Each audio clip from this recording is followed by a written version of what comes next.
Hey, you want to grow your own plants? Check out Style Lighting's Grow Kit. It has everything you need to become an expert home grower and bring the power of the sun indoors. Style Lighting uses TCP's high-powered commercial LEDs that deliver twice the output in the market.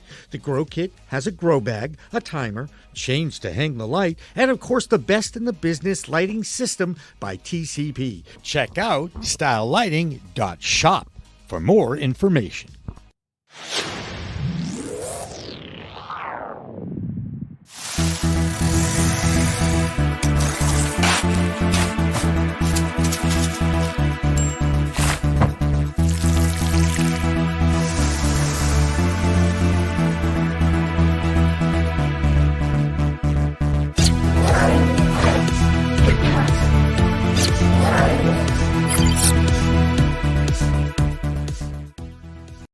Welcome to Calling All Growers. I'm your host, Liz Grow, and I'm so excited to be with you tonight. As you know, growers are the superstars of the cannabis industry, and there's nothing more valuable than to learn from the best.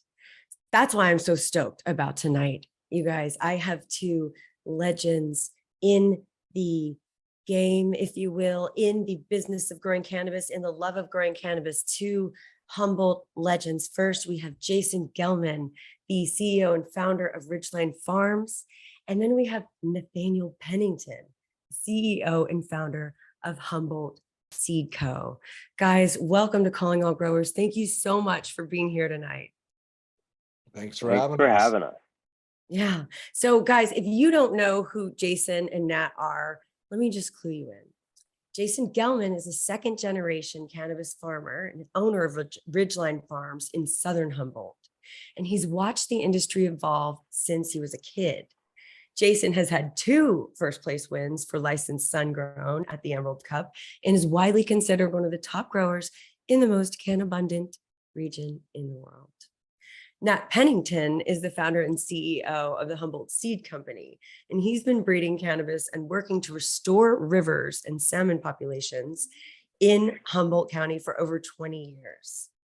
Prior to taking on his role at the Humboldt Seed Company, Nat worked in salmon genomics, which gave him the background to understand the need for unbiased cannabis genomics research.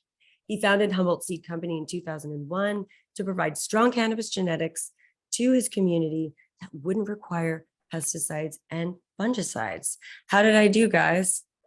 Did I miss anything? I mean, there's a lot more deeper than that, but yeah, you did fine. Thank you for that great introduction. Definitely. Well, I just want to dive right in, you guys. You know, having you here is incredible, but having you here to talk about your latest collab, Potty Mouth, is even more special. So, Jason, I'm going to start with you. What makes it so special? What makes this collaboration with Humboldt Seed Company so special? Well, I mean, really just getting to meet new people through this industry. Me and Nat didn't know each other until, a few years ago. And I knew what he was doing. He kind of maybe knew what I was doing. And, he's creating all these amazing seeds for these farms. And, I did ask him, I said, I'd love to try some of them out. Maybe I think actually he came to me saying, hey, you win a lot of awards and, we'd love for you to grow some of our strains as well. And so just, we kind of met at that and, and from there we've gotten a little closer and, and we're in the same little community and, but I was lucky enough, he dropped me off some of his beautiful strains to try. And, with that came out multiple. I mean, really, out of the 3, they're all really amazing. One just didn't have a name yet and didn't really have a spot in the market. And, I grew it out and did what I do. And now he's doing what he does with it. And so together, we pretty good combination. Yeah, totally. Nat, what does it mean to you to be working with a farm like Ridgeline? Well, I mean, Jason nailed it. Like pretty much he's such an amazing grower that, everybody wants Jason to run their gear. And so, we were I mean, we had met, but yeah, of course, I was like, hey, whatever you want, let's see what you can do with it. And as a breeder, we're kind of, we're sort of like the palette, and Jason gets to really finish the painting, and his farm is the canvas. And he's made so many masterpieces that if we can just give him, some really solid stuff to work with, I know that he's gonna make something really beautiful out of it. And I mean, I think I remember you saying to me that there were some of the first people that came up and looked at your flower, and of course you have everybody, like all the from compound to seed junkie, everybody is like, here, try this and try that. But I was really stoked when you told me that the first people that came and looked at the flower were like, what is that? We definitely want that one. And that made me feel good out of with all of those other folks that are also coming up to your place. And yeah, well, you're look at your hat, it says Humboldt, right? And that's I like to represent Humboldt. I kind of got put in this position a little more than I actually like, but Humboldt, I've lived here my whole life. I raised my family here, and it means everything to me. So Humboldt Seed Company, well, there you go. It's another organization within this county that I'm just hoping can succeed, because so many are dropping off the map right now, which is tragic. And so when we can have collabs like this and they work together and we can bounce stuff off each other, and it helps both of us. I could advertise his stuff, he could advertise me or Ridgeline Farms or whatnot, and that's really what it's about right now. We live in a small community, and we really need each other. We always work together in this community, and now we need each other in different collaboration. It was a no-brainer for me, really. Right. I mean, it's really great to see, I think, from the outside looking in too, when you hear about such, contention and, maybe not everybody, it's hard to share the spotlight. I think sometimes in this industry, it can be, growers or breeders, but it's really, really cool to see this collaboration and, this love and this like regional pride. It can only result in a superior product that nobody's ever experienced before. Because it's nature and nurture. And I think that's what we're definitely seeing with, every collaboration between a breeder and, a cultivator. So, Nat, I want to ask you, breeding, I think is one of those things that it sounds really cool, really sexy. A lot of people, I think a lot of growers want to try their hand at it. But it comes down to, I think, science and, really rigorous science. So I'd love to hear a little bit more about how, your prior work in, salmon genomics, has brought you insights into, cannabis breeding.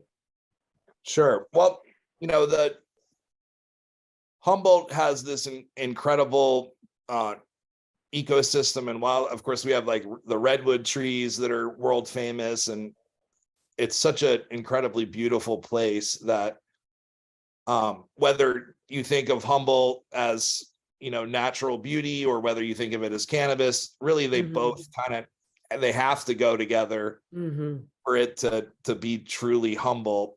And so working with salmon, there were certain runs of salmon, in particular the spring run of Chinook salmon in Humboldt that had felt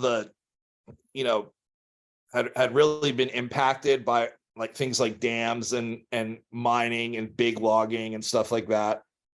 And so in cannabis, I think we sort of will see that coming as well, with just having one genetic that everybody is growing, for example, or having one giant corporate brand that is sort of like the Budweiser, Coors Light, or whatever. And I think that as humans, we just figured out how to make things like really cheaply and efficiently. And now we're kind of in this age of realizing that, there's more to it than just getting the cheapest, most efficient thing. And so, there was a lot of science that went into figuring out how to save those specific special runs of salmon and the genomics and all that. When it comes to cannabis, it's like, there's, so many different amazing types of cannabis have come through Humboldt County from all these corners of the world, that this is sort of a special place for genetics, and a place where, we can do some preservation of genetics for cannabis, but we can also just bring them to light and highlight the diversity that makes this plant so special. Awesome. And the consumer is the one who wins because we get the superior product, and we just experience it's just a different experience, when you're enjoying, clean, well cultivated, organic, or, very few, as naturally as possible, cannabis that's, naturally lit from the sun. There's just something different and just mind blowing about that, I think, when you're first able to experience it. This coming from somebody who didn't grow up in California, or have access to cannabis and, smoke some swag. I was grateful for it. Okay. You take what you can get, but it's just a different ball game. So Jason, what do you think about the contrast sometimes that people make between Humboldt County and like Napa Valley and Sonoma County, and the whole, wine tourism, weed tourism is something that's happening now. I don't know. What do you make of that? It's everybody around the world knows Napa for fine wine, and everybody knows for fine weed. It's pretty easy, to look at it that way. I keep hoping that our small town could get more of that going, have more smoke shops, and, even having wine and, different type of dining like that. But, it's, I don't know, right now it's not really working out as easy as that. Our town's kind of dissipating at the moment. It's getting smaller and smaller, and people are kind of moving.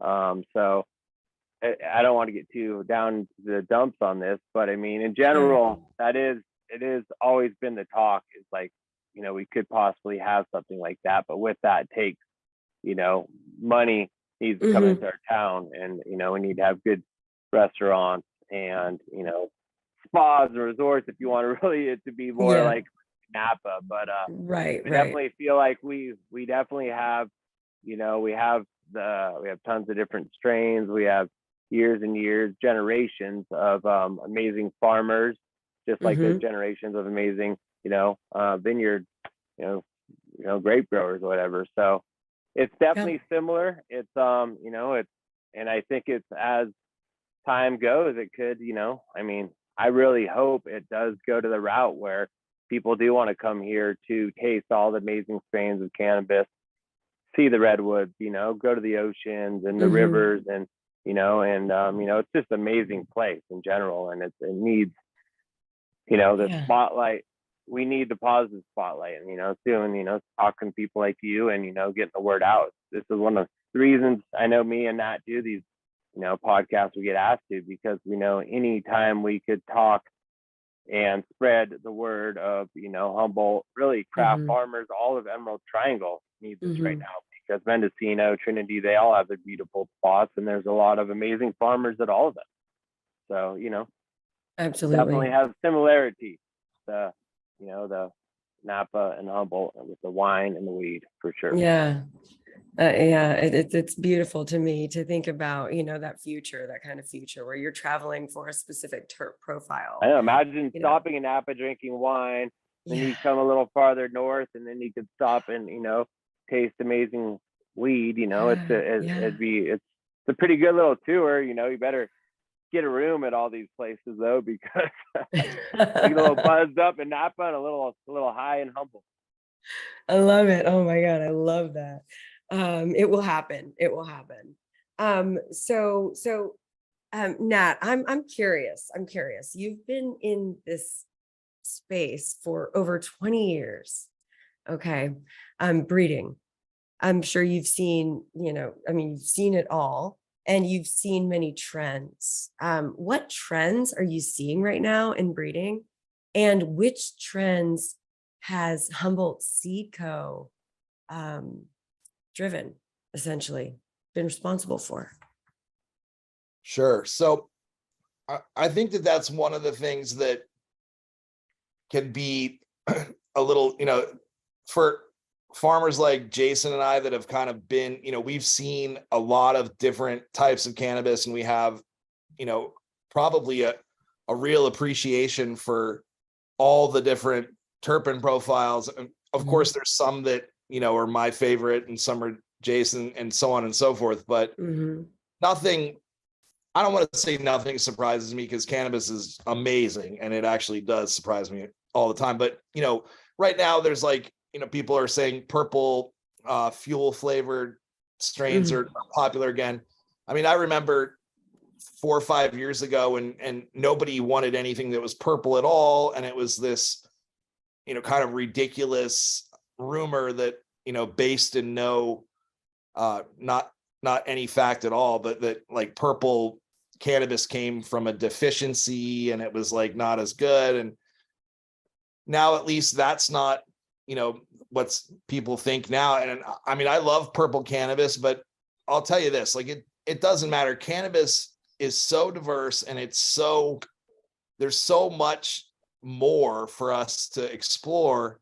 And particularly if you're like a fairly new to exploring the whole genome, you definitely don't want to just limit yourself to what you heard was the, like purple gas or what you use your own senses to guide you. And I think, when we have more, when we're able to be more interactive with the public and maybe have like farmers market events where we can, open a bag of cannabis or a jar of cannabis and let people, I think that's going to make a big difference. And because you can't do that right now. So everybody has craft cannabis on their label, whether they're the biggest farm in California or a smaller real craft farm in Humboldt County. You're going to use that branding. And so it does take a while for people to actually figure out, what is the Coors Light and what's the, real micro brew of the cannabis space. But people will, and it's coming. And, I think we actually have had a lot of purple cannabis for a long time. I know that our blueberry muffin was a real fruit forward profile that people. I smelled some of it this weekend at an Oklahoma cannabis show. The grower was so proud, and he should be proud. That continues to kind of blow people's mind that cannabis can smell, that actually like a blueberry muffin, for example. It was insane. Like I seriously started salivating because I have blueberry muffins. Who doesn't love them? Like I smelled it and I didn't think about cannabis. I started thinking about food. So it's like the only strain I've ever smelled that where you get the munchies before you smoke it. Like, I love that. It's incredible. They were so proud of it too, and that's another thing. I think when you have, the track record that you do and the reputation that both of you do, when you are able to, I think, help out other growers, whether you're selling them seeds or whether, Jason, you're mentoring them or even just inspiring them by what you do, that's another just a beautiful extension of the plant and how it just enhances all of our lives, without even consuming it like that. But that was cool. Like they were proud that they did your genetics, like they did them right, Solid, yeah. Right. So talk to me about potty mouth. Tell me more. Tell me more. Tell me all of it. Nat, talk to me about the genes, the genotype. Right. So the crazy thing is people are always like, what's the cross? And the way that we breed, it's almost never going to be a plant that's just coming from A times B strain. We always are like making crosses, and then we look through, sometimes even, hundreds for sure, but sometimes even thousands. And, we did a really big pheno hunt that I know a lot of people have maybe watched the videos on our website, but I did. Back in 2018, we kind of made a point of looking at 10,000 plants in 1 year, and we'll take cuttings off of all of them. And that way if there's one that stands out, then we have it. And, so we've kind of made a point of doing that every year. The potty mouth was, something that had siblings and crosses beyond it, but it was kind of like our mountaintop mint and the Humboldt pound cake. And even sometimes it's like, as those genetics are evolving, we'll have one that, is divergent and will kind of take it another direction. So oftentimes it's even like numbers. Like when I gave it to Jason, it just said M30 on it. And I was like, all right, buddy, we're going to figure out what the heck we want to call this by the time it's done. If it's lots of funny names too that came through. Funny names, and based on what? Based on traits of. There's traits memories coming out. Yeah, you're just coming up with names, and a lot of this. It's sad to say, a lot of the cannabis market's gone. It's a fad. There's a lot of fad in there, right? It's what's cool, and so names. There's so many names bounced around, and I hate to say it. There's a lot of strains probably of the same strain with a different name, right? I caught a strain. Yes, sorry. It's just where it is right now. It's just that's how the market is. So you do need to come up with something catchy, and a lot of the strain names are taken really, and so we definitely bounced a lot of different names around, and I think the best thing was we talked about was let's just keep watching and see what happens, and happen. Yeah, I love it. The reference was all like when it flowers, it really does have a lot of the seed bracts, which that's kind of the well, okay, as I was growing it, I said to you constantly, like, this stuff has so many pods, it's so potty. I kept saying that. And the coolest thing about it was, he wasn't at the farm, and we talked about names. And then the day he was actually at the farm, we were both sitting there looking at it, saying pods. And it's just like so potty, and it's just potty mouth. And I looked at him, he looked at me, and went, "Oh my God, that's it." It was kind of. It's not like I was trying to name my kid or nothing, but it felt right. Felt right. It's kind of cool. Yeah, it did. It was something new. It's something that you can remember, and it was just a beautiful strain to grow. When you're growing in these microclimates, we're always trying to find what strains could handle our climates. And let's say today, I was cutting all kinds of mold out. I hate to say it, but it happens. And there's certain strains that don't have any mold, when other strains that are just completely moldy. And so that strain was just bulletproof. It's a super strong strain, and it looked beautiful. And then, we got the test results, and it just blew my mind. We honestly should have won some big awards with that one. But what did that? I think it was over 40-something% cannabinoids, total cannabinoids. Wow. And what was the THC on that again? It was 36, I think. Wow. Maybe even 38. I think it might have been 38. Maybe it was somewhere in there. It was phenomenal. It's one of those strains where people can make, hash, and it's probably not going to come out as strong as that, It was, it's really fun. When you grow weed your whole life, like I have, we used to grow, we'd grow OG for 10 years. We'd grow sour diesel for 5 years. It'd be one strain, what the buyers wanted, and that's what you grew for years. And it was cool. You knew exactly what the plant would do. You knew exactly how to grow it. It was easy. really, which is hard now growing all these different strains, but it's so exciting to just grow a plant. Now you have no idea what it's going to be and see it turn into this amazing, beautiful flower. It's just, I mean, it kind of makes what we're doing is like exciting and new, because like I said, it does get kind of old when you've done one job. I've been a farmer my whole life.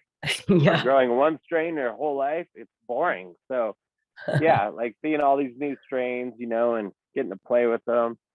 A lot of ups, a lot of downs. It's definitely not really the best thing for, you know, making money, because I have so many different strains and some suck, you know, some don't work out. And then there's some like Potty Mouth that crush it. So yeah, trial and error. Trial and error. There's a lot of it for sure, especially, you know, the market we're in. You know, I've been breeding my whole life. I don't do it like Nat, but you know, me and my dad still doing. You know, it's like when we have one strain, like I got this Lance. It took me 4 years. You know, we bred 4 different things. So we, you know, each year we're just doing basically, I get 6. I usually save about 6 to 8 phenos out of, you know, that's phenos is the seeds that come out of one bud. I'll save 6 or 8 of those. I will, you know, take up a section of my grow, which obviously is going to cost me money in the long run. And then I pick my favorite one out of all of those. So I did that for 4 years to come up with one strain, you know, which is now I call Lance, Lantz. And so the time that it takes to breed a strain and make a strain that's actually amazing strain is it's a lot of energy. There's a lot of wasted space, a lot of trial and error, you know. So yeah, for him to come up with a strain, all the strains he does, it's really impressive, you know. And it's a lot. You have a lot on your back when you give somebody thousands of seeds to put their whole future on, and you know, you don't want them to grow a bunch of, you know, poof, crap, whatever, you know, garbage. So that's a lot on a breeder's back, you know. There's a lot of pressure there. Yeah, man. You know, one thing that Humboldt, and I know Jason can relate to this, you know, I remember when I first started growing here, not like sometimes you didn't even have a strain that you were growing. It was just you were growing the seeds that, you know, the guy gave you from up Salmon Creek or whatever it was. And you know, it didn't always have it didn't always have a strain name. It was just good herb. And of course, yeah. And we would collect those seeds, and everybody, like I'm sure Jason's family, like we all kind of just would essentially rely on ourselves and our community to make sure that we had some really good genetics going into the next season.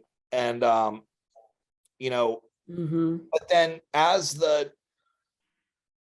I know all of us that have been here in Humboldt, like we all know that it's really growing from seed is special. Like growing from clone has its advantages, obviously, but we all kind of deep down, I think, love growing from seed. But then as the increments of, you know, pounds of flour kind of started going up, and the buyers wanted, you know, 20 that looked all the same, and then they, you know, a few years later it was like, wow, there's 100 that has to look the same. And now we have distros, and where we're at now, it's even sometimes more. And so, you know, we kind of had to try to early on make seeds that would come out consistent enough that they could go into the same batch.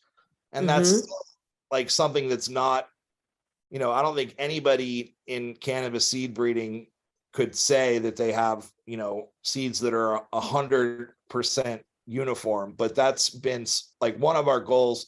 And I think that's why we're Humboldt Seed Company, not just like Humboldt Genetics Company, because we're not always just looking for a clone. But when we find a clone and, you know, can work with someone like Jason who can just make it look as beautiful as it possibly can look, then, you know, get to our job, which is making seeds that, you know, then I think a piece of Humboldt can actually, you know, go somewhere else in the country and give people an idea of like, you know, Humboldt will always and has always grown absolute fire cannabis. And I mean, there's always going to be amazing flower coming out of Humboldt, and there's always going to be something special about it. And I think that right now, like, we have this,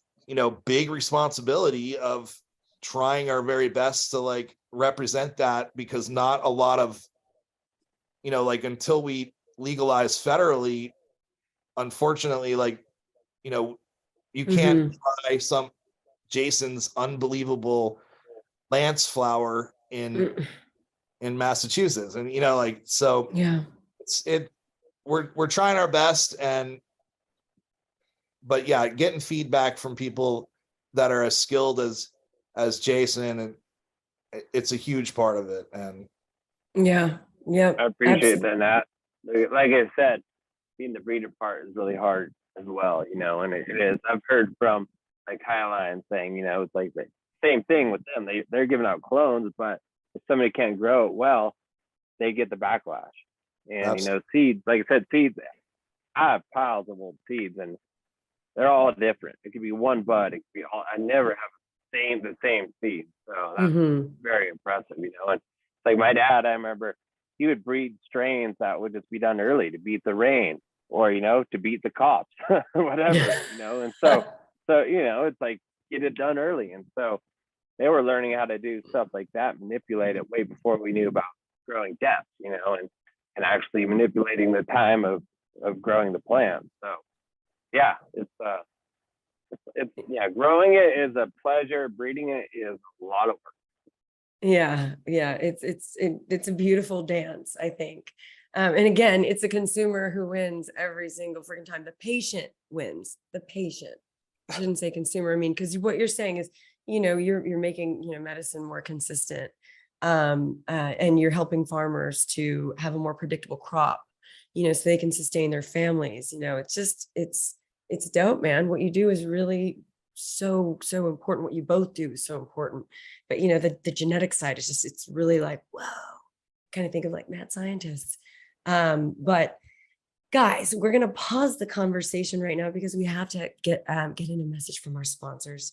But when we come back, don't worry, Jason Gellman of Ridgeline Farms and Nat Pennington of Humboldt Seed Company will be here. So don't go anywhere. We'll be back in 2.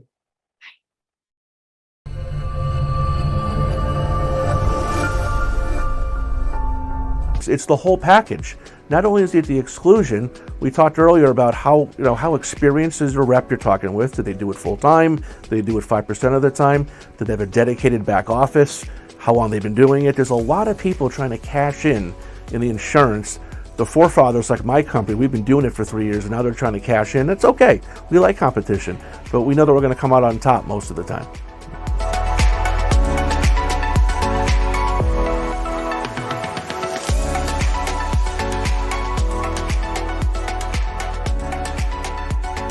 We've got breaking news for all farmers and growers out there. How would you like to defer the taxes you pay on your grow?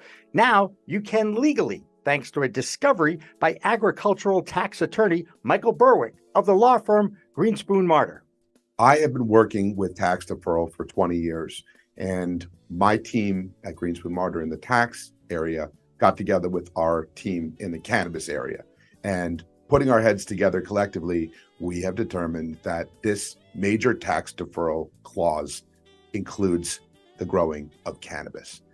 Now, don't think that this is a new tax code clause, because it's been around for over a century. Absolutely. This provision's been around for over 100 years.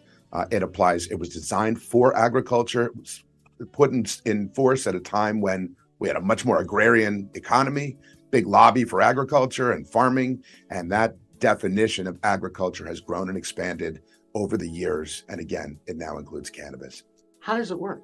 Essentially, it will allow the taxpayer, if done correctly through us, it will allow the taxpayer to defer all state and federal ordinary income taxes for 30 years. To find out more and see if you qualify as a grower, contact Michael Berwick at 305-789-2761 or call toll-free 888-491-1700.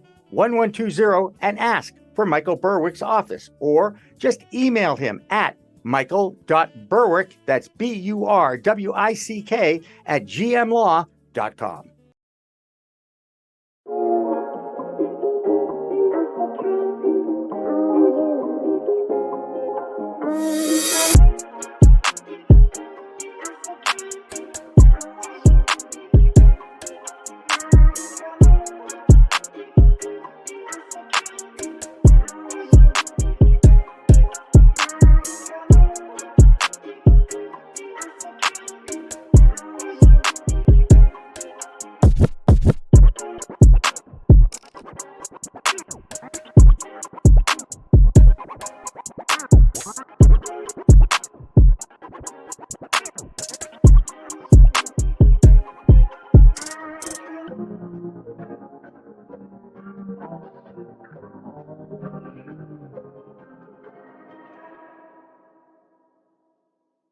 Are here in Las Vegas at Planet 13. This is such a legendary dispensary, and so let's go check it out. This is too good for stoners. Like, this is all we need, really. You're at Planet 13. You can have fresh baked gummies. So just deal with that.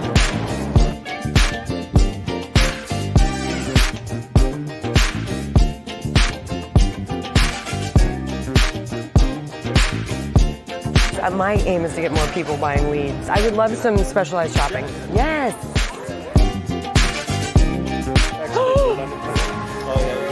What's happening? Everybody gets a free pre-roll.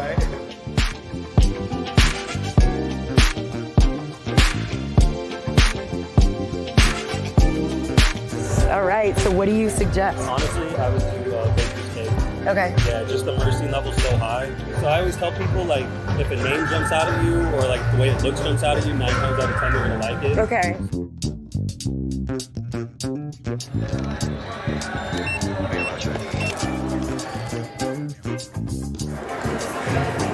Yes.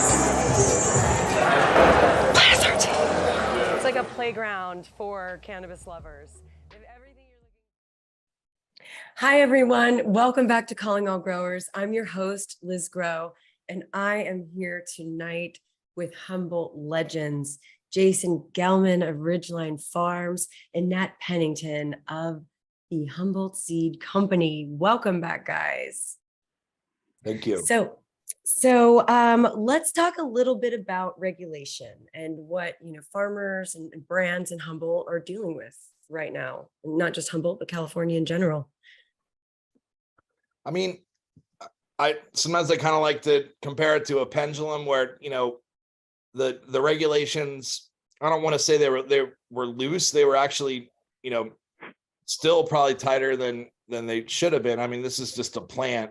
Mm-hmm. It's incredibly harmless, but yeah. So Humboldt went from having, being sort of a bastion of cannabis being socially acceptable and legally somewhat more acceptable than a lot of other places. Mm-hmm. And ironically, like, I think California in general was that,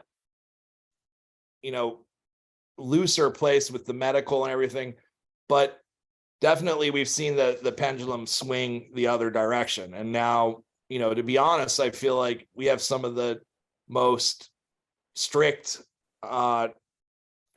regulations, track and trace. It's pretty tight here. And, mm-hmm. I know Jason's living it right now, right? You just gotta.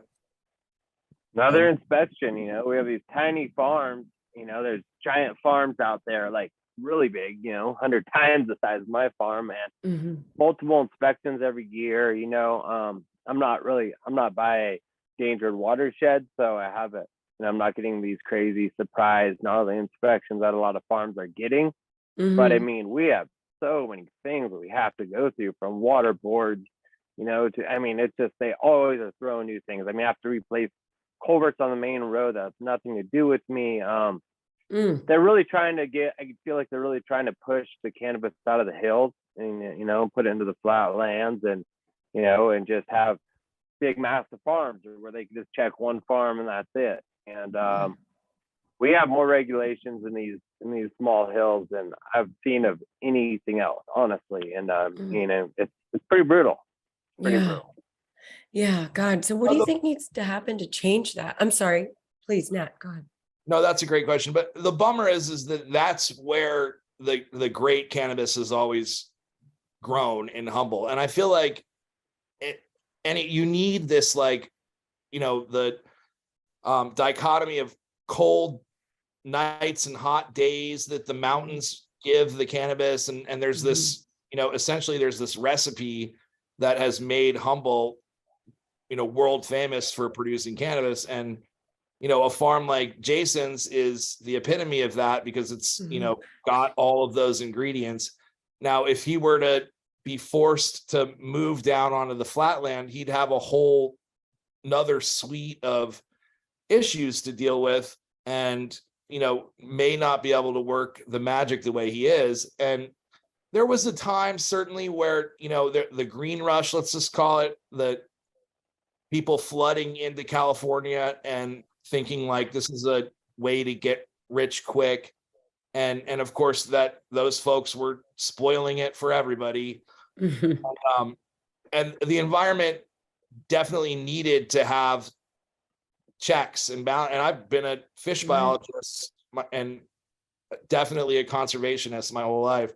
But, you know, the pendulum really did swing. And now, you know, ironically, like the whole Central Valley of California is this, you know, producing most of the fruits and vegetables for our nation. And we're drawing so much water from these rivers up here where we're, you know, doing our small cannabis farm that, you know, it's not just, I did the math. It's not actually just a drop in the bucket compared to what is getting sent down south through, you know, really elaborate dams and diversion pipes, but it's like a drop in a water tanker, like a 2,000 gallon water tanker. And that's how little water we're using comparatively to like the, you know, massive, you know, agriculture infrastructure in the Central Valley. And so it's just, it's silly that there's all of this heavy duty restriction, and I think it's going to change again and go back, but we're just on that pendulum. I mean, they have massive grows in basically the desert where there's no water, right? They're either sucking it from underground rivers that I heard are pretty much, you know, draining, and the actual ground is, you know, it's sinking due to that. And, you know, our farms are, you know, I've been really proud to make the name I have of, you know, Ridgeline with such a small farm. You know, and if everybody has had these little farms, the quality would go up. Communities would stay, you know, the economy would stay alive in these communities, and everyone could keep growing. There'd be plenty of herb, and you know, it's not a surprise. I mean, none of this is a surprise. You know, when people see money, when the big companies see money, they want it, you know, and that's kind of what's going on right now. It's money grab, and sad to say, our little town is, you know, it's losing a lot of amazing farms, and amazing growers are going to be out of jobs and looking for jobs, and it's like our town is dead. I mean, I just drove up to, you know, up into Harris, about 10 miles east, where I grew up, where my dad lives, where my uncle has a store, and this is harvest time in Humboldt. The roads are usually just packed with people. There's trimmers, people looking for jobs everywhere. Stores are packed, and it is. I mean, I saw maybe one or two cars all day when I was up there. I mean, it's just, on the other side of that, I love it, how quiet it is, and that our land is not being destroyed like it was in that green rush period. So there's a balance there. But yeah, it's to me, it blows my mind how much, you know, restrictions, how much stuff they are hammering us with in a small little area where we all have these little micro farms and all over these hills, and then there's these massive farms that are sucking so much water, and, you know, it's just they're getting away with it. It's just, you know, I mean, it doesn't make any sense, but we all know what's going on. It's pretty awesome. Right, right, right. But it's greed, and it's the person writing the checks gets to make the rules. And the government wants to take a chunk of the biggest chunk, and so they support the big business. It is pretty. The writing's on the obvious. wall. It's obvious. But one thing that they can't, I think, replicate with big cannabis is, just the craft touch. It's science. It stands to reason that if you can give more attention, it's science, but it's also knowledge. We've been doing this. I learned from my dad. Yes, we've been growing our whole life. Yeah. None of this is like, I've said this on to many people, but it's not like I'm sitting there trying to read a book and learn how to grow weed. Like, we have been taught and taught and taught and taught. So it's like, this is what I know. This is all I know. Like, you can't take me and say, which a lot of my friends are going through right now, let's get a job somewhere else. This is what we do. This is who we are, so it's in our blood, this is in our, this is we take a lot of pride in growing amazing cannabis. We've all kind of learned our microclimate, like, not saying, or if I took this farm and moved it to flatland, my herb's totally different. I have friends that have herbs, they grow down, in this farmland, and some of my strains, they give to them and they do a whole different thing, completely different, some for better and some for worse. But the climate here where it gets hot and then, like, right now it's cold, that makes the weed do amazing things. The trichome come out, THC goes up. It's just that hot and cold, and the diversity, the climate. Humboldt County has some amazing. It's just special, and it's not all the climate. It's a combination of the climate and the farmers, because we've all been doing it our whole life around here. The majority of us. Right. Now, Nat, I know that you're from the East Coast. Is that right? Originally? Yeah, I was born in New York, and then went to high school in Philadelphia, and then moved back to New York. But I came to Humboldt when I was 18 years old, and I literally, aside from vacation and visiting family, it's like I just never left. No reason to leave. Like, it's such an amazing, beautiful place, and it just I fell in love. And I know Jason, and it's still there's so many wonderful things about it, but there was some moments back in the early 2000s where things were just kind of coalescing. Like, we had this reggae event, Reggae on the River, that was just this, like, such a wonderful time to get together as a community and share in, like, the ganja harvest, and then have, like, reggae artists who obviously appreciate, many of them love cannabis, and have them just, like, be in heaven and share, our craft with them. And not to mention the fact that, that we've had such a community here, and I got to give it up to Mendocino and Trinity, and, like, just this area of California has had so many special, it's been an amazing half a century of innovation here, and seedless cannabis, like, whatever, light depth. There's so many things that came from here. It's a really historical place, even now that when you kind of look back. You've seen so many changes, Jason, I think, over you're the second generation. Can you just talk a little bit about the changes that you've seen, and maybe what you hope to see for the culture, specifically, Humboldt cannabis, and then maybe American cannabis? Well, the changes of, like you said, have been, it's crazy, from us hiding and, growing, trying to get away, growing 10 pounds under the trees, for obviously the price was worth a lot more back then because it was harder to get, but, when it kind of went legal, a lot of us around here, we were very skeptical. We knew that we knew what was going on. We knew the the big man was going to want their piece basically. And, Mm-hmm. you know, most of us, probably nobody in Humboldt voted for Prop 64, you know, but it passed. And when it did, I kind of dove right in because, you know, I have 2 kids.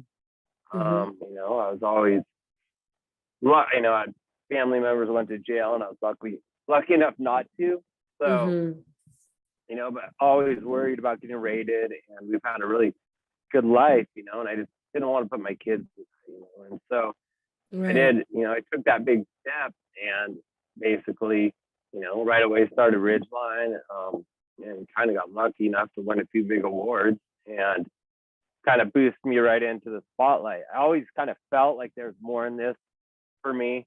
When the time started changing, I was like, kind of like, what's going on? Is this, you know, am I going to lose all this? And I kind of manifested a lot of this. I really believe that there's more in this for me. I didn't know it was going to be to this point, but you know, I mean, really, you asked this question. I'm kind of going off the subject here, but as it develops, I just really, I don't know. I feel what's going to happen is that all these big companies are going to try to grow mass amounts of weed, right, to make a lot of money, and they're going to do it in a way that's just, you know, it's going to be using bad product to grow with, spraying with crap, and it's just not going to be the same type of weed. And I think at first people are going to love buying, you know, whatever the cheap weed.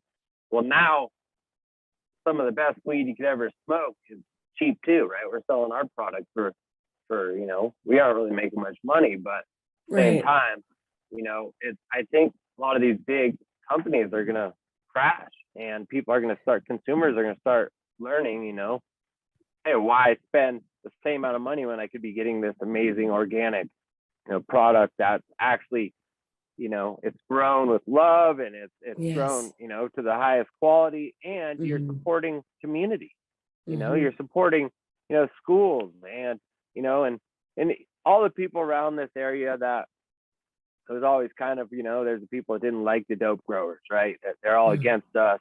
But at the end of the day, it all went into the same economy. And now, so all these people are losing jobs, even people that never even grew weed, but it's still, you know, it's that economy. So I really hope in this change that the consumers eventually learn, you know, what the best weed is, where it comes from, who they're supporting. And, you know, I do feel that'll happen. I do feel everybody says, you know, when it becomes, you know, federally legal, will it happen eventually? You know, there's so many things that you're gonna have to go through. I could definitely see it working with states that already are legal, and that'd be easy. If that happens, oh man, people want my herb all over this country. You know, I mean, I get asked really all over the world, but I think that would really help us out. Send some to Texas. That's the key too. Yeah, we have too much weed in California, bottom line. And, you know, but at the end of the day, there's not a lot of good weed. You know, there's a lot of weed, but there's not a lot of good weed. And so if we have people like Nat, he's making these strains, he's coming up with the best ones, and then you're having a bunch of good growers grow it, you know, we should all be able to sell that herb. And, you know, I mean, we're proud of what we do. You know, I go through my little farm, I look at every plant, I know every plant, I know if there's one that's sick in a farm. Like those massive farms, a lot of those people that own them, I bet they never even look at their weed. Maybe from a helicopter, you know, they're like guilty parents, you know, just like kind of waving machines running through the window of the daycare, like I'll see you. Well, they don't care. They're looking at numbers. They're guilty. They're looking at numbers. We're looking at weed, you know. And at the end of the day, we aren't trying to get rich. We're trying to, you know, we're trying to have a job. We're trying to, you know, be able to put food and clothes on our kids' backs and support, you know, keep this economy going. And really, I just want to give people the best herb there is, the best experience, because the plant has done everything for me and my family. I owe it everything, and it's amazing. It's a special thing, and honestly, I feel bad for it right now. I do. It sounds weird, but I feel bad for the plant. It's like it's not its fault. It's such a special plant, and it's just getting completely, you know, I hate to use the word, but hoard out. I mean, it is getting hoard out. It's paying everyone's bills. It's not really it's fair. Doing everything for everyone, you know. And so much. I do think, you know, like what you're doing is amazing. You know, we have to educate. And eventually Yes. people understand what they're smoking, what they're putting in their body, and they're going to be like, well, I want this nice green smoothie. I want to go for a mile run in the morning, but I'm going to smoke some chemical crap, right? So what's Yeah. doesn't make any sense? Why not buy this top shelf herb for probably a cheaper price than you're going to buy something with some fancy packaging? Right. That's yeah, it might be purple, might be shiny, but what's it grown with, and what are you putting in your body? So That's it. I don't know, that your question just went all over the map there, but Good. Thank you for speaking your truth. That is the answer, is your truth, no matter what the question was. And I really pretty much all you're appreciate going to get that. out of me is the truth. And I at this know point. that. Oh my God, I know that. I do have to say, the question that I was going to ask was, sometimes when we have people on the show, they're breeders, and they only use the word cultivar when they talk about strain. They don't like the word strain. And I remember, Jason, being at the Emerald Cup, and I interviewed you, and I said something, I can't remember what it was, or someone said something, because there were a bunch of people wanting to talk to you after you'd won. And you were like, this is weed. We grew up on this. This is weed, and we call it weed, and we're not ashamed of it. And I was like, oh my God, yes. Fuck yeah. Well, the funniest thing is, in all these talks and all these writings, I'm always saying, what is it? Marijuana is kind of a big word for people. Yeah, Cannabis honestly annoys me. That word, I don't know what it is. That's what it is. I can tell. Yeah. I mean, pot is what it is. I like herb personally. Herb for me is kind of that in between, Yeah. But yeah, no, it's herb or weed, I mean, yeah, it's Herb or weed. That's a funny way. I'm always trying to actually say, what should I call it in this story, or what should I call it when I'm talking to this person? Because some people can't handle weed or marijuana. They want cannabis, and it's the audience. To me, that's just a little official. I don't know. Yeah, you got to know that your audience, and even those official people, they need to be educated too. It's if we can put it in a message that they can understand and think, oh, okay, that's nice. I'll keep listening. That's really when we're serving the plant best, right? Is when we are choosing our words with different audiences. But I respect the fuck out of that, man. Okay, Nat, I want to know, what's your preference? I mean, I think it's strain because I've heard you in interviews, but cultivar strain, do you care? Cultivar. You just said it. It's all about the audience of if I'm writing up some kind of technical memo, or if I want to get something published, I'm going to call it a varietal or a cultivar because, I'm speaking to an audience of, other plant breeders or horticulture, whatever that's the language but I always refer to it as strain because, part of me is just I'm going to honor the culture that all of these amazing genetics really came from. And I mean, they all came from corners of the earth and this amazing planet that we live on, but they also came through the hands of, people like Jason's pops and people that, risked bringing, and if they, kind of mistakenly thought that strain was absolutely the right term for a specific kind of a plant, then that's awesome. And I'm going to call it that too, because it's different. Yeah. It really is different than a cultivar. Fuck yeah. It's different than a varietal if you look at the technical term for those. So in a way, it's we've created a culture around it. I mean, no other plant in the world gets bred as a hobby so often. I mean, it's literally it's bringing people back to nature all the time. And to me, that's a really special thing. And if people want to go out and try to grow it themselves, I know both Jason and I support that 100%. We're get out there and try it and learn. And you're probably still going to want to, come back and try some of the, world's best cannabis grower flower like Jason has, but yep. Grow weed's not. It's not. I mean, it's not. Of course. Easy. I mean, it's Johnny made that seed puck, right? It's ingenious. You put it in the water, it grows, but then you got to deal with how many people. Why did it mold? Why did it die? Why did it do this? Why do that? It's just, there's so many things you got to deal with, and that's one thing I feel like Yeah. it's going to be really hard for them to mass produce in a real high quality way, just with how many different, diseases and bugs and things, and that's a lot of these strains that I know Nat tries, or that he's making. When you do find a strain that could, doesn't get powder mold or doesn't mold easy, could handle rain, could handle cold, could grow, could swell in cold. There's so many different things for the different, areas. And, it's just another thing that blows my mind, really, because I know how hard it is to create strains. I mean, it's something that it just takes a lot of work, and, I appreciate what he's doing. Yeah, amen. Well, I appreciate what both of y'all are doing. And I hate to say it, but we've unfortunately run out of time for tonight.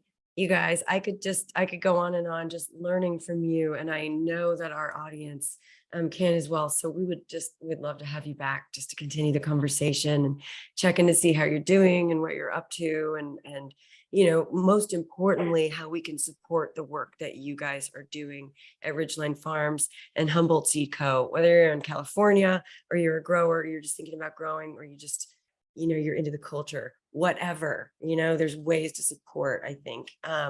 So thank you guys for coming on Calling All Growers. How can people find you, Jason? You can find me on Ridgeline_farms on Instagram. You can email me at jason@ridgelinefarms.com.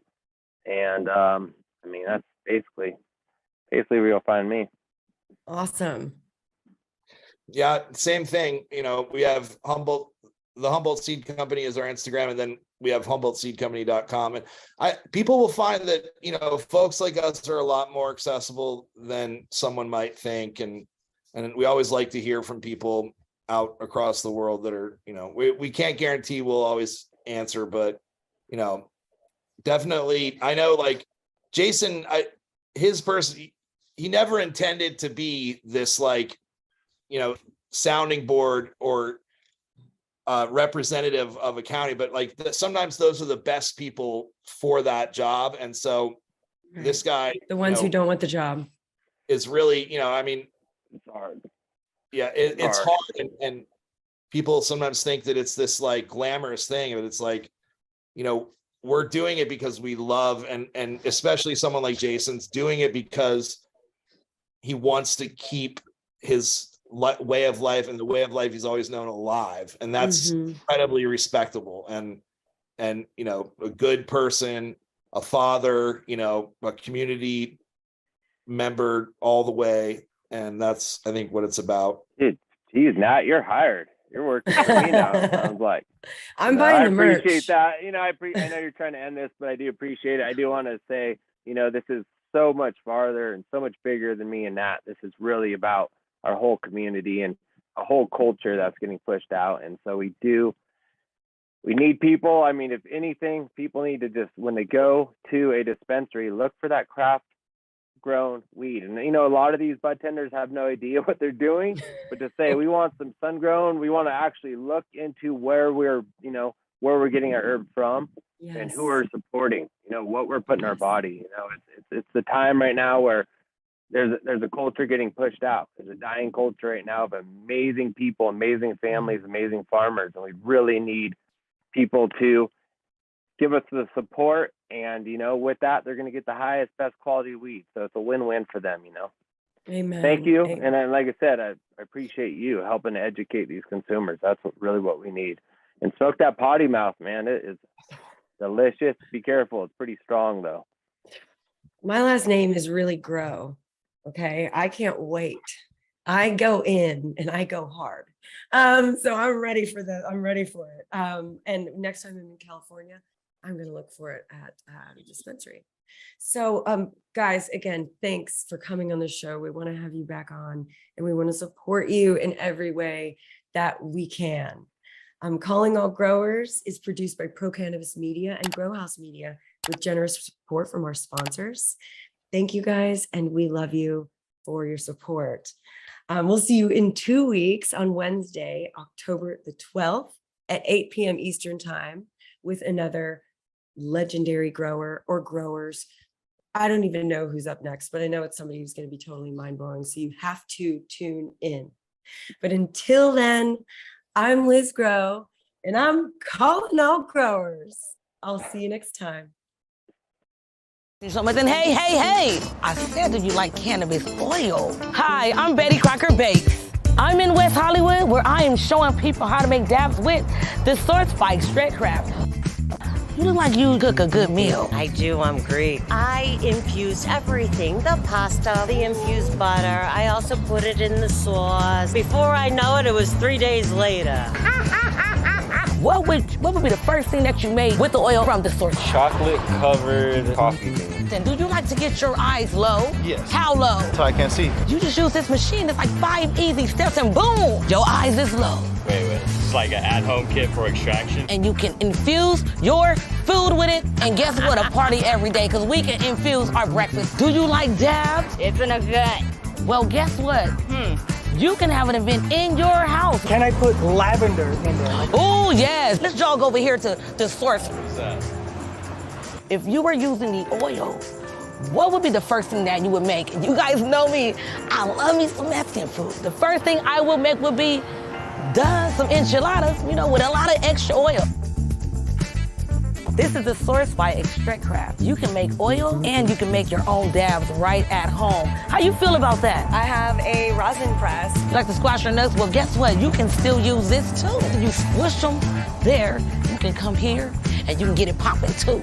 I like a good dab. I don't got time to get in the car, go and get it, come back. So, voila, you have the Source where you can really make your dabs at home. Easy to clean and easy to work. How long does it take? 2 hours. So while you dropping it like it's hot to Megan Thee Stallion, it does its thing, and voila, eyes low in 2 hours. So, would you ever make your own oil at home? Yes, I would. I would love to.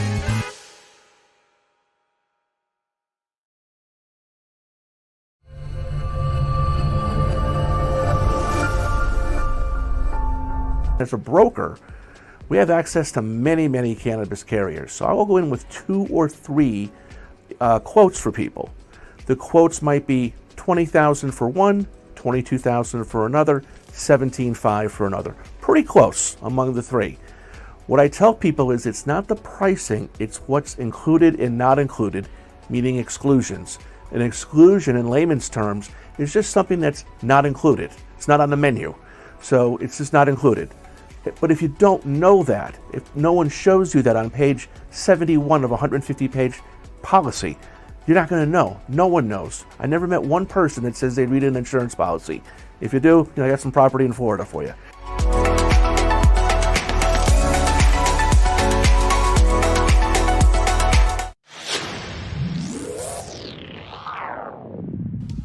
Hey, you want to grow your own plants? Check out Style Lighting's Grow Kit. It has everything you need to become an expert home grower and bring the power of the sun indoors. Style Lighting uses TCP's high-powered commercial LEDs that deliver twice the output in the market. The Grow Kit has a grow bag, a timer, chains to hang the light, and of course the best in the business lighting system by TCP. Check out stylelighting.shop for more information.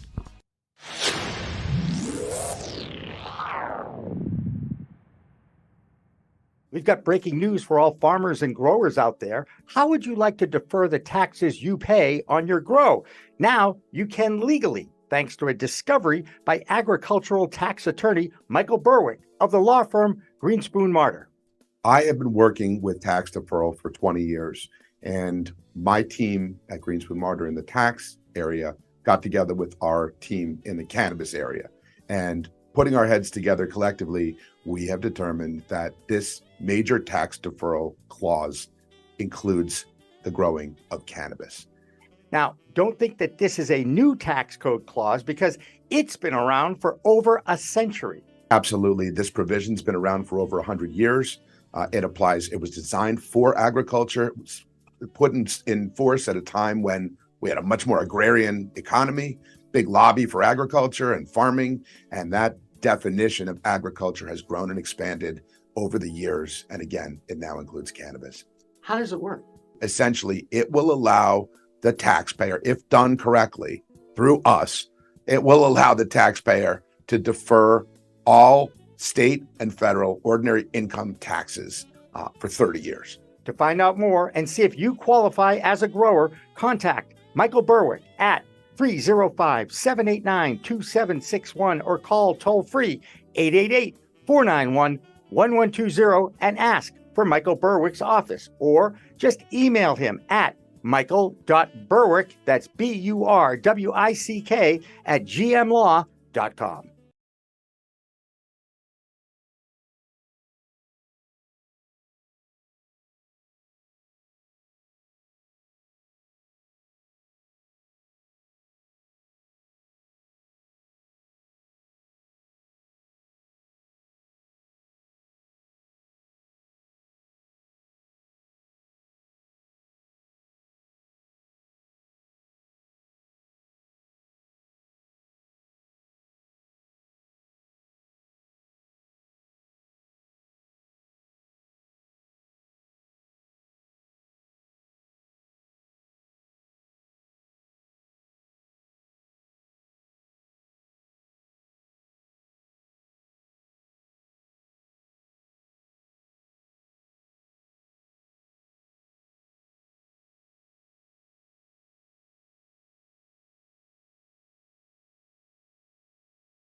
We are Pro Cannabis Media.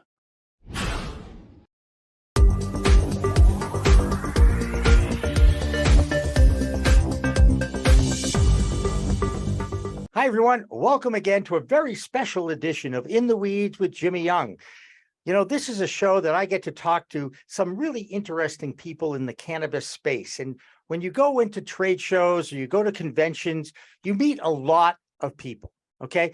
You meet a lot of people who are just as passionate about the cannabis cause as you.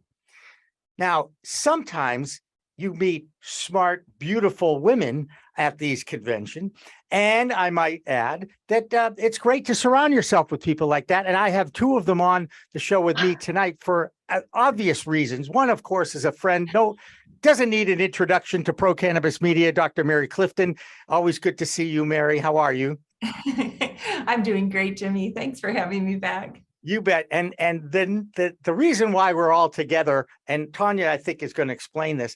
This is Tanya Griffin. She's in Colorado, and she has these products that enhance your sexual pleasure. Okay, that's really what it comes down to. And when I asked her, you know, what your target audience is, she said, anybody who likes sex. So that was how I met Tanya. Right, Tanya? And then we sat down and had to talk for 30 minutes. And how many? I think I blushed 10 times in that 30 minutes. I think that's what we counted. That's may underestimate it, Jimmy. We may be underestimating your redness. And you know, there's a number of reasons why I'm glad that both of you are here, because Tanya, I want you to explain a little bit about your background and how you got into this, and a little bit about OOyes.love, right? Right. Okay. And then we can go to the doctor in the house, Dr. Mary, and talk to her about the how the endocannabinoid system and the, let me rephrase that. Let the doctor tell. Let the doctor tell, before I make an absolute fool of myself, you know, calling about dopamine and neurotransmitters like I really know what the freak I'm talking about. We all know I don't. Okay. Okay. So Tanya, tell us a little bit about your background and how you got to be where you are and how we got to this place. And then we'll get into a little bit about the name of the new show.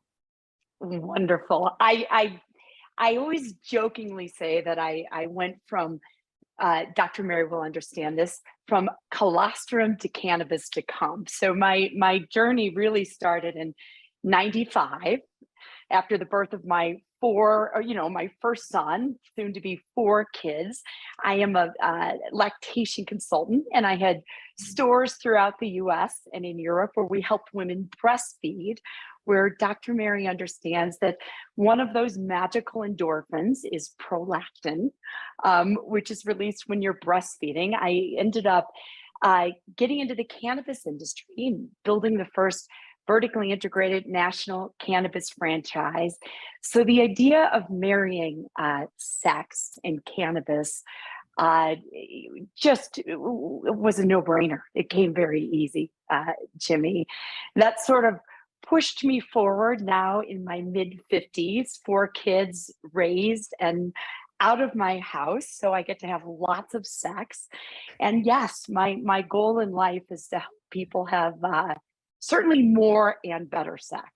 Right. Everybody deserves to pursue happiness in their lives, correct? Absolutely. Yes. And of course the next step of that is, and obviously I'd like to enjoy sex with a partner that I enjoy being with, or we could talk about sex without partners too, but let's talk with partners. Or many partners, Jimmy. Oh, there you go. Yeah, I mean, well, by the way, on. one of the first questions Tanya asked me is, so would you like to do a video or would you like to do a threesome? What would be the best thing? And I'm like, I don't think about that, That wasn't his first blush.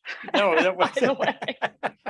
Children really, and people in your home, people underestimate how much that impacts your individual sexuality. But when you have, people in the home, when they're little, they're getting up really early in the morning. They may go to bed on time, but they get up really early. So the morning is all filled with taking care of other people and not really managing your own needs. And then in the evening, they may go to bed early, but then the whole thing shifts when they're teenagers, right? And they get up just long and spend 40 minutes in the shower and then disappear. So they're relatively not present in the morning, but in the evening, they're in and out, they're unpredictable. They don't necessarily like to be tied down and know exactly when they're coming home.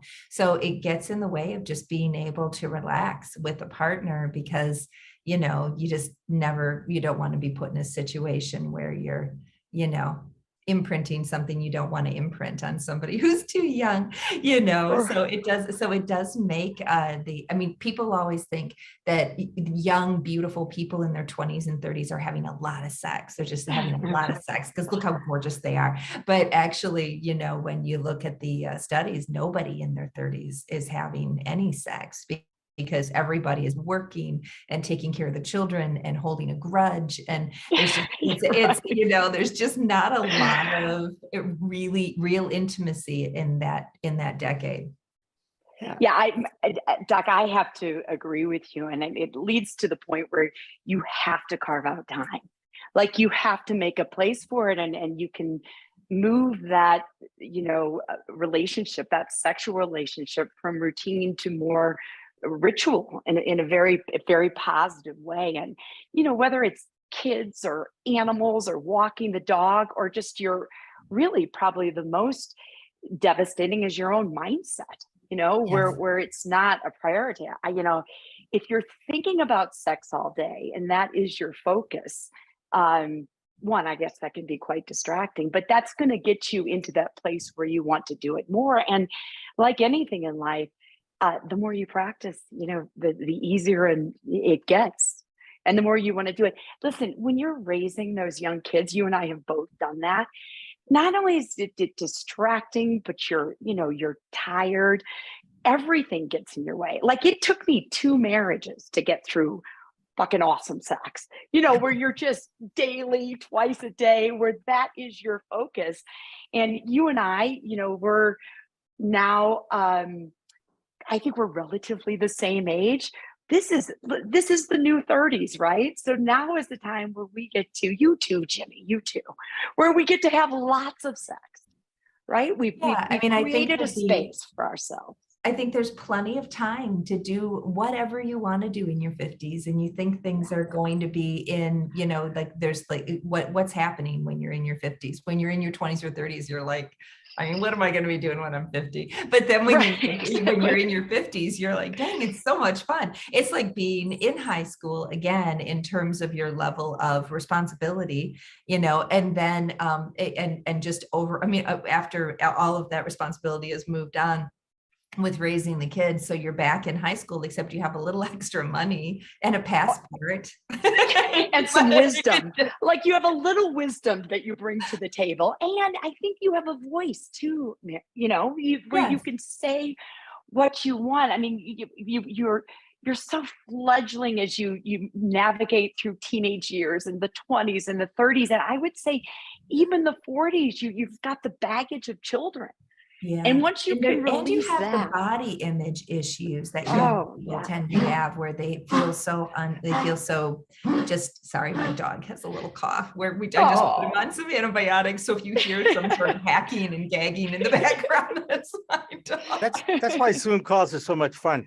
And Tanya, you said something about thinking about sex. I think the number, I'm not quite sure what the number was, but do you remember when Harry Met Sally and Billy Crystal says, yes, guys think about sex 200, 400 times a day? I believe that. Well, so do women. Listen, we have it very good. We have multiple orgasms. We're thinking about sex just as much. Really? I think we only study. Are you now? Are you? Absolutely. I know. Well, I know you are. I know. I mean, I can't make it through a yoga class without fantasizing. I mean, yeah, I think we as human beings think of sex. And again, it lends me to the beginning of our conversation. Like, the more you ritualize or put sex as part of your routine, I think the more you will indulge, and it's a good thing. I mean, I think you're going to bring us to talking about, the release of dopamine and endorphins and what that does, and, really what an orgasm. And of course, Dr. Mary is going to talk to this, but what an orgasm does to you physically, from the release of, oxytocin and prolactin and raging dopamine through your system. I mean, look at the drugs we do to get to that space. Before we get into the chemistry class, okay? I just want to tell me, please enlighten me, my two beautiful friends, okay? Smart, beautiful friends. Not all women can orgasm, correct? I mean, it's actually not the majority. Am I right? Doc, I'm going to let you go first here. Oh, well, thank you for that. I think that probably there's probably some women who have more difficulty reaching orgasm and maintaining lubrication. But, I just, I don't want to consider anybody or anything as wrong, or it's hard, or that there's somehow an outlier, or that there's an abnormality there. There are just some people that want to have a really satisfying sexual experience once or twice a week, and then other people who would be thinking about doing it 2 or 3 times a day or more when they're on vacation, or if they can.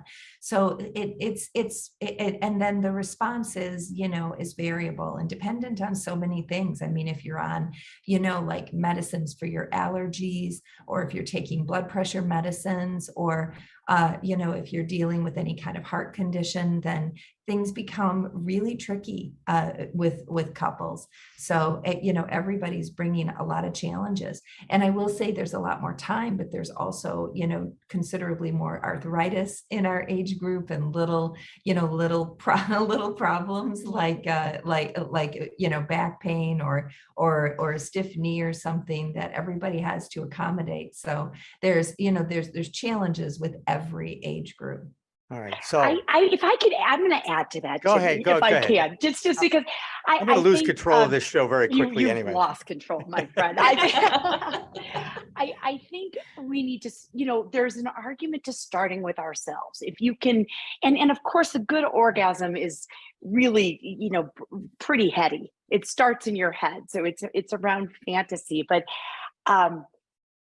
everyone should be masturbating. Like, if you've got, you at least work toward getting there yourself. There are toys to do it. I personally, you can't beat water. You can't beat the shower head. I like the original water pick myself.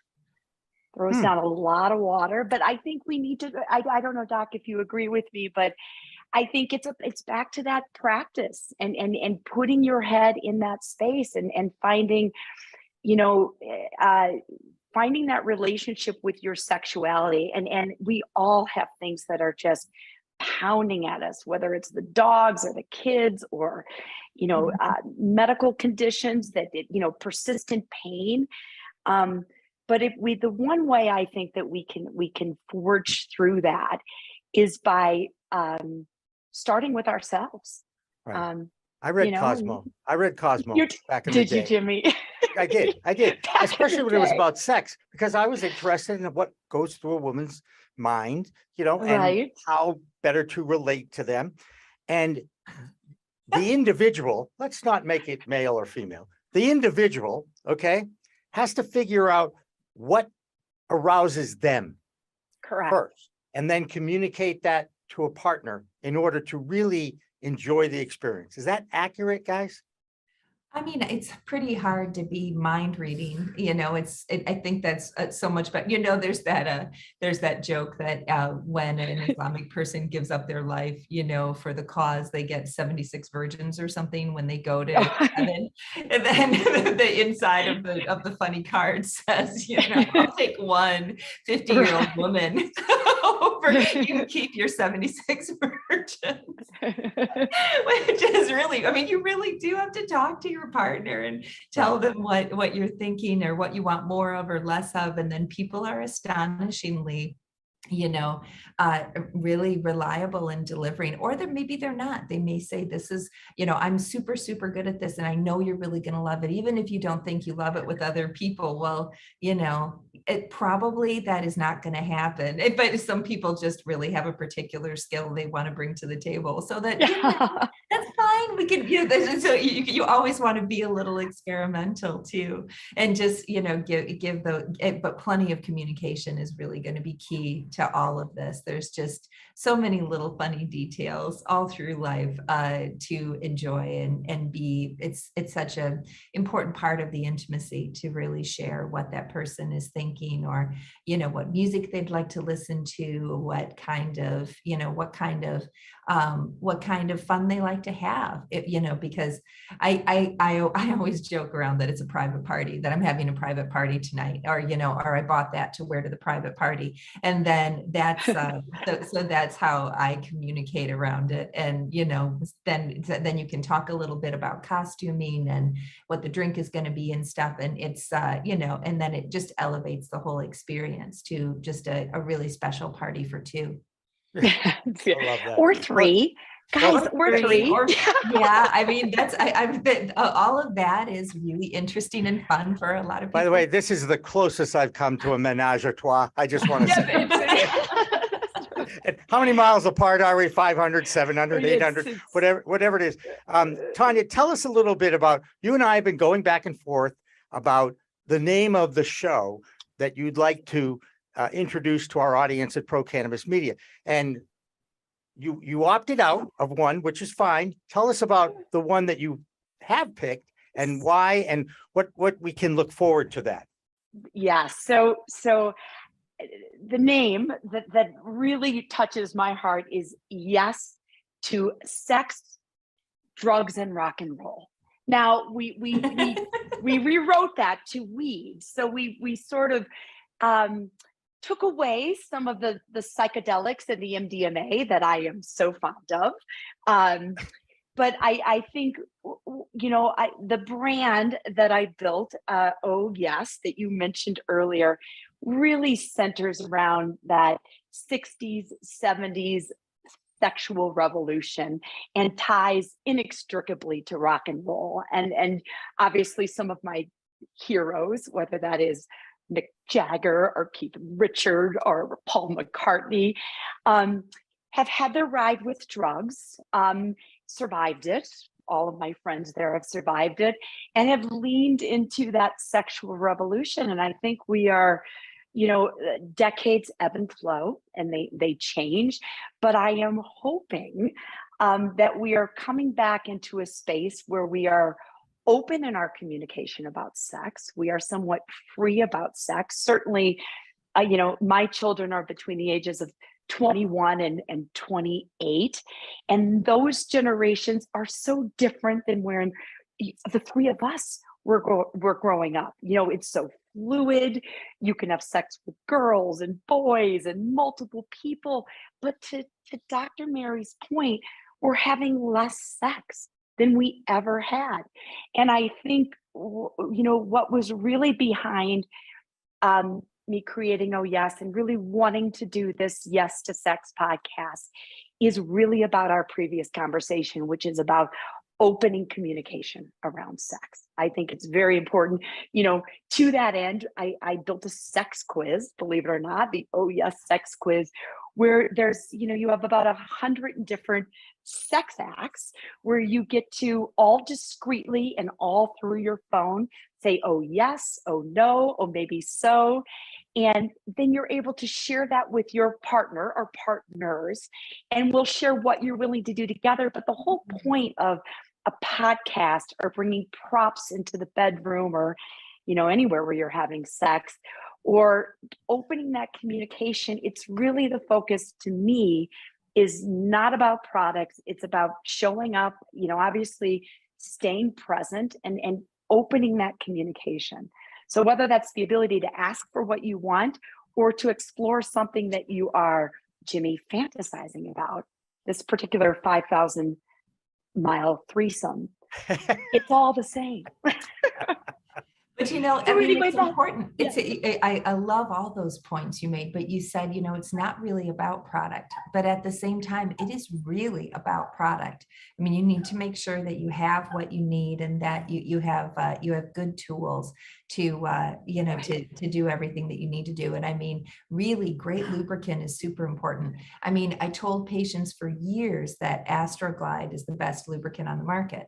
Yeah. And that's true. It is the slipperiest, but it's like, silicone plastic bead that you're all up inside, very close to a lot of very important organs. So I don't, I'm sorry that I gave people that advice. And now, I tell people to use like an organic avocado oil or a really good, lubricant. So I'm glad you've got these products that can help people. Yeah. And you're not the only one, but I want to bring in the male factor here, guys. Okay. That's my role in this. For years, men like to pleasure their partners, just like women like to pleasure their partners. Okay. But as you get older and you go through menopause, the post-menopausal sexual experience can turn painful. So what was pleasurable has now become painful. And that probably has more to do with less practice than anything else, because we're talking about muscles here. But my point is, how important is it that the guy understands when to say no, when the partner says no, it means no, or that hurts, move on to another body part. That's really what it comes down to. Again, it goes back to that communication between two people. I think it is the communication, Jimmy, but I'm going to go back to Dr. Mary's point, which is stash some lube in your purse. It goes a long way. So we as menopausal women in that world, we are definitely a little less lubricated than our 20-year-old counterparts. They have more moisture than we do. So instead of moving on from that space, Jimmy, if you break out the lube and maybe, there are various kinds of lubes, the Astroglide that Dr. Mary mentioned, the silicone lube just gets the job done. She's right. Like if you want to get over that hump, that is probably the way to do it. But, there are lubes made of olive oil, just coconut oil, which we do, or propanediol, which is more of a water-based lube. But I think always listen to your partner. Part of your conversation was listen to when she says no. That goes without saying, and you always move on if she says no. But as you open communication and explore things together, I think, speaking from experience, you can get beyond some of that pain by using the tools that Mary is talking about. Yeah, of course, practice always helps. Muscle and it's uterine ligaments. There's the uterus is sort of suspended in the base of the abdomen by some ligaments that that sometimes after a heavy pounding can be really crampy. Exactly. The cramps that happen after an experience like that are probably the uterine ligaments that have gotten a bit pulled and tugged. But the tissue in the vulva and in the vagina can get, as you get older, can get more collagen deposition, and it'll get stiffer and shrink. a bit.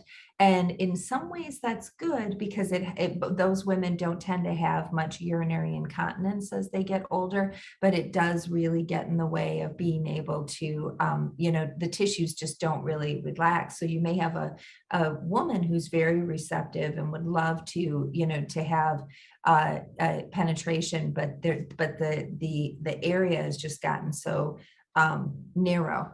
And there's all kinds of stories and all kinds of crazy case reports in the literature of women who didn't have a conversation and they hadn't had sex for a long time. They had a lot of collagen deposition postmenopausally, and they have some real bad outcomes. So, and they have like a series of dilators you can do, but that's a difficult problem. When that starts to happen, that's really challenging. And it's sort of a use it or lose it phenomenon. There really isn't much to like make it not happen other than just to continue to be sexually active and keep things as healthy as possible, Well, I would argue that even in the midst of a good pounding, keeping that lubricant by your side goes a long way, because just the friction alone can take you down as we get a little older. So keep it travel size, keep it by your bed. Do you guys designed all mine so you can palm them in your product line? Oh, everything I did was travel size, so you can put in your hand. It's discreet, and you can get at it quickly. Tanya, I got to take a look at this line. I am sending you so many toys, and the handcuffs. I'm sending you handcuffs too, light BDSM. Yes. Well, good. Now I'll have a pair to give away. Oh God, I've totally lost control here. Which is fun because I think when you have two mature people talking about these things openly, it does tend to normalize the experience. And one thing I learned, and I think it was Tanya who said this, the brain is really the sex organ here. Right. That's what I learned in my little sex class at Tufts University back in 1979. Don't ask me the grade I got, okay? But the point is that, and everything else is your musculoskeletal system, right? But what impact does being high have on your sexual experience? Oh yeah, this is a cannabis show. That's right. That's right. I know it's not just a sex show. I brought it back to the cannabis thing. So Dr. Mary, I'm going to start with you, and then because Tanya will go on for hours on this subject. Yeah, but definitely. How does it enhance? Because I've read all this stuff, it wasn't even in Cosmo. One of these was in the New York Times about, here's what the science says, does cannabis alter your sexual experience positively or negatively? And of course, this plant, as we all know, impacts everybody differently. Yeah. So add in that challenge too. And different plants impact people differently. So right. yeah. And I've got that too. I've got the best weed strains for sex. We're gonna go over that a little bit too. Yeah, but those are a lot of fun to pick out. I have walk me through what the body goes through when, first of all, you have a few hits of a joint, or you take a dab or a bong hit or whatever titration floats your boat. Okay. I'm now doing under the tongue things. It works.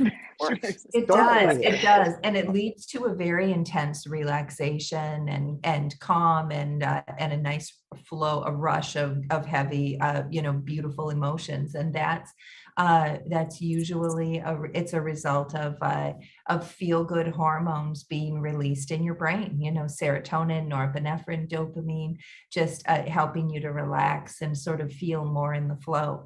I mean, there are different drugs work different ways, and drugs like cocaine and alcohol elevate your ego and make you think that you're stronger, smarter, faster, and sort of make you.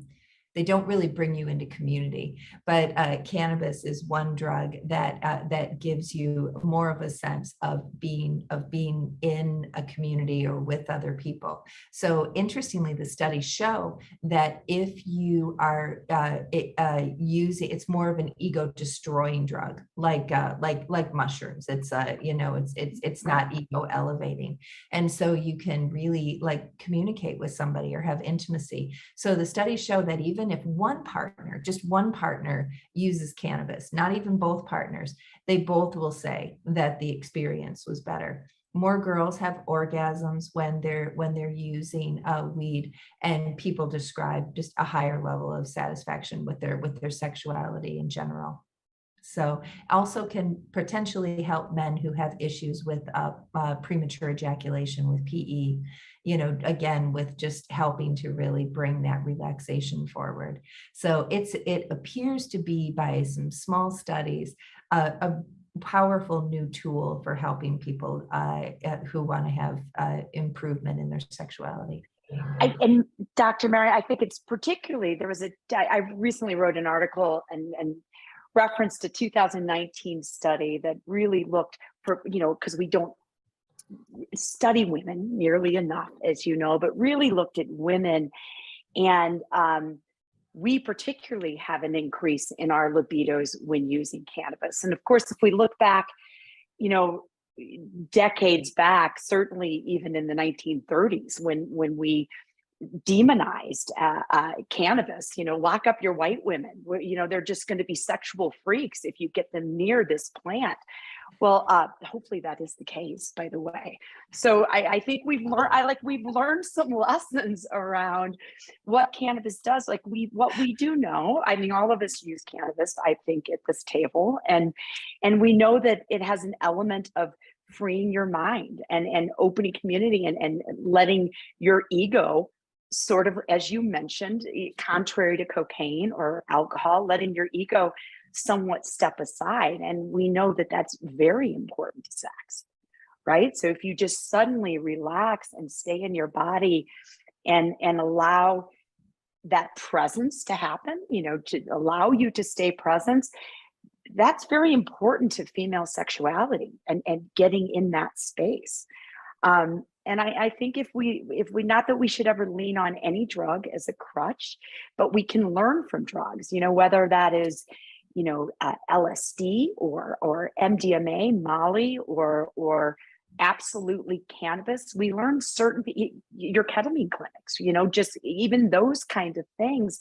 We start to learn things about how our mind can open and how we can stay present in that moment. And that is what sex is about, in my opinion. I think it is too. I mean, there's not a lot of things, and I think it differs for everybody, where you can really get into the now and be very much present in this exact moment and not be thinking about what you're going to do after the podcast or what you didn't complete before, or you always have something else, some other tape rolling. So it is really nice to figure out a way to just get everything else off the table and completely be in that present moment. I think you can do that with sex. You can probably do that with a very deep, spiritual prayer experience. I think sometimes on super long runs or in a hot Bikram yoga class where I'm totally absorbed in the exercise, I've gotten completely, everything else erased. But that's a really tricky thing for most people to be able to do. And absolutely. And if you can use cannabis as an aid to help sex really become something almost spiritual.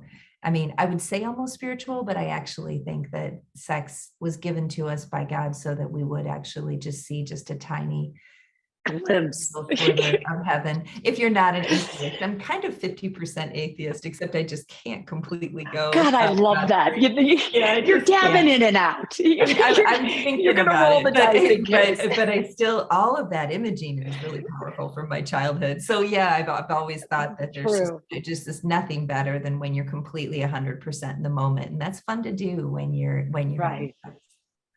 No, I think that is so true. And again, I'm gonna go back to that concept of practice and communication. And we are talking about drugs here, and however controversial that is, we're talking about, cannabis and how we incorporate that into our lives in a healthy way. So that means that of course, if you take too much of that edible, sex is no fun. So it's often around understanding, where you're at in yourself. Obviously, I'm a huge proponent of, not obviously, but I'll tell you, I'm a big proponent of microdosing, whether that is cannabis or, some of the psychedelic drugs. If we have a relationship with those substances that is healthy and lets us learn from them, we can incorporate that into other things that we do. So whether you're practicing your Bikram yoga to get mindfulness and taking that back into the bedroom, or when you smoke a joint, you realize that the clutter and the noise in your head around having to do the dishes and then not being able to focus, teaching ourselves to get better at that mindfulness and staying present is going to make sex great. And if you keep having those rolling awesome orgasms, you're going to get the dopamine and the prolactin and all of those endorphins that Dr. Mary is going to share with us. It's so funny that, sex is great, right? Isn't sex so much fun? But then people forever have been trying to have more fun, like, oysters. Right. You hear about all kinds of aphrodisiacs, and then and plenty of people have a couple of beers, or they'll have a nightcap before they go to bed, and they'll pour themselves a stiff glass of whiskey. I've never understood a nightcap, and then I got to be a woman, and I was like, oh, I see. I see. So it's trying to relax, I guess. So it's the same thing with cannabis, and probably better because cannabis does have that ego destroying. So you're really bringing yourself into a relationship instead of being thinking of yourself in a more elevated way, and not really thinking about being in community with your partner. So I think you can place different drugs in different places if you're trying to use them to enhance a recreational experience, and it's really hard to put any situation where you would say it's better to drink alcohol there than use cannabis. I mean, the toxicity of alcohol and the other problem is you're half-mast the next day. And I mean, I don't want to be half-mast the next day. I've got a lot going on, and I feel like the weeks already fly by. I don't want to waste a whole day feeling terrible. So, always using cannabis when you're trying to relax is so superior to alcohol. I totally agree with you. Right.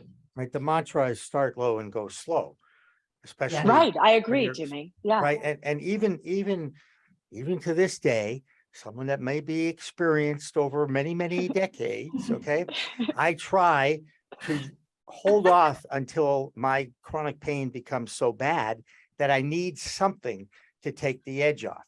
And that's how I've used this stuff forever. And Steve D'Angelo talks about the same thing in the Cannabis Manifesto.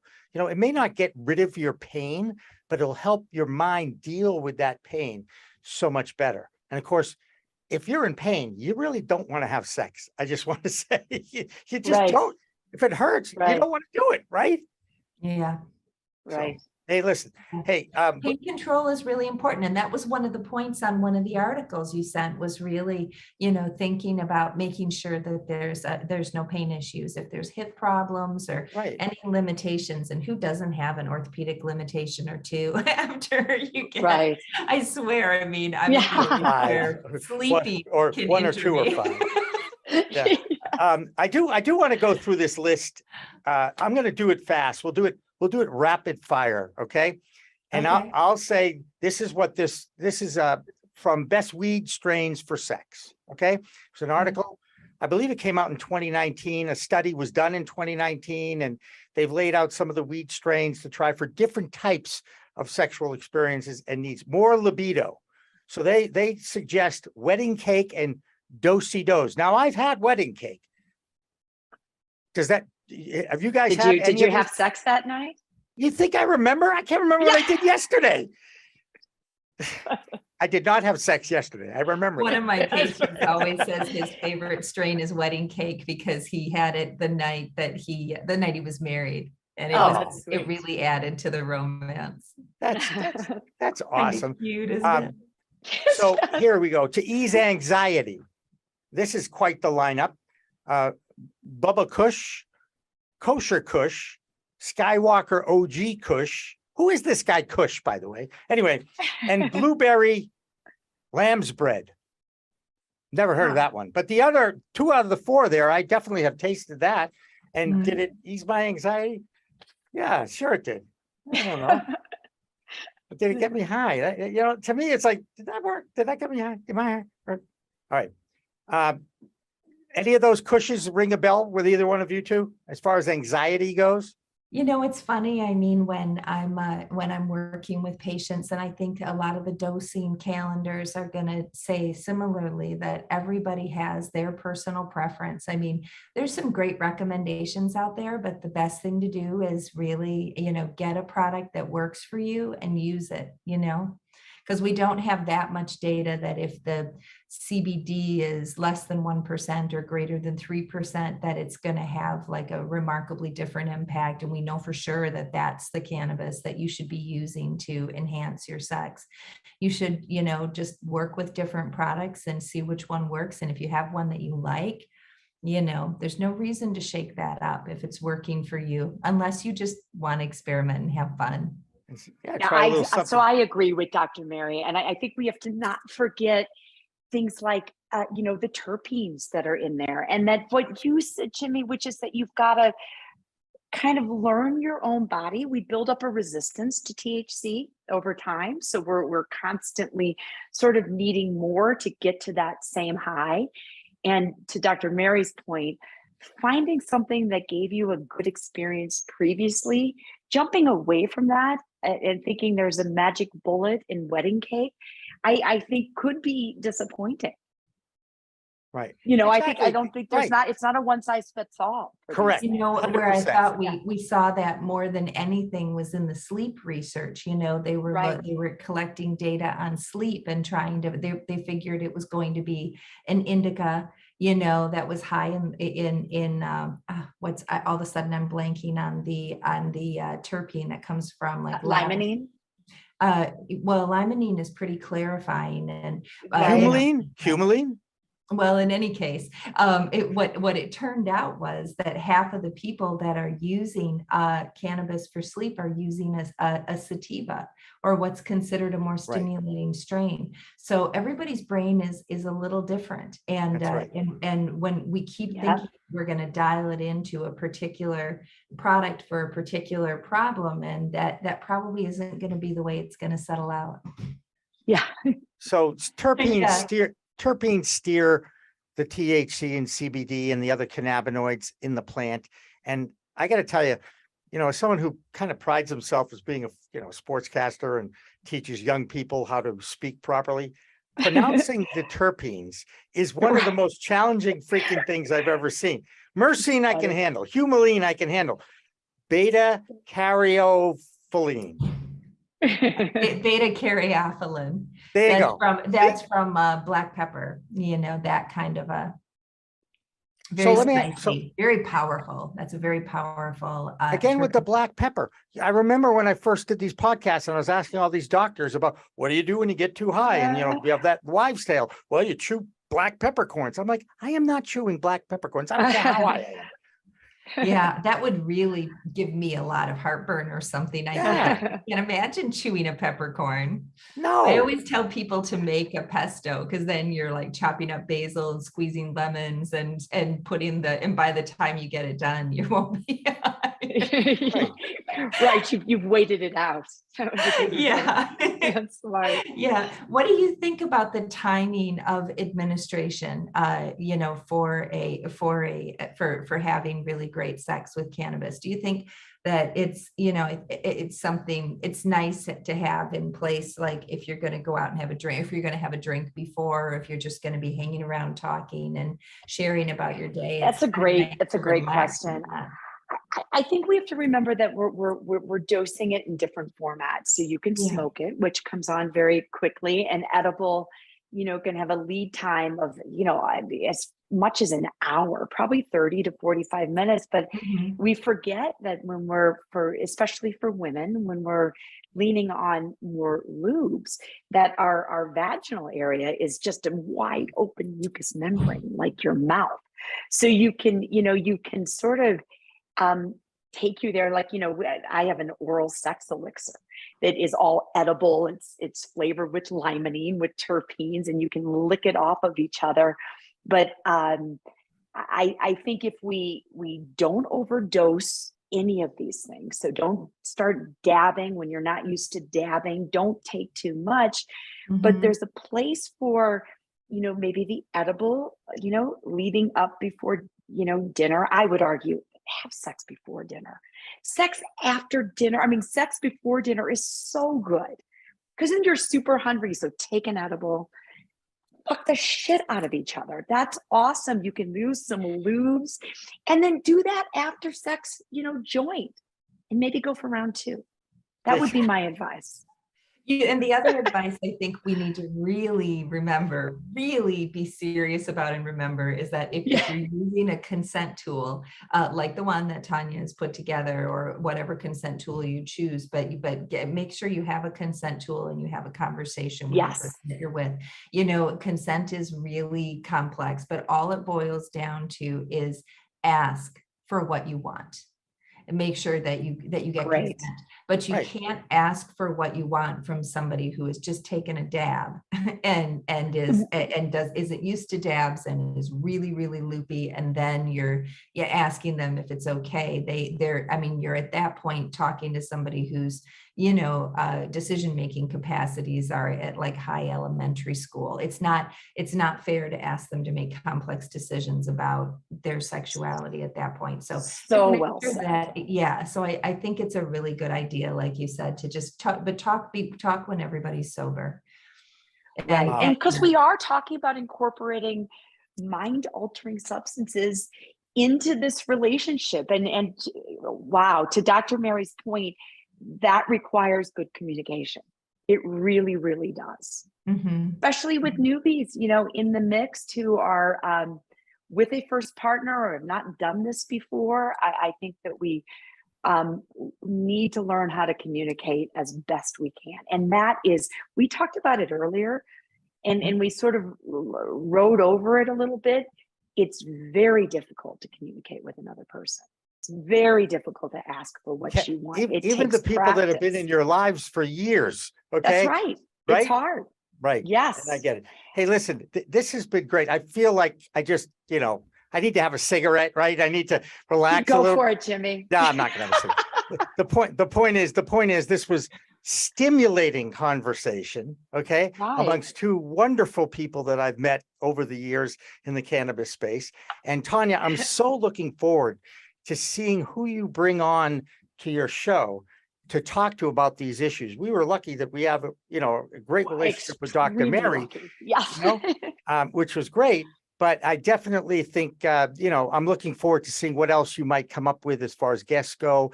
And perhaps, the chat rooms, because if we decide to do them live, this is where the chat room is going to go off. Absolutely. The charts, right? And I just want everyone to know we are absolutely going to have some fun with this. So we are going to be open in our communication, not only about sex and drugs, but, just incorporating the vibe of the 60s and 70s film and music and how that drives our fantasy and where we're headed. Right. All of us Terrific. young people. OOyes.love, right? OOyes.love, right? That's 2 O's for orgasm. I remember. I love how you say that. You could just keep saying that word over and over again. Orgasm? Yeah, that's right. Dr. Mary, how can people get to you? I know how to do it, but why don't you tell us how we can get to Dr. Mary in New York? Well, the best place to find me is on TikTok. That's where I'm putting out all of my most recent content. And I'm still having a blast there. And then I'm working on some additional products, setting up a ketamine clinic and expanding my cannabis card. So keep an eye out for me in your state. And I'll, make sure to let everybody know on TikTok as I add those in. There you go. Yes. So for Dr. Mary Clifton and Tanya Griffin, thank you both for joining me, hanging out and talking. I can't wait for the beginning of Tanya's show. I think it's going to be one of our most popular shows. I can't wait to see what goes on in the chat room, to be honest with you. Right? It's going to be fun. So for Dr. Mary and for Tanya, I'm Jimmy Young, the host of In the Weeds. And don't forget, people, please, okay, like, share, subscribe.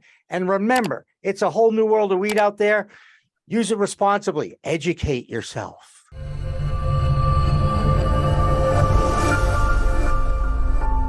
As a broker, we have access to many, many cannabis carriers. So I will go in with 2 or 3 quotes for people.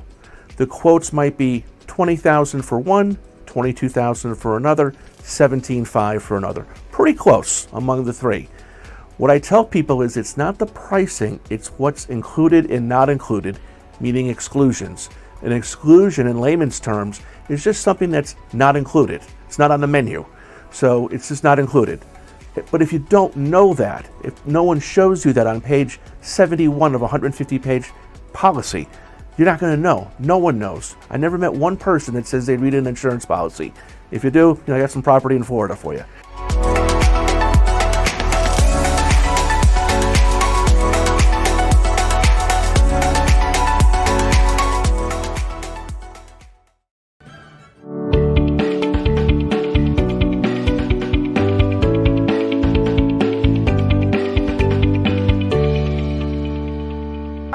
Welcome again to another Friday afternoon edition of the really live Green Rush Cannabis Business Talk Show on Pro Cannabis Media. I'm Jimmy Young, the founder of Pro Cannabis Media, and a reminder to like, share, and subscribe, not just to this show, but all the programs that Pro Cannabis Media produces for you, the cannabis consumer, and the canna curious amongst you all. That's right. You want to learn something about the cannabis industry? Check out any of our interviews that we have on our YouTube channel, on our website, where we live stream 24/7. And you know what? You won't see a lot of repeat programs on there. We've got a ton of content. We have a great show lined up for you because on the Columbus Day weekend in Massachusetts, there will be 3 days of fun and music, and nothing but fun and music, to quote the great Max Yasgur. Joining me is Gary Sohmers. He, of course, in the greater Boston area, is known for his television program, The Antiques Roadshow. Gary, thank you so much for joining us today. Aloha, Jimmy. Nice to see you and everybody. Thanks for tuning in. And you must be a little overwhelmed with organizational stuff going on, obviously, with a big show planned over 3 days at the Boxborough Regency in Boxborough, Massachusetts, not to be confused with Foxborough, where, of course, our favorite football team plays, at least in the New England area. Gary, tell me a little bit about this, how you were able to get a BYOC event, bring your own cannabis event, into a Massachusetts community. How difficult was it for you to get licensing and approvals and all that neat stuff?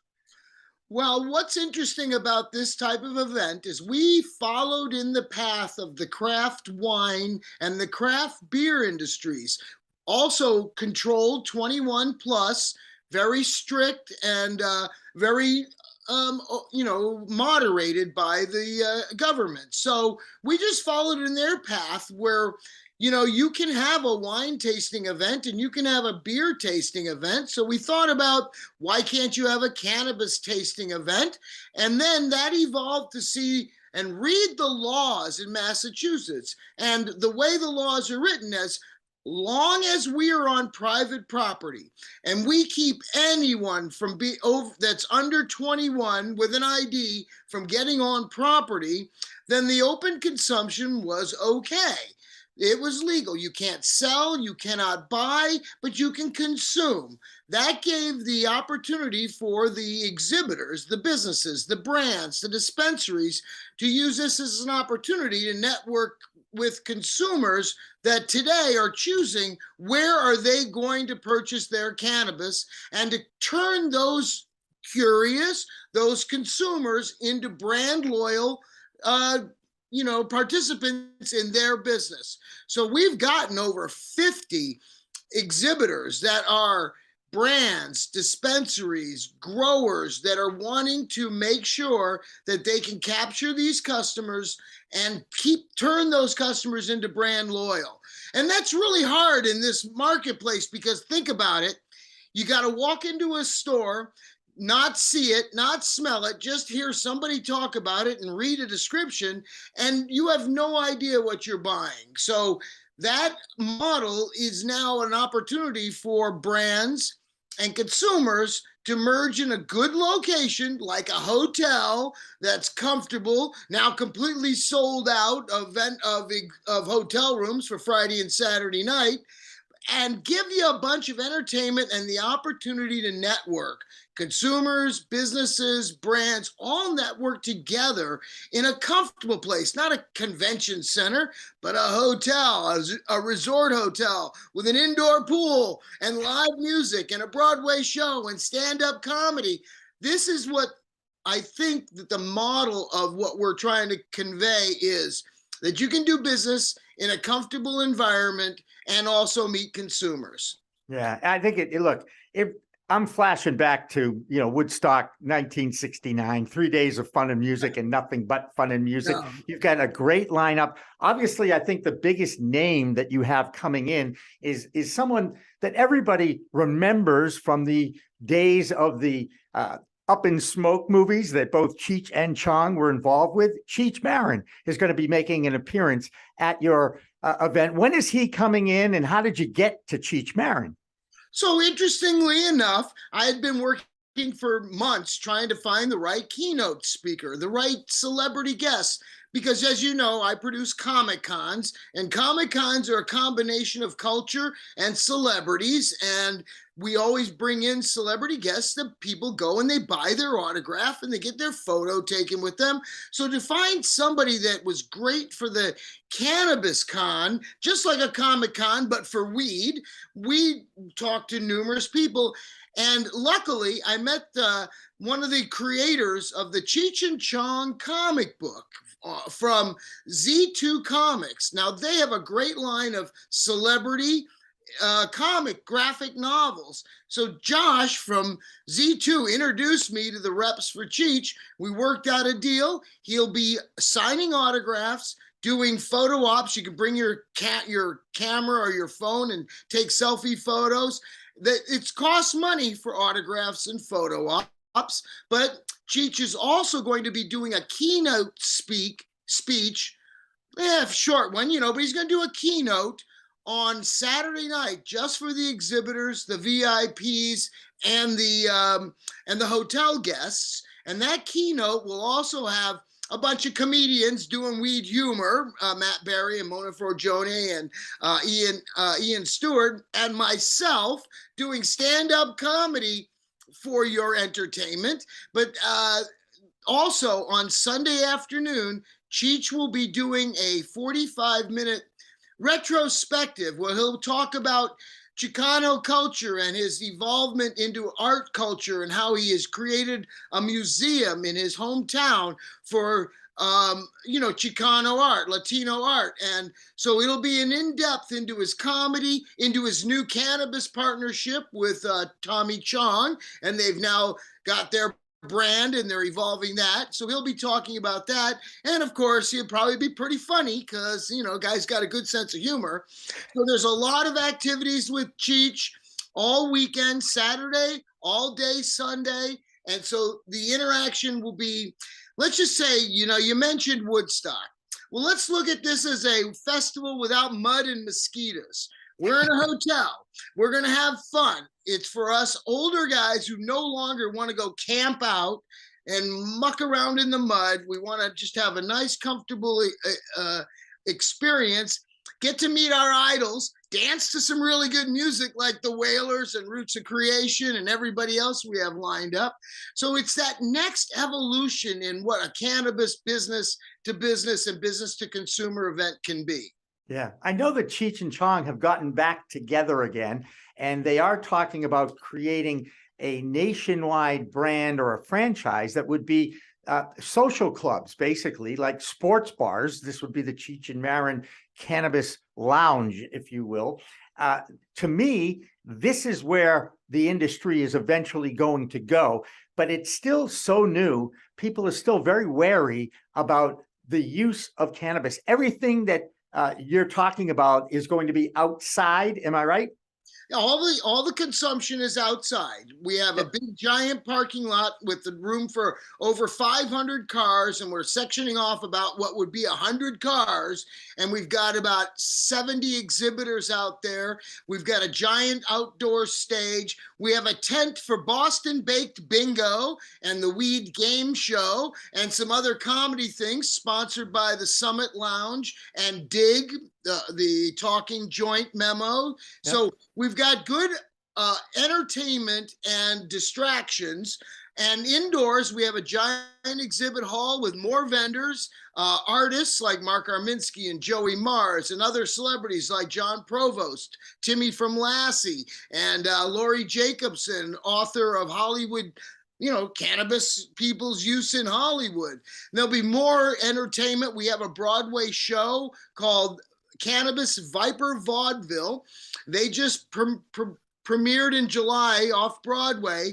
And what it is, it's the history of cannabis in the 20th century told in the musical styles from the original early 20th century to the end of the 20th century, hip hop. So they will be performing that Friday night for the VIPs and Saturday afternoon for everybody. So there's lots of programming, nurses. So the whole concept came from what I call highly functional people who can function high.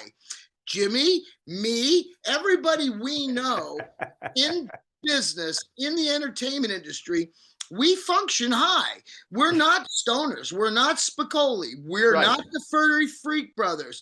Now science is saying that stoners are really highly functional, and we are proving that. So our programming and a lot of our conversations and seminars and panels will be people explaining how highly functional people function high. And therefore, the mental health and your physical health, along with plant health, all evolves to be able to make us able to do this because our natural bodies do it. Yeah. Altered state of consciousness is perhaps a better way to look at that, but that's okay. I mean, higher state. We're at a higher state of consciousness. Absolutely. Hey, so it says October 7th to the 9th. That's a Friday to Sunday. What time on Friday does it all kick off? So Friday is business to business and VIPs. Anybody can become a VIP and buy a pass. So it starts, it's only $65, but it gets you into the Roots of Creation concert, gets you to meet all the exhibitors when there's not a huge crowd. And then you get the Friday night entertainment, which is stand-up comedians and a solo concert by Brett Wilson of Roots of Creation and the Broadway show, Cannabis Viper Vaudeville. Yeah, so I love that. I love that off-Broadway show. I'm actually hoping you can put me on that VIP list so I can check that out, because I think that'd be a great take. I think you're working press, so you'll have one of those. I'll be working Friday morning. What time does it open on Friday? Just out of curiosity. 3:00 in the afternoon. It's open from 3 to 6 for the VIPs, and exhibitors will be open. And then that's outdoor entertainment, and the indoor exhibitors are open also. But then we also the indoor entertainment starts at 7 and goes till about 10. So from 3 till 10. You get a full day's worth of entertainment and the opportunity to network. Saturday, the show opens at 10 a.m. for everybody, VIPs, general admission, and it goes until 6 p.m. And then general admission is over, and we have the VIPs and exhibitors activities in the hotel starting at 7 p.m. So it's and then Sunday is 10 a.m. till 5 p.m. The Whalers conclude the event, and they go on at 3:00 on Sunday. Ooh. Right before the Patriots kick off. I like that. Get that out. Get that concert out of the way. Yep. I know nothing about football. I know that. I know. Hey, I do know you know a lot about collectibles and comics. And all these guests that you've been able to drive, I'm guessing you had previous relationships with through your collectible adventures. Yes? Yes, of course. Yeah, I think that's a great idea. And you're combining them two. And then you add in Mark Shepard and the New England Cannabis Convention team to help you organize this thing and run the event for you. How did it come about that you and Mark Shepard got together to talk about working together? Well, interestingly enough, about in the last century, during the 1980s, I moved to Boston from Madison, Wisconsin, started working on Lansdowne Street, where I met everybody at BCN, the Boston Phoenix, and kind of like stayed there until 91. And then all of a sudden I was producing big collectible shows in Boston, and then I got the TV show, and then the Phoenix fell apart, and then Mark kind of was evolving from one to the other, and then started Nikan, and Dig started, and so I kind of have an evolution through that. But Mark has always been a customer at our shows because he collects comic books, and he's a knowledgeable man about comics and pop culture and all that stuff. So we have a great bond just on that collecting spirit. So when I put this event in my head together and laid it out on paper, I pitched Mark immediately saying, Mark, you want to do this with me? And back then it was impossible. Like he said to me, he goes, this is not legal. It's not illegal, but it's not legal. Let's wait until see what plays out. Then we had a plague, and then the plague killed 2 years of time. So when we went back to it this March, we kind of talked it through on how to do it, best case scenario, best methods. And, I trust Mark 100% in his knowledge of the market, and he trusts me in my ability to do production and logistics. So as a team, we're going to have a 100% happiness factor of everybody that walks on property. So if you don't come ready to be happy, stay home. Now, that little festival in New York shut down the New York Thruway, right? That was one of the things. There was so many people showed up unexpectedly. How are you dealing with crowd control? And I'm guessing that was a prerequisite to move forward with the town of Boxborough. Right. We have very strict requirements of being able, everyone has to show an ID before they can drive onto the property.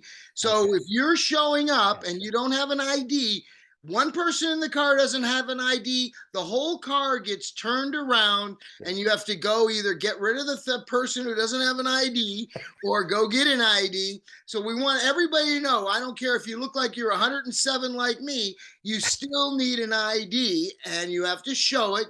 You will be wristbanded as soon as you drive onto the property. It's a wristband that says you are over 21. As long as you're wearing your wristband, you will never have to show your ID again. Then once you get onto property, you will then get your wristband for your day or weekend or VIP or whatever activity you have paid for. Now, the difference between our event and that big little party in 1969 is we have the internet. So we know how many tickets have been sold. We know how to track that. We can make it sold out so quickly and easily. But the relationship we have with the town of Boxborough is that we hire enough police, enough security, enough people to make that 100% happiness factor work. They'll be happy. The town will be happy.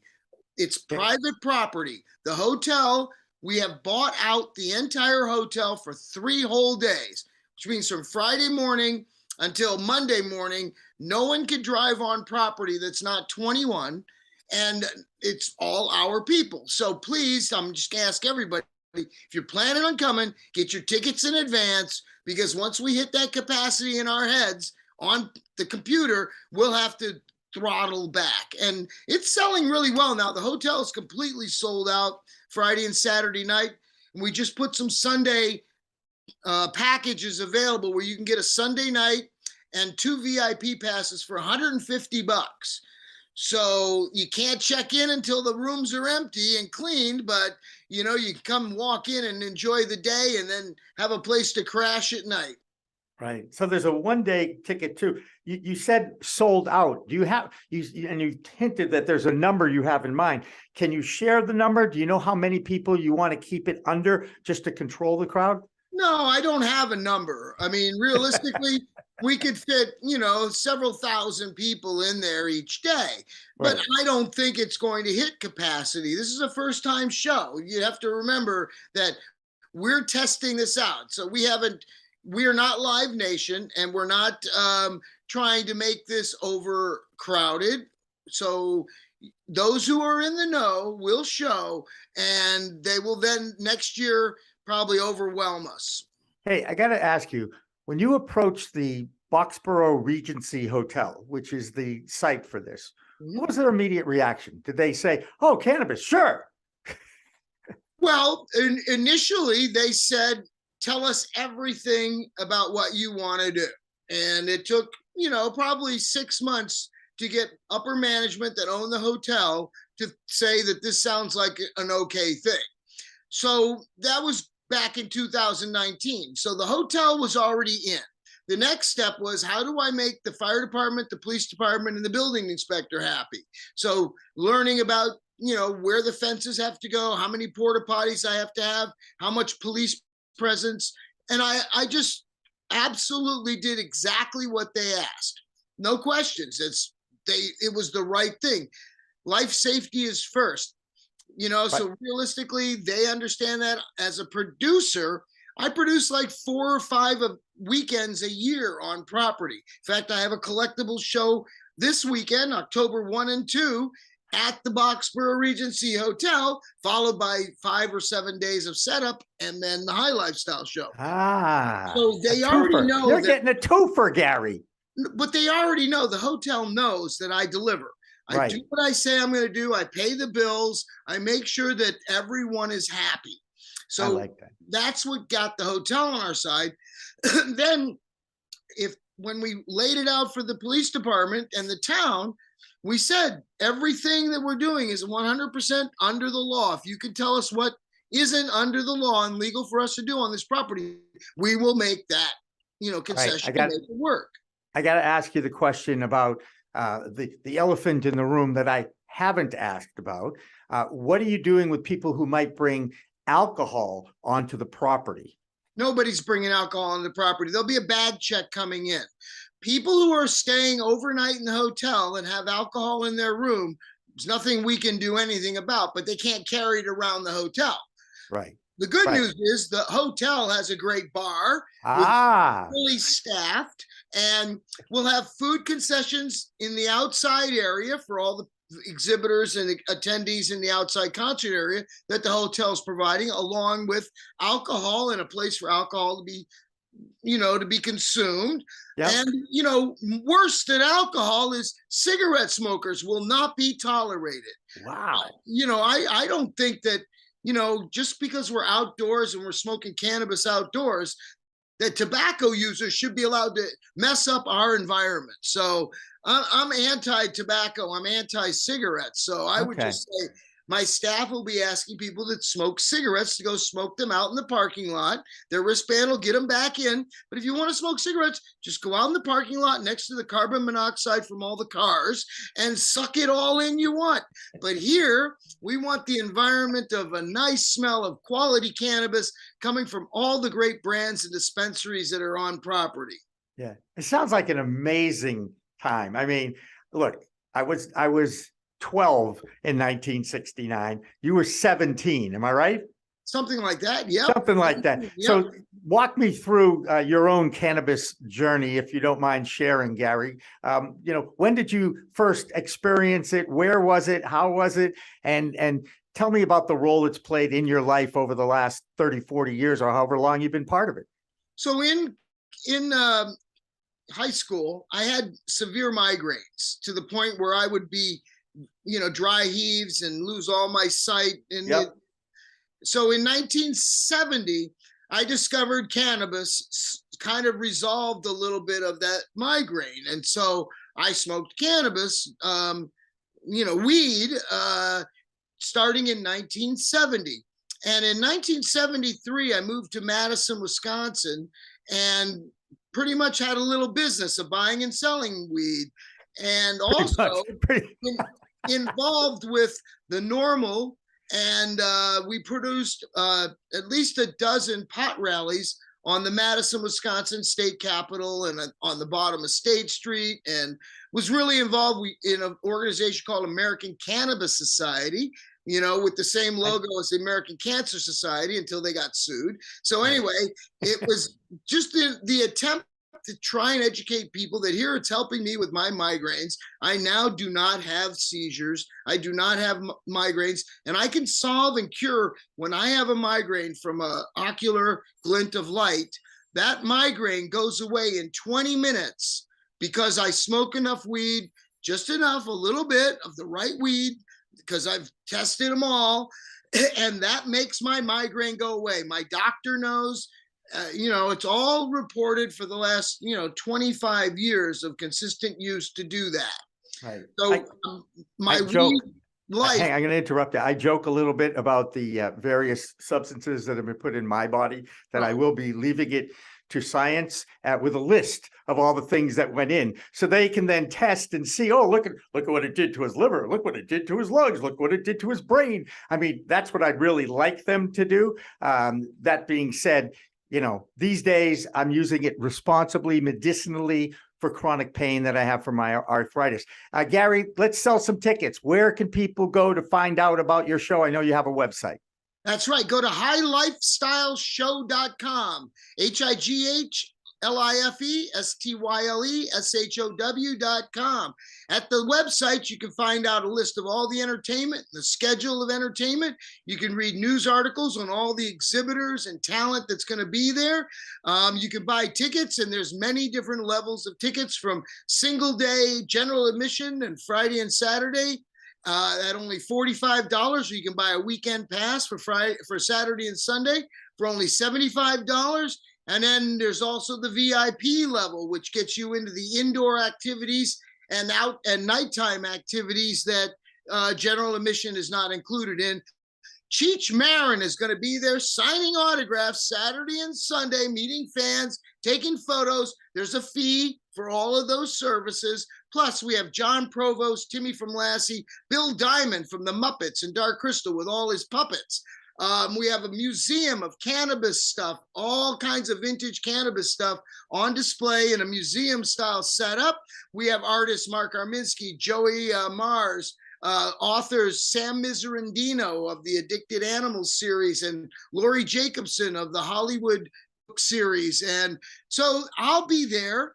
I'll be selling records. I'll have a ton of record albums for sale, but I'll be joined by close to 100 other exhibitors, mostly brands, dispensaries, and there's a list of them on the website at HighLifeStyleShow.com.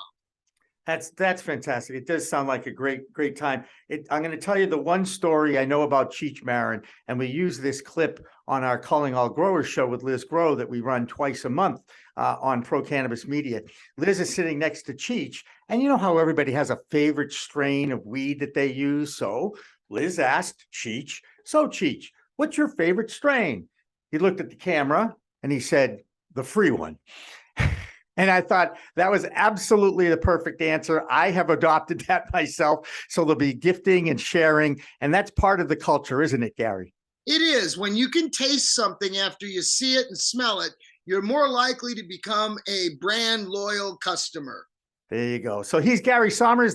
The thing is, the High Lifestyle Show, it's going to be basically a 3 days of fun and music and nothing but fun and music, which is really what Woodstock was about. I'm excited because I was only 12 years old when the real Woodstock came around. I still listen to that album, Gary. Yeah, the Alvin Lee, I'm Going Home, and Sly and the Family Stone, and Sha Na Na were just awesome performances. And I'm still looking for somebody who's a Deadhead who could explain to me what happened. Why did the Dead not allow their music to be recorded and shared all these years? I don't know the answer to that, but I bet somebody at the High Lifestyle Show is going to enlighten me. So for Gary Sohmers, we're going to take a break.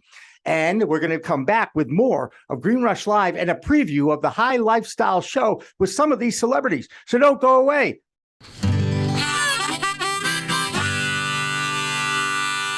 Yeah, this is a tune that I wrote back in I've forgotten.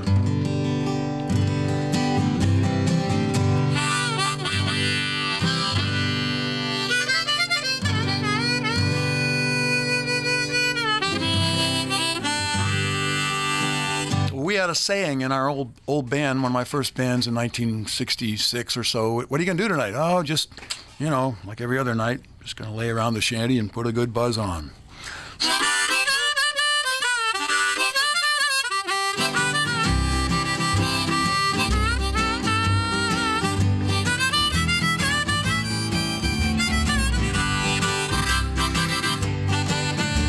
Gonna sit down in the kitchen, fix me something good to eat. Make my head a little high, make the whole day complete. Gonna lay around the shanty, oh mama, and put a good buzz on.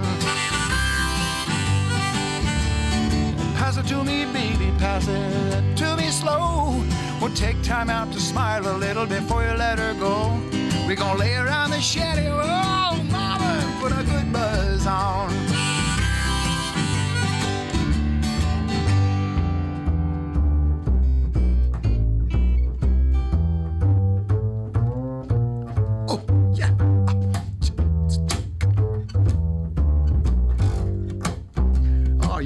You're on something. Go ahead.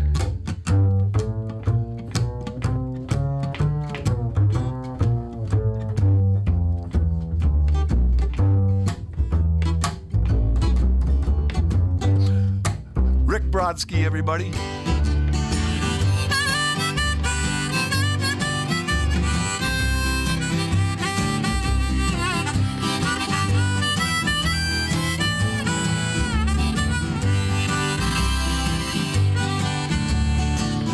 Nothing to do and there's always room for more.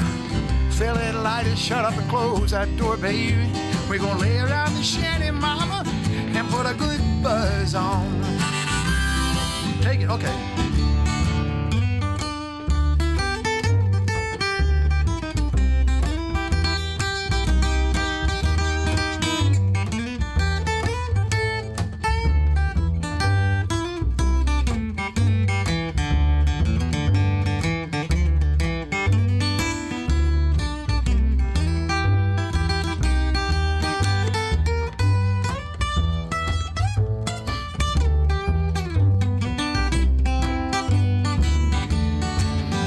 Prohibition never works, it's time to realize it. It grows in my backyard, it's time to legalize it. We're gonna lay around the shanty, mama, and put a good buzz on.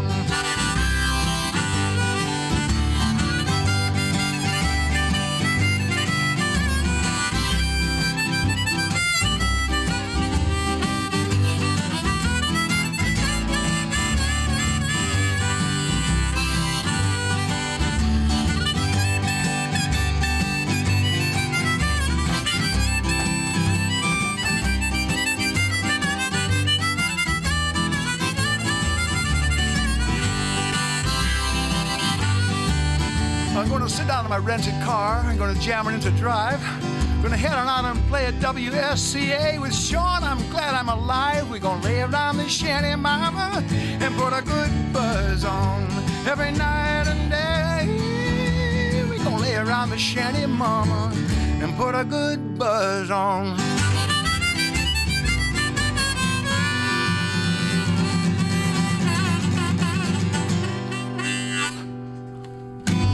Nice. It's Friday.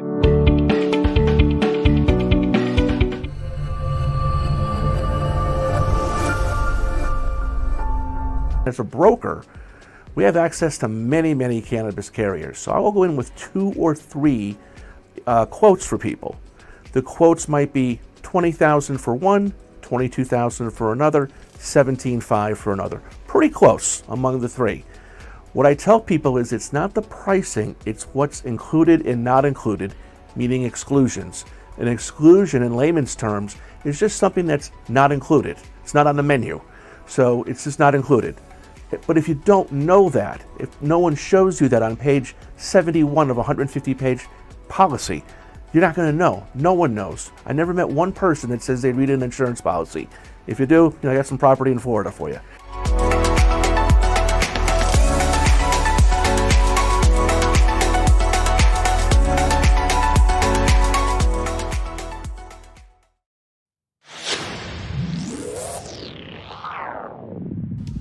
Hey, you want to grow your own plants? Check out Style Lighting's Grow Kit. It has everything you need to become an expert home grower and bring the power of the sun indoors. Style Lighting uses TCP's high-powered commercial LEDs that deliver twice the output in the market.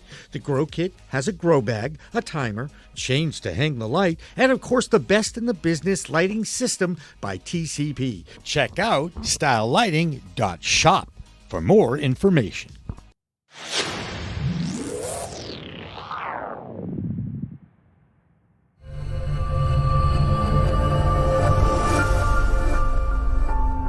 It's the whole package. Not only is it the exclusion, we talked earlier about how experienced is the rep you're talking with. Do they do it full time? Do they do it 5% of the time? Do they have a dedicated back office? How long they've been doing it? There's a lot of people trying to cash in the insurance. The forefathers, like my company, we've been doing it for 3 years, and now they're trying to cash in. That's okay. We like competition, but we know that we're going to come out on top most of the time.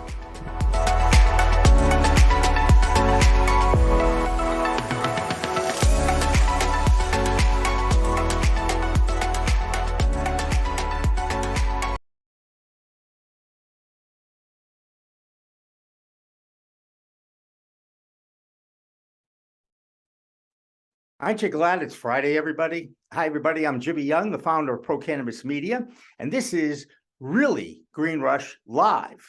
And that's exactly where we are now at our new world headquarters in Clinton, Massachusetts. And if you don't know where Clinton is, like I didn't about 2 weeks ago, check it out. We're right above Worcester and right above Boston on the northwest side, whatever you need. But I'm here. We've got a really great guest coming in just a few minutes.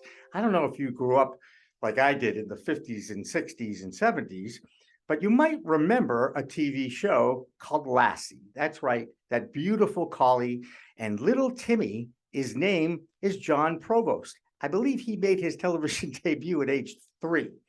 I don't think he's age 3 anymore, but he will be joining us in just a minute. We just got the link out to him and his wife, Lori, and I'm sure that they will figure out how to click on that Zoom link. And if they don't, they're going to call me again, but I don't think they will. I think that we were able to get this link to them, and he should be joining us momentarily. Why did I get Timmy from Lassie, the actor, Jon Provost? Because he's going to be in Massachusetts next week at the 3-day festival that Gary Sohmers was just talking about. That's right, it's the HighLifeStyleShow.com, and you can check it out online. And look at that.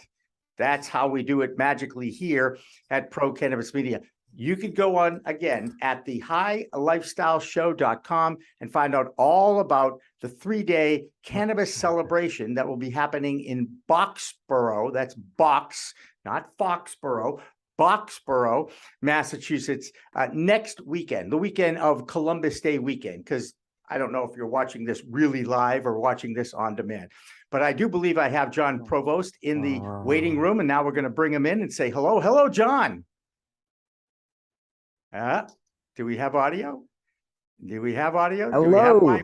There he is. I heard something. Hi, Jon. Hi. I hear you. Do you hear me? I am having echo things here going. Everything's delayed. Okay, so what you probably need to do, Dan, I'm pretty sure if I tell him if he's got an echo, it means that he's listening to the live feed somewhere as opposed to just making a Zoom call. Okay. Yeah, could be an internet issue too. This is what I'm hearing. So, Okay, Jon, are you let's there see. now? I'm trying to get there. Okay. I'm launching. Okay. You hear me though? Yes. Okay, so why don't we just have a conversation? Okay, if I can. Now, are we there? I can see Yes. you. I can see me. Yes. Hey, okay, we're good. Hey, we're good. How are you? I'm doing great. How are you, Jimmy? All right. Nice to meet you. Nice to talk with you, sir, because, I'm 65 years old, which means I do remember the 50s and 60s, Jon. Okay, I do remember. Good. I'm glad you do. And it's a pleasure and an honor to meet you, sir. Tell us, look, I know your career. I'm amazed at it when you think about all the amazing things that you were able to do as a child actor. Okay, from age 3 to like 19, you were in a million different shows, working with some of the biggest names, the golden age of Hollywood. Am I right? Yes, everybody remembers Lassie, and rightly so. I mean, I did Lassie from when I was 7 to 14, from 1967 to 1964. But by the time I was 7, I had already been in 10 movies, even some live television. And as you mentioned, yeah, I started my very first movie. I was not quite 3 years old. And in this business, it's either your parents are in the business or somebody Wasn't my case. My mother was from Texas, and all she wanted to do was get an actress's autograph. And the actress was Jane Wyman. So she read an ad in the LA Times that there was a movie being made and they were looking for a 2 to 3 year old blonde boy. So mom said, oh, I'm going to take him and I'm going to get her autograph. Well, yes, she ended up getting the autograph, but I beat out like over 200 little boys. And, for this part, and we weren't even trying to do it, but, I got the part that day, and that was so big with Jane Wyman and Sterling Hayden. The next year, it was so big with, Country Girl with Bing Crosby and Grace Kelly, and it just started. It was crazy. So I'm so happy that my mom wanted that autograph. Yeah. And I'll tell you what, as I look at the other names like Robert Redford, also Kurt Russell, Clint Eastwood, all people that you've worked with, Jack Benny, James Garner, and to be honest, Timmy, okay? Yeah. The most impressive name on here is Wilbur. Yes, Mr. Ed, the talking horse. I love that show. Ed. Well, come on, Jimmy. I worked with the smartest dog in the world. I had to work with the smartest horse. But I'm going to blow everybody. I'm so sorry. I have to say this. Mr. Ed really didn't talk. Oh, I know. It was Hollywood. It's just the way they do things. The next thing you're going to tell me is Santa Claus isn't real. That'll really bust my brain. Oh, well, I got a story about that, but we won't go there. All right. Hey, Jon, you know that you're coming to Massachusetts next weekend for Columbus Day weekend. The leaves, by the way, are just starting to turn now. We have a beautiful fall day as we talk to you really live here on Green Rush. But next weekend, it should be even a little bit nicer out there. So you're going to get a treat with all the colors. I'm sure you've spent some time in New England in the past. Am I right? Yes, I have, for sure. And I was watching the show a little bit earlier, and Gary was saying it's just going to be a lot of smiling and happy fun. That sounds like, we need some more fun and some happy stuff happening here. And so and by the way, he mentioned Lori Jacobson. Well, Lori's my wife, and so we're both going to be there, and we're going to be having a lot of fun and get my picture taken with Cheech. There probably isn't any other icon in the industry that's more well known than Cheech Marin and Tommy Chong. Now, Tommy Chong has been on our show in the past, and that was quite a thrill. It was the second time I got to interview him, but I've never met Cheech. So I too am looking forward to that. And I like the fact that even somebody as famous as you, someone with an incredible resume as you, will still get a kick out of hanging out with Cheech Marin, right? Oh, geez, loved him. And we were all you guys were talking about, when you first got turned on to cannabis, whatever. I can just remember the album, the Bamboo, I think it was, and it had a giant rolling paper in it for the Cheech and Chong. It was just great. But yeah, no, I'm looking so forward to it myself.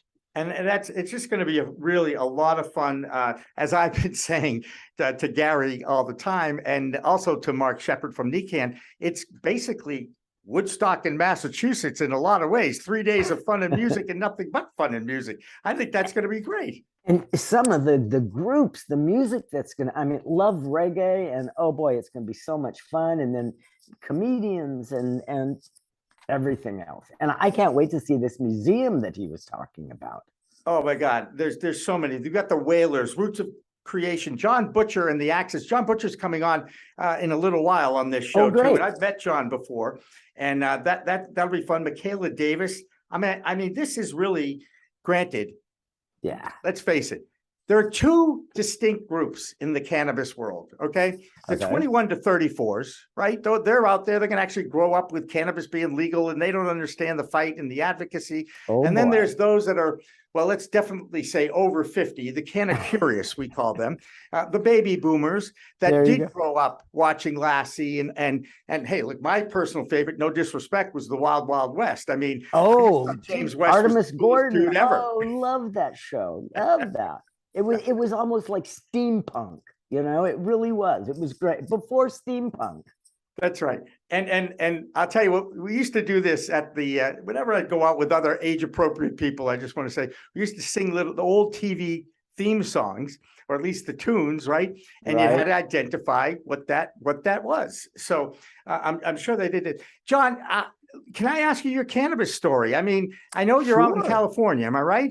Yes, Southern Cowboy. I grew up, 16 years old, the Sunset Strip, the whiskey, and the Whiskey a Go-Go and all of the great music. Oh my gosh, the people that I got to listen to and see.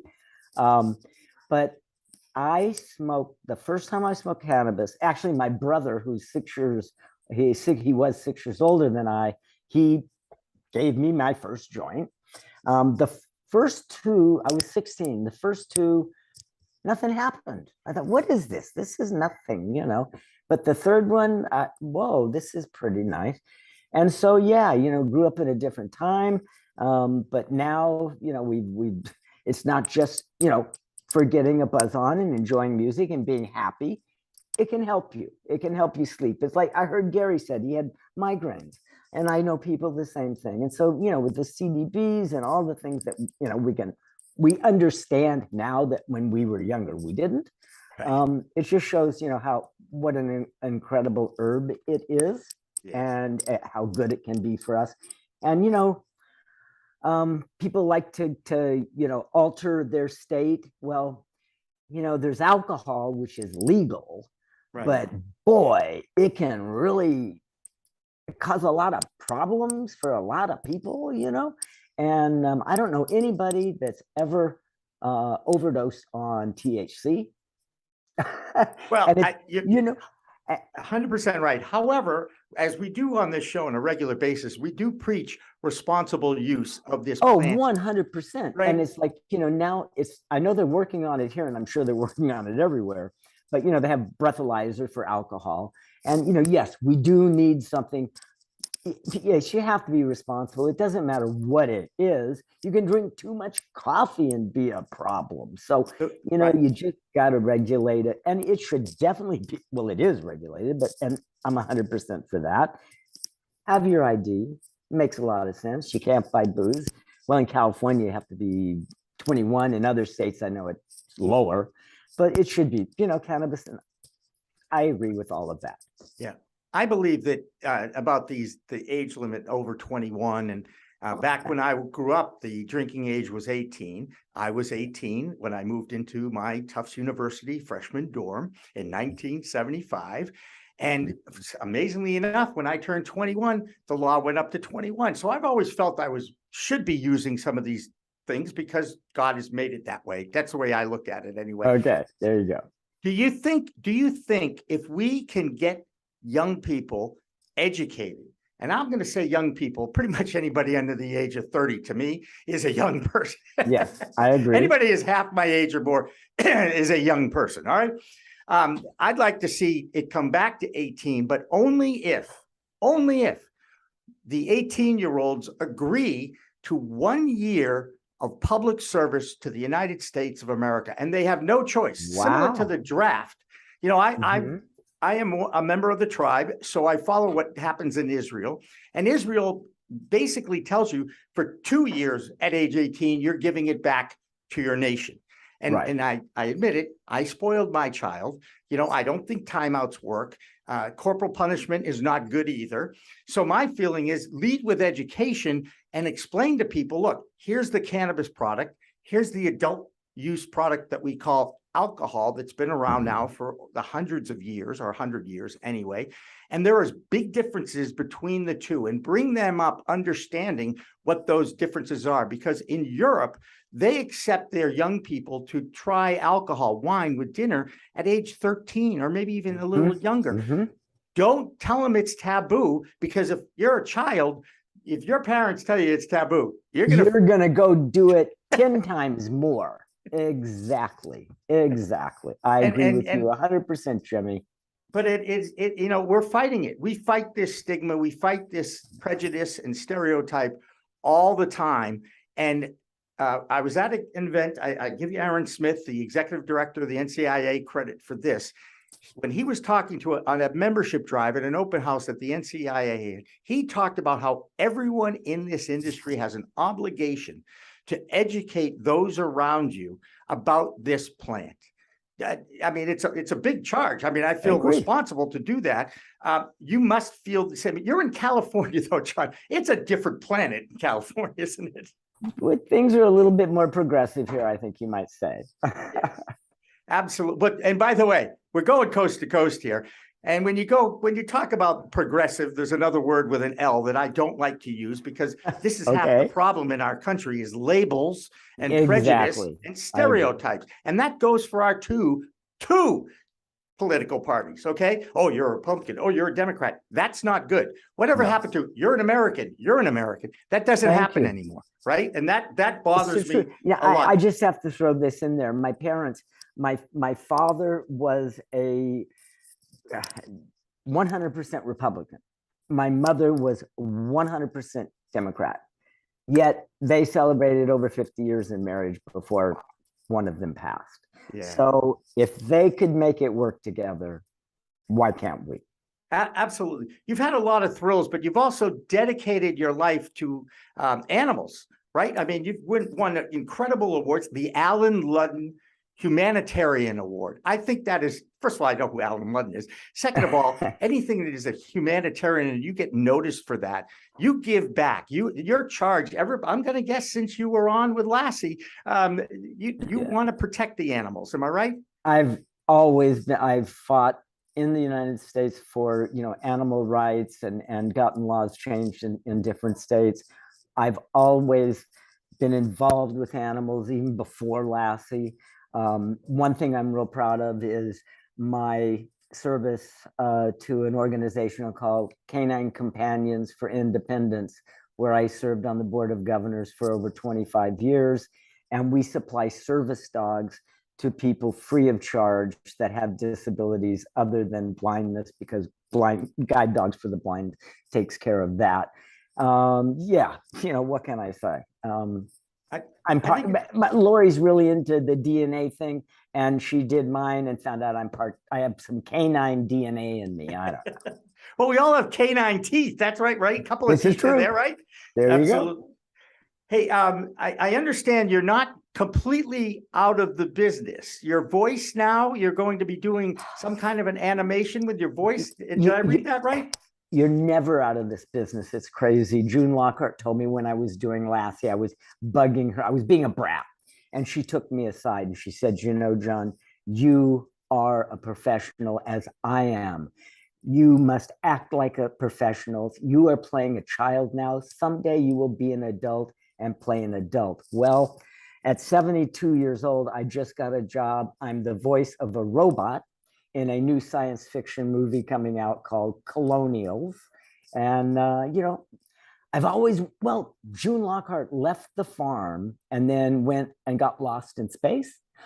I finally get to go to space, and maybe I'll find June up there. I don't know. Well, I'm sure she's up there for sure, because from what I understand, she was a sweetheart, right? June is great. June is 97 years old as of June the 25th. I speak with her all the time. She's doing great. She is retired as of a few years ago.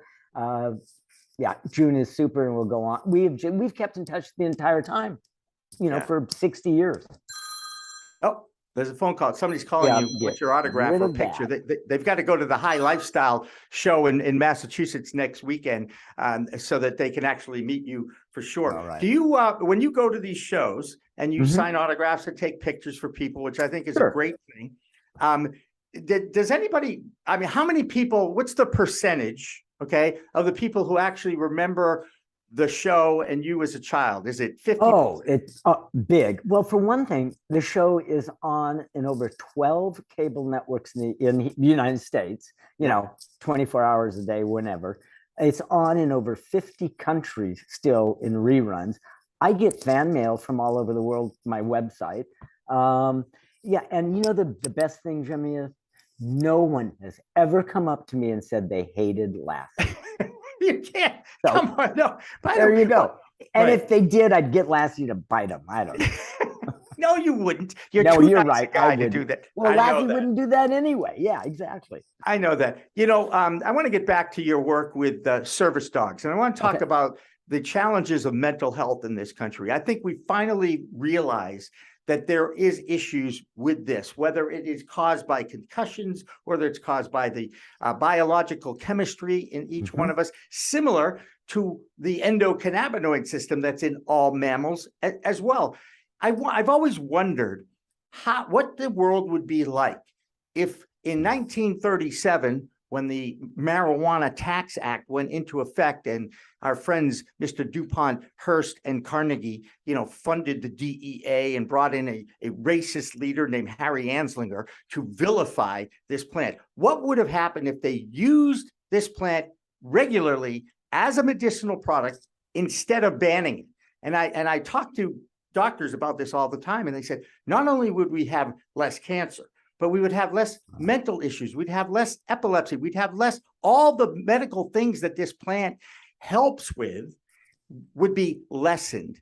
Do you feel like we've made a big disservice to a lot of people about this? Am I right? And where do you look? You have to look at big tobacco and, and the alcohol side. The industries, it was they didn't let's keep this quiet, let's put a lid on it. Oh, that was kind of a pun. I'm sorry. That's all right. But no, I agree 100%. But there's a lot of and the reasons behind it. We all do. So absolutely. And the mental health thing, back to the dogs, the canine world plays a huge role now.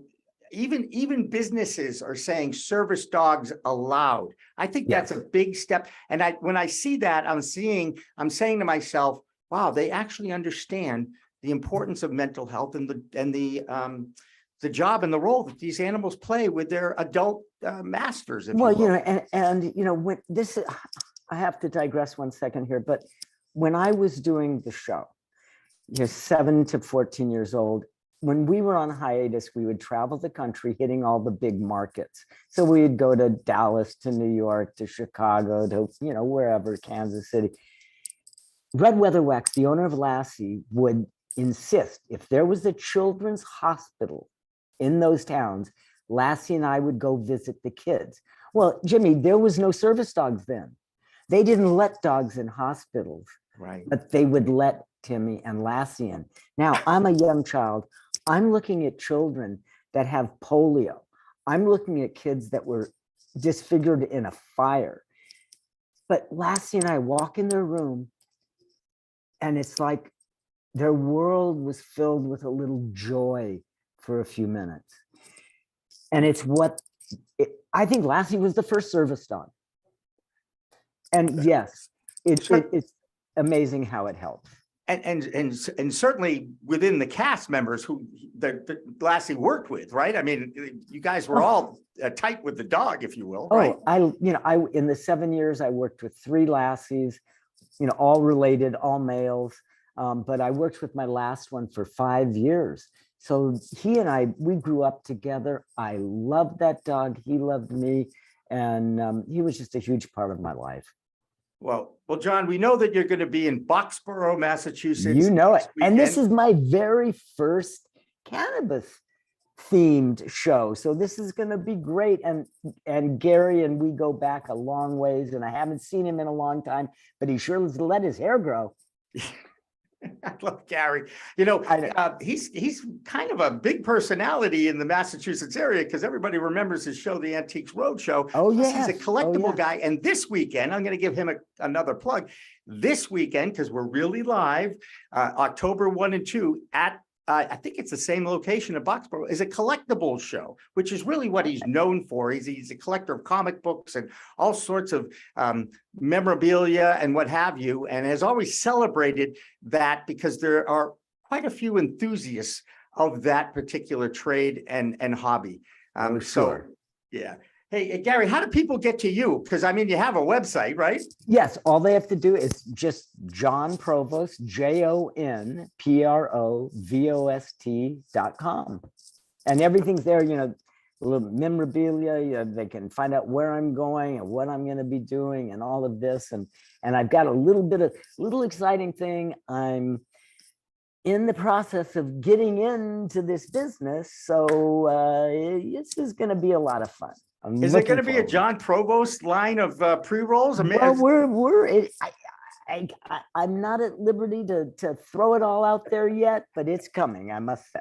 I think it's great, and I think it really helps the normalization and acceptance of this plant medicine that God put on the earth for a reason. So, and it's been around a lot longer than we have, and people have been using it for a lot longer than we have. Absolutely. I look forward to meeting you in person. I've met a lot of people on Zoom. I look forward to seeing you in 3D, and that'll be fun. That'll be next weekend. But again, thank you so much for joining us here, really live on Green Rush on a Friday afternoon. Thank you so much, Gary. I'm sorry. I mean, Jimmy. Thank you. Jimmy, hey, you can mix me up with Jerry Lewis. It's okay. I don't mind. I'm sure you know the guy, right? It's all right. Hey, we'll be back with more with Jon Butcher and of the Axis, a rock and roll legend, next on Green Rush Live. Don't go away.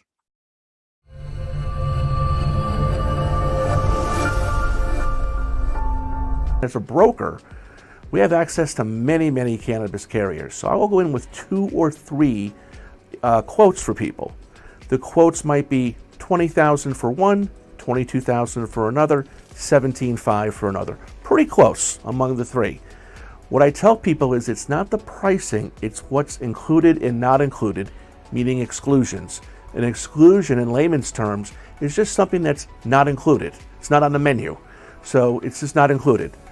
But if you don't know that, if no one shows you that on page 71 of a 150-page policy, you're not going to know. No one knows. I never met one person that says they read an insurance policy. If you do, I got some property in Florida for you.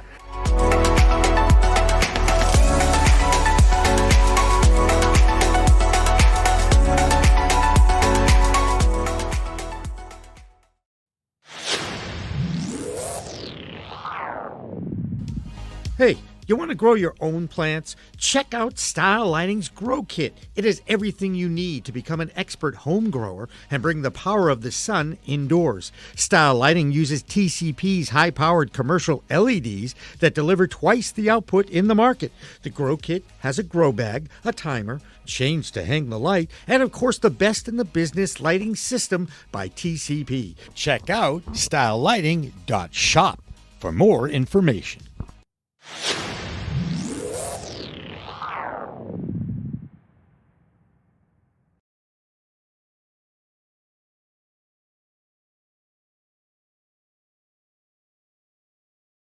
All right, welcome back to the really Green Rush Live show here on Pro Cannabis Media. I'm not sure I've given a plug out there, but remember to like, share, and subscribe. I know our chat room is very active on a regular basis. Unfortunately, I can't monitor it and talk to people at the same time. So let people know out there that I try to check in and interact with you on the chat room.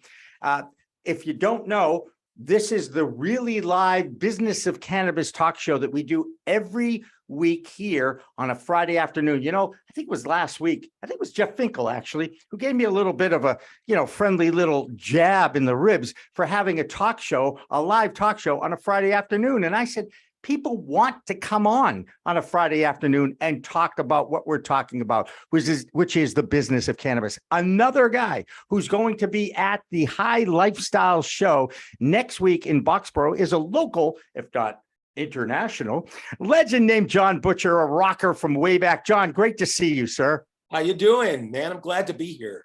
Great. Well, we're happy you can join us. I understand that you still are playing and you actually recorded. They don't call them albums anymore, do they?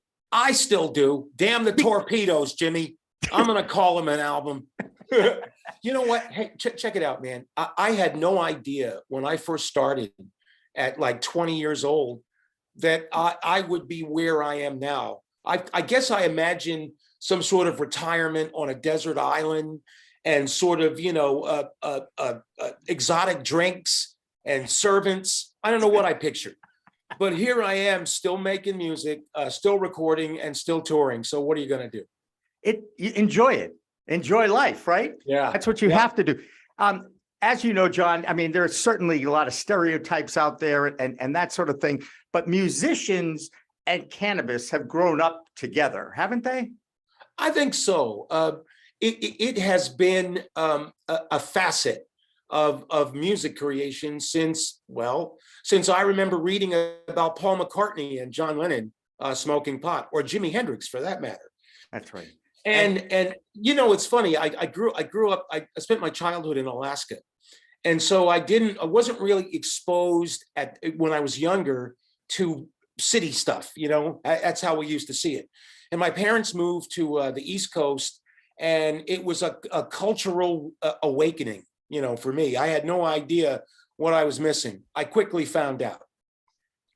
So do you remember the cannabis story? I mean, Jon Provost talked about his first time, and, you know, a couple of times he didn't get high. And then, of course, the third time it was like, whoa, I like this. Do you remember the first time and how that all came about? Well, that happened to me, too. I was in college. I went to college. Johnny A. and I went to the same school called Graham Junior College in Kenmore Square in Boston. Yeah, I know. And so I'm in my dorm room, you know, minding my own business, and my friends come by and they say, "Hey, we've got some marijuana." And of course, it was the worst marijuana in the world. I mean, the worst pot, really. You know, I think they grew it in a parking lot, right? So I tried it, and of course, nothing happened. Now, I don't smoke anything at all, so this was a new experience on several levels. Anyway, to make a long story short, I tried it, nothing happened. I tried it, nothing happened, because it was the worst pot in the world. But then, literally the third time, it was like, oh, and everything kind of slowed down. You know what I mean? And I've sort of like, my brain was tingling, and I realized I understood something. I understood that this was a way to have a certain kind of insight into who I was and what I was about. So there you go. That was my beginning. Oh, wow. And Kenmore Square is where Graham Junior College was located, right? Yeah, exactly. Yeah. Now, before I'm gonna make this a little personal a little bit, because I just want to know if you remember this. My family's business was office furniture, and M. Brown Office Furniture was at 126 Brookline Ave and 120 Brookline Ave, which of course is right next to Fenway Park, which is right next to Kenmore Station. Yeah. And now my parents sold that in 1988 and retired off to Florida, which was great. But now 120 Brookline Ave is a cannabis dispenser. Right? Is that the weirdest thing? I mean, man, there's a kind of synchronicity to that. You know, I can't explain it, but look how the pathways that brought us all here are as diverse as we are, right? Right. What matters is how you get to a place. Or that you get there, not necessarily what the pathway is. Yeah, that's right. No, 100%. And this plant brings together people of all races, all backgrounds. You know, for years, I'm sure, Jon, just like me, you'd be hanging out somewhere and smoking a joint with a friend, and somebody would smell it and they'd come over and they join the party. And I mean, it always brought people together, right? Well, yeah, especially in the early days. Yeah. You know, when I was going to school, you know, I was young in mind and spirit. And I learned a lot. Moving to Boston was the best thing that ever happened to me, because literally that was all of my beginnings. The first time I tried pot, the first time I was in a band, the first time I discovered radio and what that meant through WBCN. All of those firsts happened in Boston. So it's always going to be special to me, always. Have you seen the documentary WBCN and the American Revolution, produced by It's fantastic. Billy Lichtenstein, Little Bill, right? He was on Sunday nights at WBCN with Tony and Charles and all that group. That was a legendary time in Boston. And of course, there was also an incredible music scene at that time as well. Oh my God. Incredible doesn't even begin to say it. Listen to this story. I had an apartment, terrible apartment in Cleveland Circle in Brighton. And I'm checking into my terrible 1-bedroom apartment. I'm going, well, this is pretty cool because I'm living on my own. and knock on the door. And who is it but Brad Whitford from Aerosmith? They were right next door. Their apartment in Cleveland Circle was right next door to mine. So imagine that for an entrance into music and the music community and socializing and everything. It all began there. Everything began there. By the way, there was a little tea party back about 300 years ago that began the revolution Yes. and the civil disobedience that led to Yes. the American Revolution, which led to this country. Yeah. But not that I brag about the fact that, it all began here. I just want to say. I don't know. I think I think all of us take a kind of ownership to Boston, because it's as opposed to other cities, which I've been to. I lived in Los Angeles for a while, much later. But I realized that there is a social aspect to Boston and Bostonians and living here in Massachusetts that I had no inkling of until I did. And it was the Great Awakening for me. Yeah, I think it has a lot to do with the fact that it's a small city. It's a small inner city with a bigger suburban population than in the city. Yeah.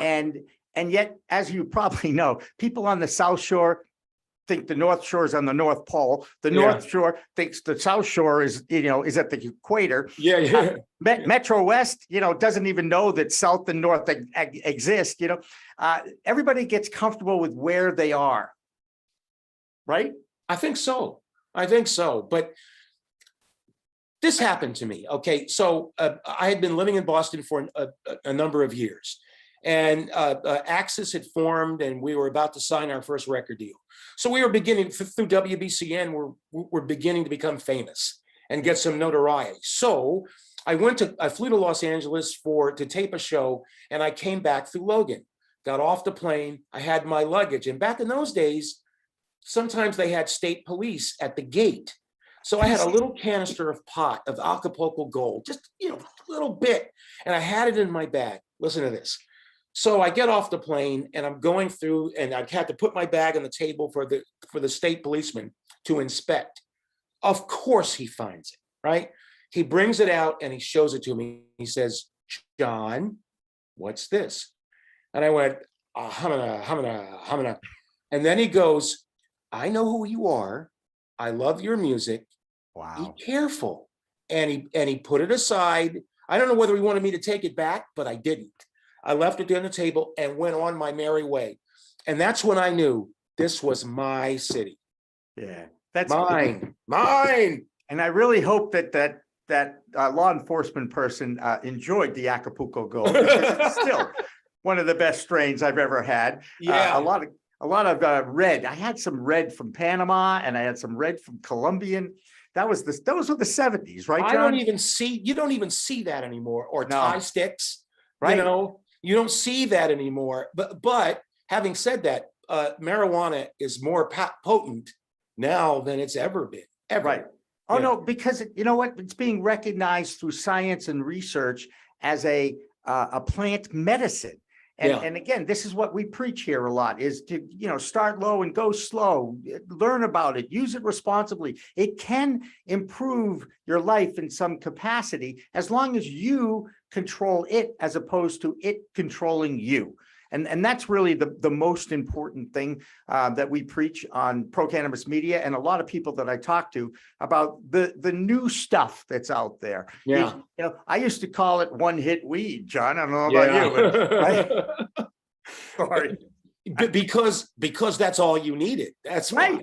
That's right. Yeah. One hit gets you high. Whoa, that's good stuff, right? As opposed to smoking a whole joint and I didn't feel anything. Did something happen? Yeah, exactly. Right. Jon, tell us about what you're doing now, please, and where are you recording? Are you still in touch with the Aerosmith guys at all? I'll tell you, I didn't foresee my life now. I didn't foresee it. As I told you, I thought I was going to be, living on Gilligan's Island. Right. So I'm busier now than I've ever been. I'm of course I have the show coming up next Sunday, which I can't wait for, with the Wailers. I've never seen them, but also I've got a new album out with my buddies Sal Baglio and Alan Estes, It's called Butcher, Baglio, and Estes, and the album is called Gypsy Caravan, and it's really cool. It's totally cool. We're going to be playing some of it on a show we're doing at the Regent Theater on October 8th, and the very next day, Axis is playing in Boxborough at this wonderful event, which I can't wait for. So I think I am appreciative and lucky to be as busy as I am, and to have held on to my fans for 35 years. I mean, hello, who knew? I had no idea. I have fans that have been with me, Jimmy, for 36 years. Fantastic. It's amazing.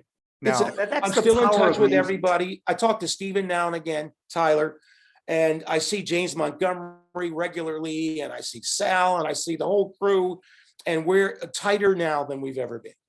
Yeah, I think that's great. I think it's because you have appreciation now. You look back. It's similar to me. I love to give back. I'm very proud of the young people that I've mentored over the years. That's really what drives me. And, this is allowing, John, I talked about sports for 30 years. Yeah. Now I'm talking about weed. Come on. What a country, right? I mean, come on, right? I know. That's crazy. That is crazy. If any of us could have known where we'd be 30 years forward, I'm not sure what we would have done differently, but I am so appreciative and lucky in my life to have made a life being a musician, and to have been able to make a living at it, and to be able to continue to do it, and have fans that have been with me all of my adult life. Yeah. And I tell you, anybody who has any kind of music talent, I don't care if you're just learning the piano, the guitar, whatever it is, I envy you and worship and respect you, because I have no musical talent. I give good audience. That's what I tell people. I give good audience, I'll tell you what, this show, the Cannabis Show on Sunday, October 9th, I've been looking forward to that since Gary told me about it. I'm so excited to be there. I'm excited to see the Wailers. I'm excited to have Axis play for new fans and new people, I'm sure, who have never seen me. And so I'm going to bring a Stratocaster and my best smile, and we're going to have a great time. Now, when you came out to the Young Broadcasters of America studio that summer camp day, Charlie Ferrin came out with you. Do you still talk to Charlie? Yeah, I saw Charlie over the summer. We did an outdoor show together with James Montgomery. And Charlie's doing well, and he's still doing it too. All of us. It's funny. All of us are doing what we started doing 20 and 30 and 40 years ago. And I just didn't imagine it would be like this. I don't know how I thought it would be, but I'm the luckiest guy in the world. Well, get in line, because I feel like I'm the luckiest guy in the world too. Okay, so there you go. John, can we talk a little bit about the socialization and how society has vilified this plant over the years? I'm going to give you a quick story. We talked at the beginning about music. Well, there's a dispensary in Jamaica Plain called Seed. Have you ever been there by any chance? I have not, no. I recommend going there, and I'm going to tell you why. And there's kind of an angle with the Wailers and Peter Tosh here, and I'm gonna explain it in a second. Sure. They have a social equity exhibit at Seed. It's run by females, and they do a great job. And they have a timeline of all the musicians through time that were busted for weed and the time that they did. And it's really a very powerful thing to look at when you already mentioned Paul McCartney and John Lennon, Jimi Hendrix, all the legends of Woodstock, if you will, as well. This show next week, I'm calling it Massachusetts version of Woodstock, because it should be 3 days of fun and music and nothing but fun and music, like Max Yasgur said, right? I think so, yeah. And you're right. The socialization, or rather the anti-socialization at the beginning, where people were going to jail behind this, were in my view dark times. And we've come a long way, in my opinion. Especially Americans' attitude towards marijuana has shifted, in my opinion.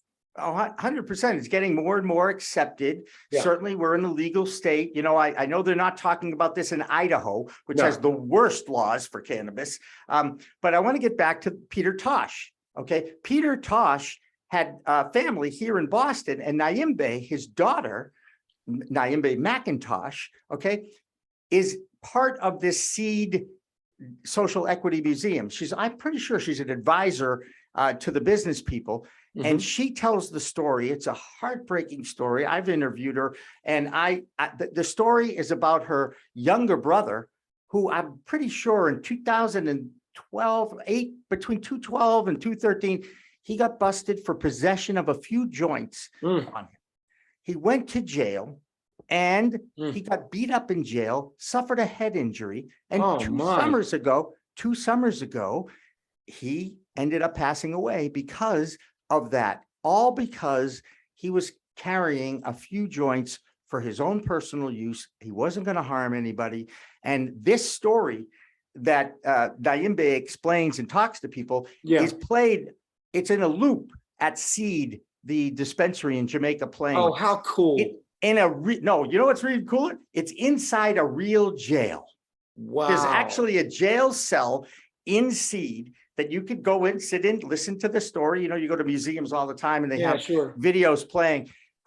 So if you've there, I recommend a lot of dispensaries, you know, because I certainly support the industry. And I think that the legalization and acceptance of the cannabis plant is being driven by business. And a lot of people don't like that. They want to go back to the 60s and just grow it and enjoy it and, you know, not worry about the various things. But now it's becoming a business. And when it becomes a business, people want to make money at it. That's right. And money is the root of all evil in so many ways.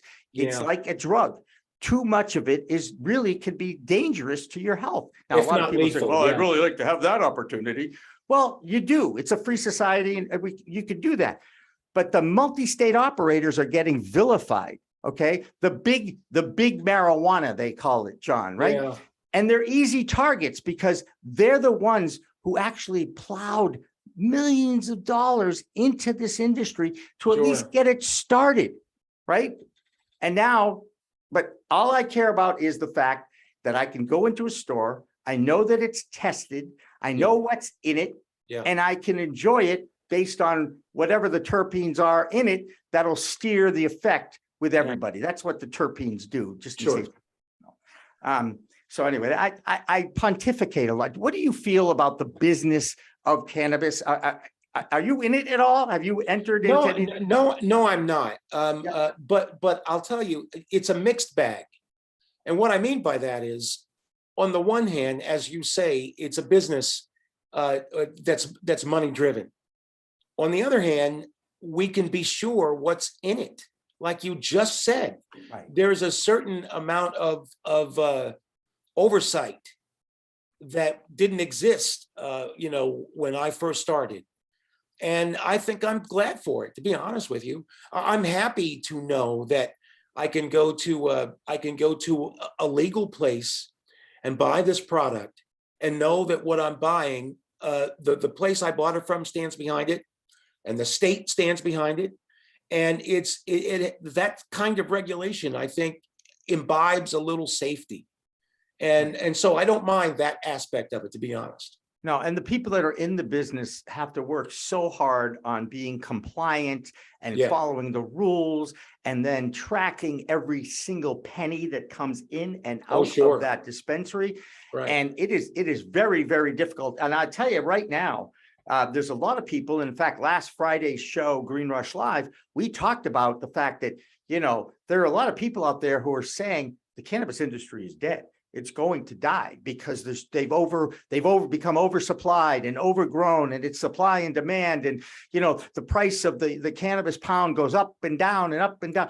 It is a commodity. Okay. Yeah. And if those that are over 50 that are curious enough to try it again, those that perhaps joined you and me in college in the 70s or the early 80s anyway, are going back to it.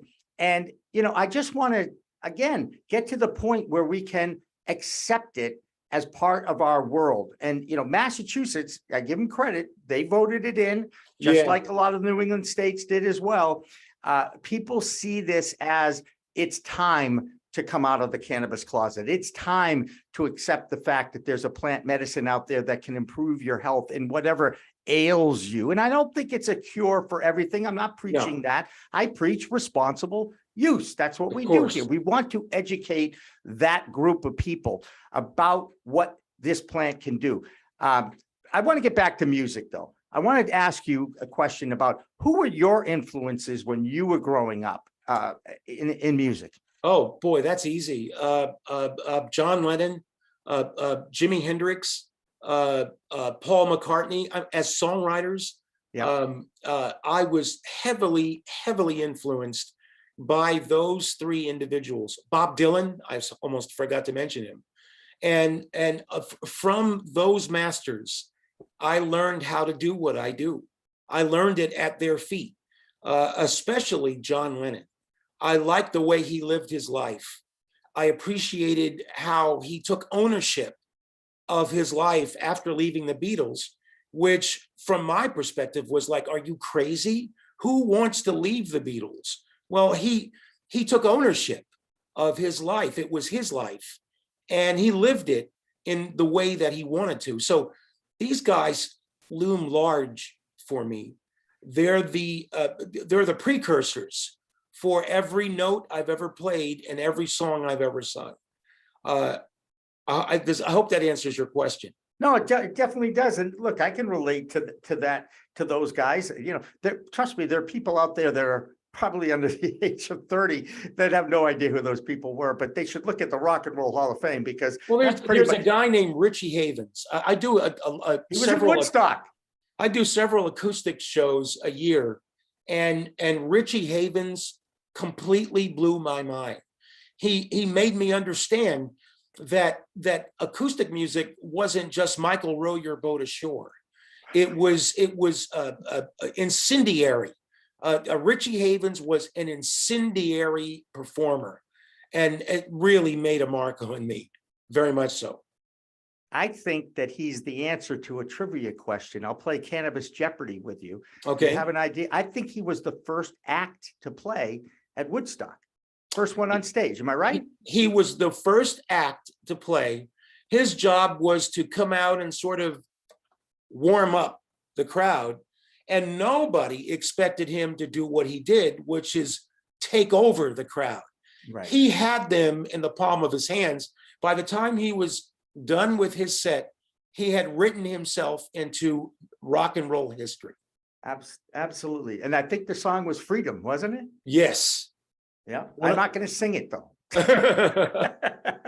I can sing it. But, I'm so impressed that we can sit here openly, live streaming on the internet and talk about the history of rock and roll and the role that cannabis is now playing then and now in our world. I still pinch myself almost every day when we do these shows, and I say, I cannot believe that we're doing that. And I'll be a shameful plug here. If anybody wants to become a founding sponsor of this network, please contact me at Jimmy at Pro Cannabis Media. You will be shocked at what we have on the plate I need 20 founding sponsors to keep this baby alive over the next few months. So you can I give my email out all the time. It's Jimmy at Pro Cannabis Media. It's really tough to figure out too.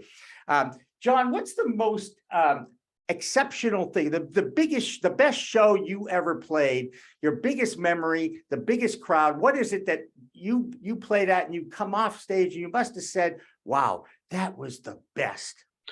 I wouldn't be able to tell you because I have been lucky enough to have several dozen of those experiences. But the first one was 3 nights at the Boston Garden, opening up for the Jay Giles Band during the Freeze Frame tour, their biggest record.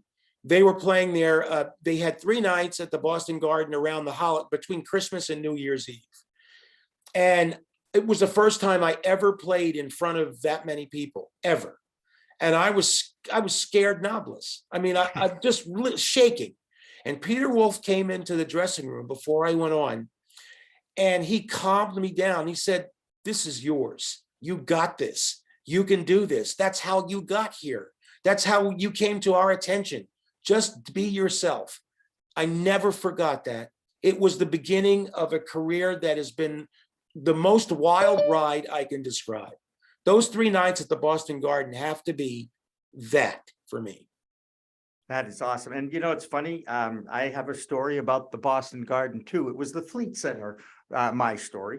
And it had to do with an event called with Team Harmony that the late, great Lenny Zakem created along with John Jennings, a former assistant basketball coach of the Boston Celtics. And it was based on the friendship that John Jennings, a rural Indiana white guy, had with Reggie Lewis, an inner city black guy from Baltimore, Maryland. They became best friends. And Lenny said, "We need to celebrate your friendship." And he created this event, and it came up with Team Harmony. I'm sure the Rendon Group had a lot to do with this as well. They were the producers of it. I was honored to be part of it, and I was in the middle of 15,000 middle and high school kids. And there is something to be said, the feeling you get, the energy that you can take from a crowd. Am I right, John? Oh, my goodness.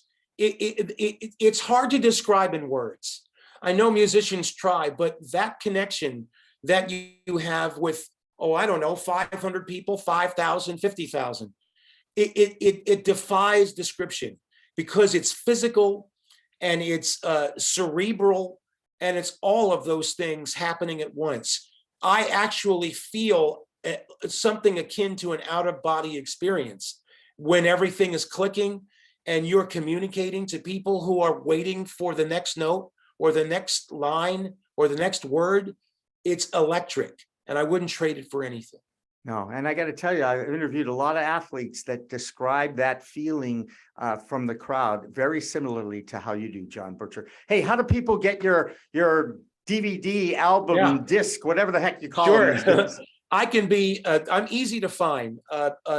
I can be, first of all, I can be searched at my own website, jonbutcher.com. I have all of the social media handles, at Twitter and Instagram and Facebook and all that. But just type in Jon Butcher to your search box and you'll find more than you ever wanted to know. That's great. Well, John, I look forward to seeing you in real life. I can't wait, man. I can't wait to see the Wailers. I'm so excited for this show. I know it's going to be successful.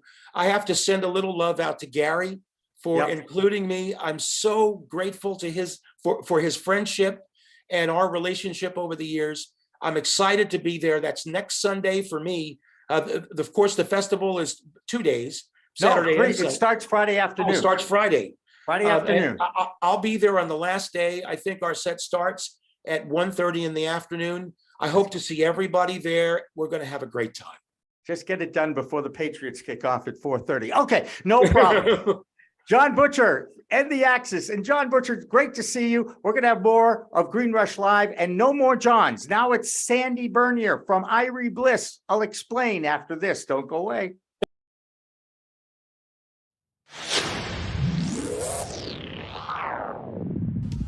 Hey, you want to grow your own plants? Check out Style Lighting's Grow Kit. It has everything you need to become an expert home grower and bring the power of the sun indoors. Style Lighting uses TCP's high-powered commercial LEDs that deliver twice the output in the market. The Grow Kit has a grow bag, a timer, chains to hang the light, and of course the best in the business lighting system by TCP. Check out stylelighting.shop for more information.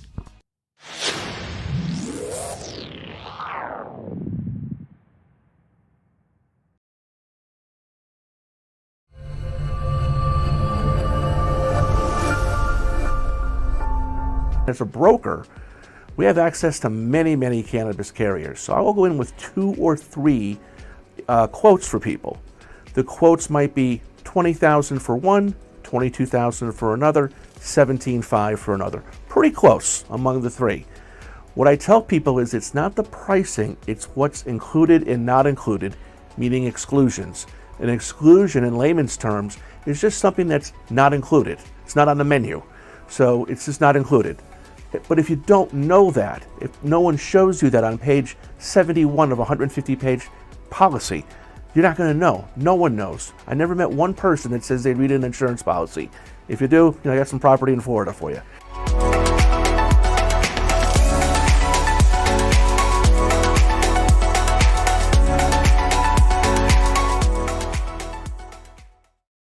Hi, everyone. I'm PCM founder Jimmy Young, and you're probably wondering, what am I doing on a growing show? After all, I'm a convicted plant killer. That's why I surround myself with these beautiful plastic babies. But now I have found the secret to all those people out there who just don't want to deal with growing a plant indoors or outdoors. You just don't have enough confidence. Hey, check out greengoddesssupply.com. That's where you'll find the armoire system. Basically, it's growing for dummies like me. Check it out. The armoire at greengoddesssupply.com.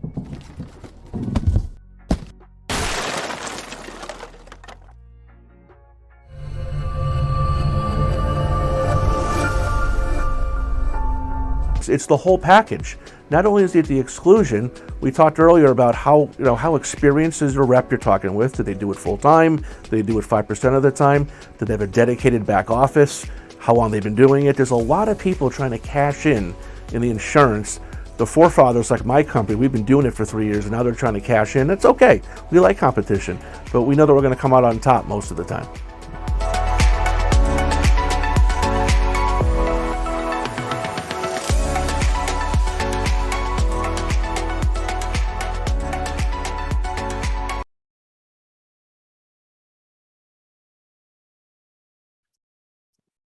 Hi, everybody. Welcome back to the really live Green Rush Show, the business of cannabis that we do here every Friday afternoon from 4 p.m. to 6 p.m. That's your Eastern time. And at 6 o'clock, we go with our Weed Talk News, our weekly news show with correspondents from all over the country calling in their reports about what's going on in their state when it comes to this amazing industry of cannabis we're all part of. Now, our next guest, our last guest on our really live Green Rush show, as we continue to promote the High Life show in Boxborough, Massachusetts next weekend. Sandy Bernier joins us from Irie Bliss. Hello, Sandy. Hi, Jimmy. Great to see you. Let's explain to people who you are, and then we'll explain a little bit about this Bliss bus that will be on location at the festival. Am I right? Yes. Yeah. Okay. So it started with Irie Bliss. Okay. So Irie Bliss is a hemp wellness lifestyle brand. It was basically born out of the need for me to get a job after I had. And what I was passionate about postpartum was really, all the issues that moms deal with. Right. And so my brand really came out the gate, like helping young moms, from the perineum, up to the brain, how are we going to kind of deal with motherhood? And now my brand, has really evolved to be like, now the mom grew up, right? And moms want to have fun too. So an extension of my home is the Bliss bus. So the Bliss bus, we take on the road and we bring the Irie Bliss hemp wellness lifestyle mentality to you, to your party, to your wedding, and then we can set up a myriad of activities.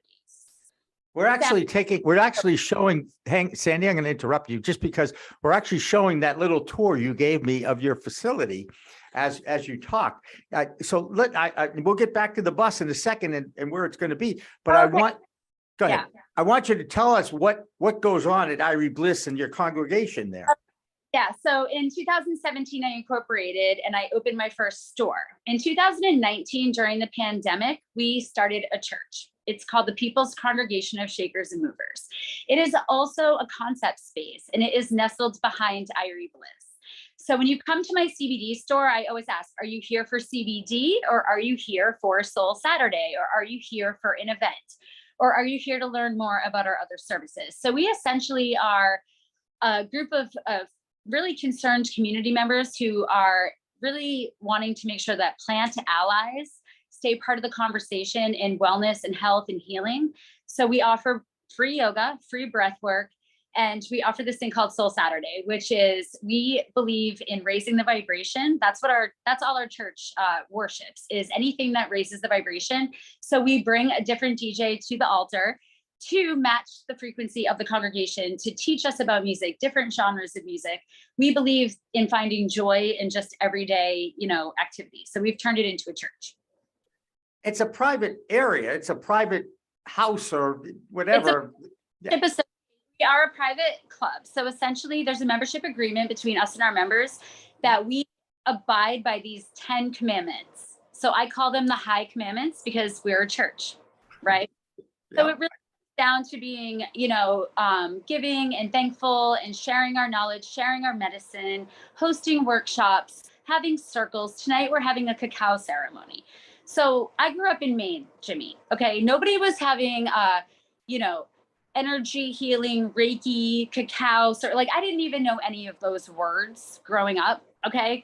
Quite truthfully. So I believe in bringing these modalities of healing to people either in the inner city or in the country like me. So we can deliver this stuff on the internet. We can deliver it on platforms like you use. So that's what you're supporting with the membership, is the content that we're creating, which is our astrology report on Monday, our breath work on Tuesday, our yoga on Wednesday, and a support group every Friday. So we truly are creating community events where cannabis is always welcome. It's always honored. It's always supported. You can come ask questions about microdosing, about other plant allies. We're not, anything except for a support network, but it's a really fun, cool place to have a party also. Oh, absolutely. And we're actually showing you holding that letter that kind of proves your legality, that you truly are a congregation, right? We are an ambassador organization for the Wumaniti Earth Native Sanctuary, and everybody should look them up. I encourage you to donate to organizations which are supporting the tribes who have kept this knowledge alive. If you are actively microdosing, if you are actively engaging in activities which, may be questionable within the framework of certain, institutions or systems, I encourage you to explore and support organizations that are using these plants for spiritual practices and purposes. And I've been listening to bits and pieces of your show all day since I knew I was going to be on. And you've been talking about sex, drugs, and rock and roll. Well, really, taxes are a big part of this cannabis conversation. And what we're doing here is creating a framework where people can share, where people can grow more than they need and they can bring it. And I can identify people in the community who have a need. So that's a very important part of this place. And what we are allowed to do within the framework of the law in Massachusetts anyway is give away up to an ounce of cannabis. Right? So I am creating a safe space where we can say, let's talk, let's share, let's take away the communism, the capitalistic, not the communism, I'm sorry, the capitalistic aspect of it, and bring it to community, without sounding like a communist, but you know what I'm saying? Let's bring it back to, this is a plant. This is a plant that we can all grow in our backyard next to the tomatoes. That's kind of part of my mission. Let's destigmatize it, Oh no, that's why we bonded, I think, when I came to visit your congregation out there, and it's located in Weymouth, isn't it? So this is our education and resource center, AKA the private club for our members. The founding church is actually in the state of Maine. We are incorporated in my home state where I was born, the great state of Maine, where caregiving has been legal since 1999, where I got my education largely from herbalists and home growers. You see what I'm saying? So this is something been in my blood, you know what I mean, since I was a baby, really, because I wrote my first research paper in 1991 about how hemp could save the world. So the church is really about how we can take whatever the profits are from, this plant. In theory, how can we actually build affordable housing? How can we create a system of wellness where we're upregulating our endocannabinoid system and maybe not reaching for a joint every second of the day? There's other ways, there's other things. So we're really not like a cannabis church. And I really like to put that out there. We love cannabis, don't get me wrong, but we really are vibration through music, art, community, circles, all these other plants, not just cannabis. So while Irie Bliss is located in Weymouth, your Bliss bus can go wherever it wants to go or is hired to go. Tell it, you were starting to talk a little bit about what you're planning next weekend for 3 days of fun and music with the Bliss bus. Totally. So Mark and you guys, basically Gary asked us to create a situation outside of the hotel where people could smoke, because they obviously do not want people smoking indoors, right? So this bus is parked and there's no driver inside it, and it's parked on private property, and we have the permission of the proprietor. We can just act like it's a room or a shed or an extension of our home, right? So we will be bringing Sarah Robbins on Friday night, and she is a very talented Reiki healer, light worker. We will have an array of tarot cards. You can come, medicate and play essentially with healing tools, tarot cards. On Saturday, we're going to have DJ Stenny, who just got off tour with Wu-Tang, whatever, doing an extended version of Soul Saturday live from the solar panel, generator. We're going to be off grid, by the way, doing our DJ set. And that whole time we will have 2 women at that point doing tarot, oracle readings, and Reiki. And again, we're not going to try to use the healing tools while DJ Stenny is doing his thing, but we can play with the instruments when we don't have a live DJ. So you get the picture from the start to the end, both days. 10 a.m. we're going to have yoga with Sarah at the Bliss bus. We're going to have our 10 by 10. I'll have at least 7 or 8 extra yoga mats. And don't be intimidated. It is the judge-free, wellness zone here. We really want to capture people who have never tried yoga, never had their cards read. We want to be the people to be like, hey, we're not that weird. I mean, we know we're weird, but No, you're not. You're unique. That is not weird. You're unique, and you're passionate about what you believe in. It's a beautiful, beautiful thing. Don't knock yourself. Come on.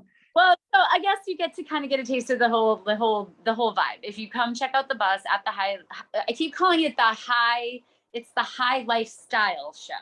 Right. I keep call it the high times, just comes off my mouth for some reason. But yeah, I'm excited about it because it's been a while since I've really invested in a conference, to be honest with you, because I'm doing the farmers markets, Jimmy. I'm doing more community. I'm trying to bring cannabis into the Norwell Women's Club and into spaces where cannabis may not already be present.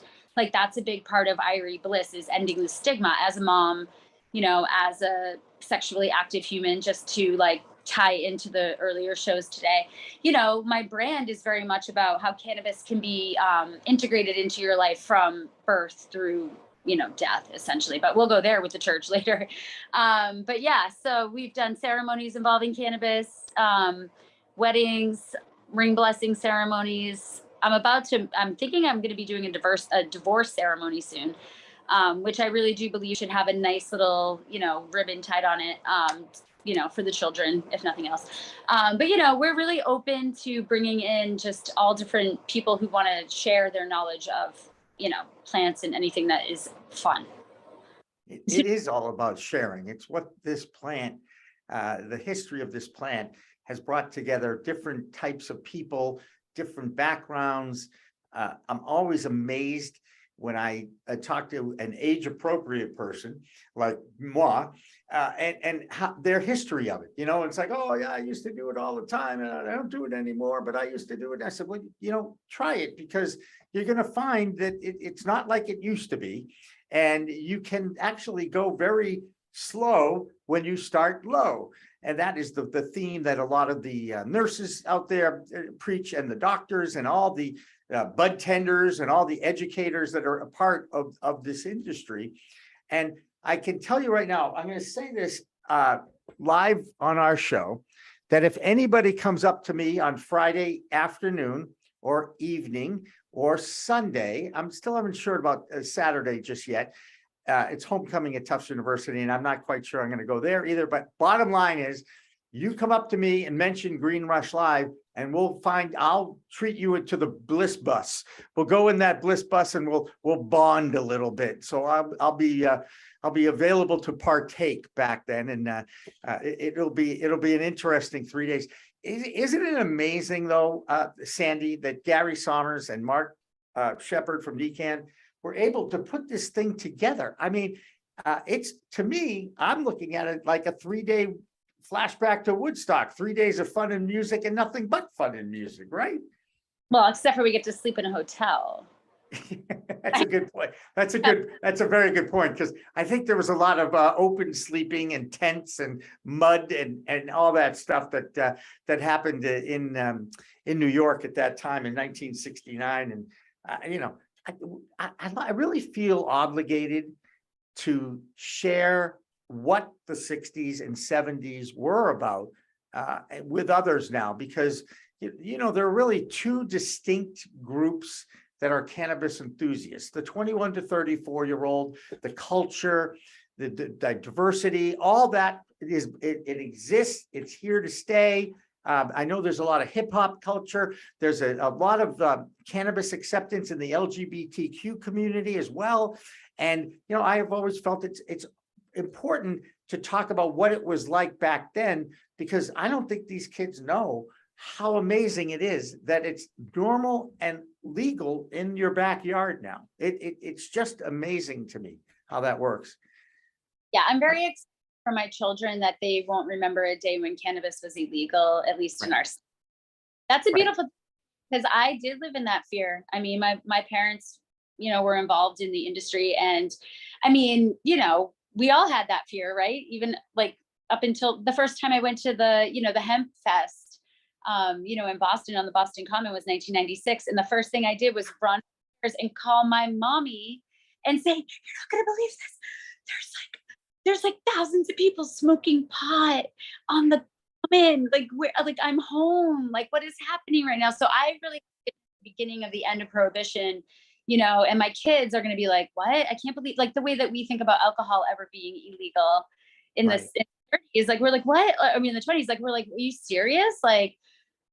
Like that's crazy, you know? So, I mean, that's what it's going to be like for our kids, which I'm just so happy about. And I say start them young. You know, there's some amazing books out there to teach your kids about cannabis, written by Wendy Lovedge, written by Nydia Ganja Clergy, about terpenes, a terpene coloring book.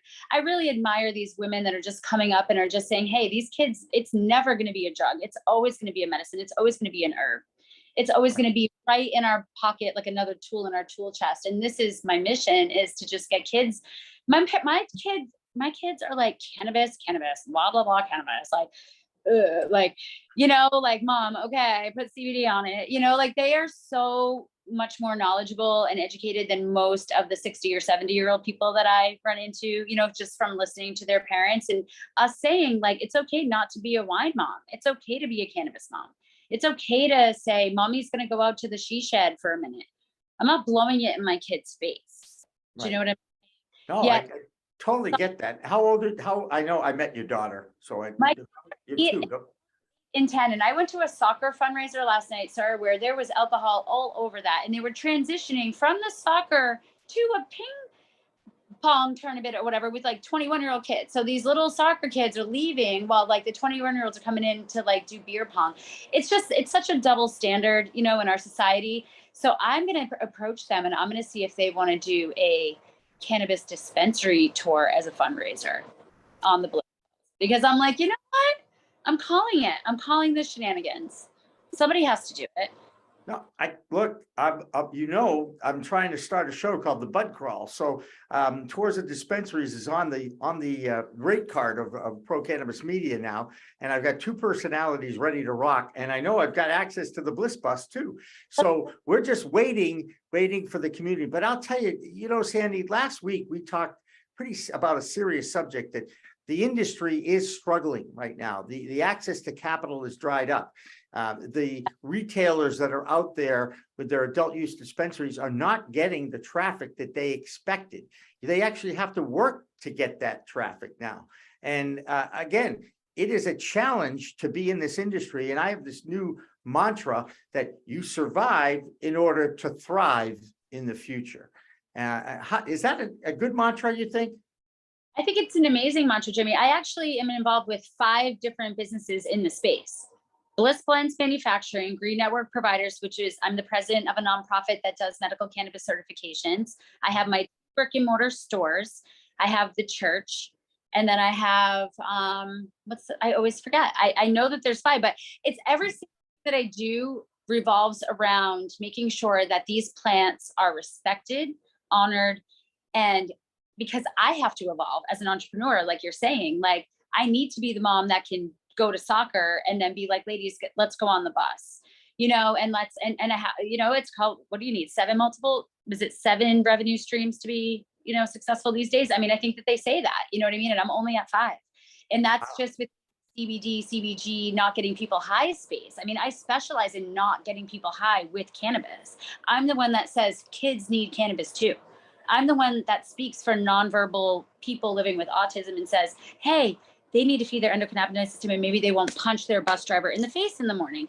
Like, you know, I try really, really hard to be an ambassador for this plant. And I think that if you ever come to Irie Bliss, you ever come to Soul Saturday, ever come to the Bliss Bus and check out what we're doing. Again, the membership money goes right back into the community. It goes back into creating programs that are supporting, you know, plant medicine. At the end of the day, it all comes back to plant medicine. And that's been something that's been echoed throughout this entire broadcast tonight is, you know, the ego and where it dies and where it lives. And, you know, the plants are trying to tell us something. And at the end of the day, it's pretty much our last hope for saving Mother Earth. And I hate to say dramatic, but it's kind of true. No, look, you know, and there's a reason why the plant is female too. Okay. Right. It's the female plant that's the magic plant, not the male causes the trouble, just kind of like humans. I'm sorry. Well, you know, I say it's definitely, you know, the rise of the you know, the fall of the patriarchy, all that. I mean, I'm not going to get like all political or all like I just think I'm a human, you know, and lately there's all these, everybody wants to put either labels and this and all that. And I think like what my church comes down to is like, it's come as you are. You know, you have a name, you're human. We just want to come together and create joy and experiences where we're going to open people's minds, because so many people come to me, Jimmy, and at the end of the day, they're trying to get off pharmaceuticals, or they were put on pharmaceuticals at a very, very, very young age.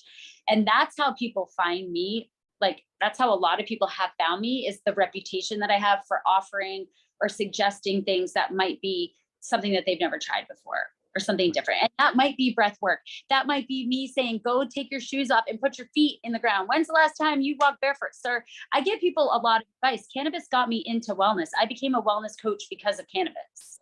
Like, I went to Oaksterdam University and started a blog in 2010 called Beyond Brownies to teach people how to cook healthy with cannabis. Like, this isn't like a new thing. You know, for me, it's just new for me to be able to talk about it, you know, openly, because so much of my career in the space, I was using a fake name, Sanjeeva Hayes, to write and to talk about cannabis. Isn't that insane?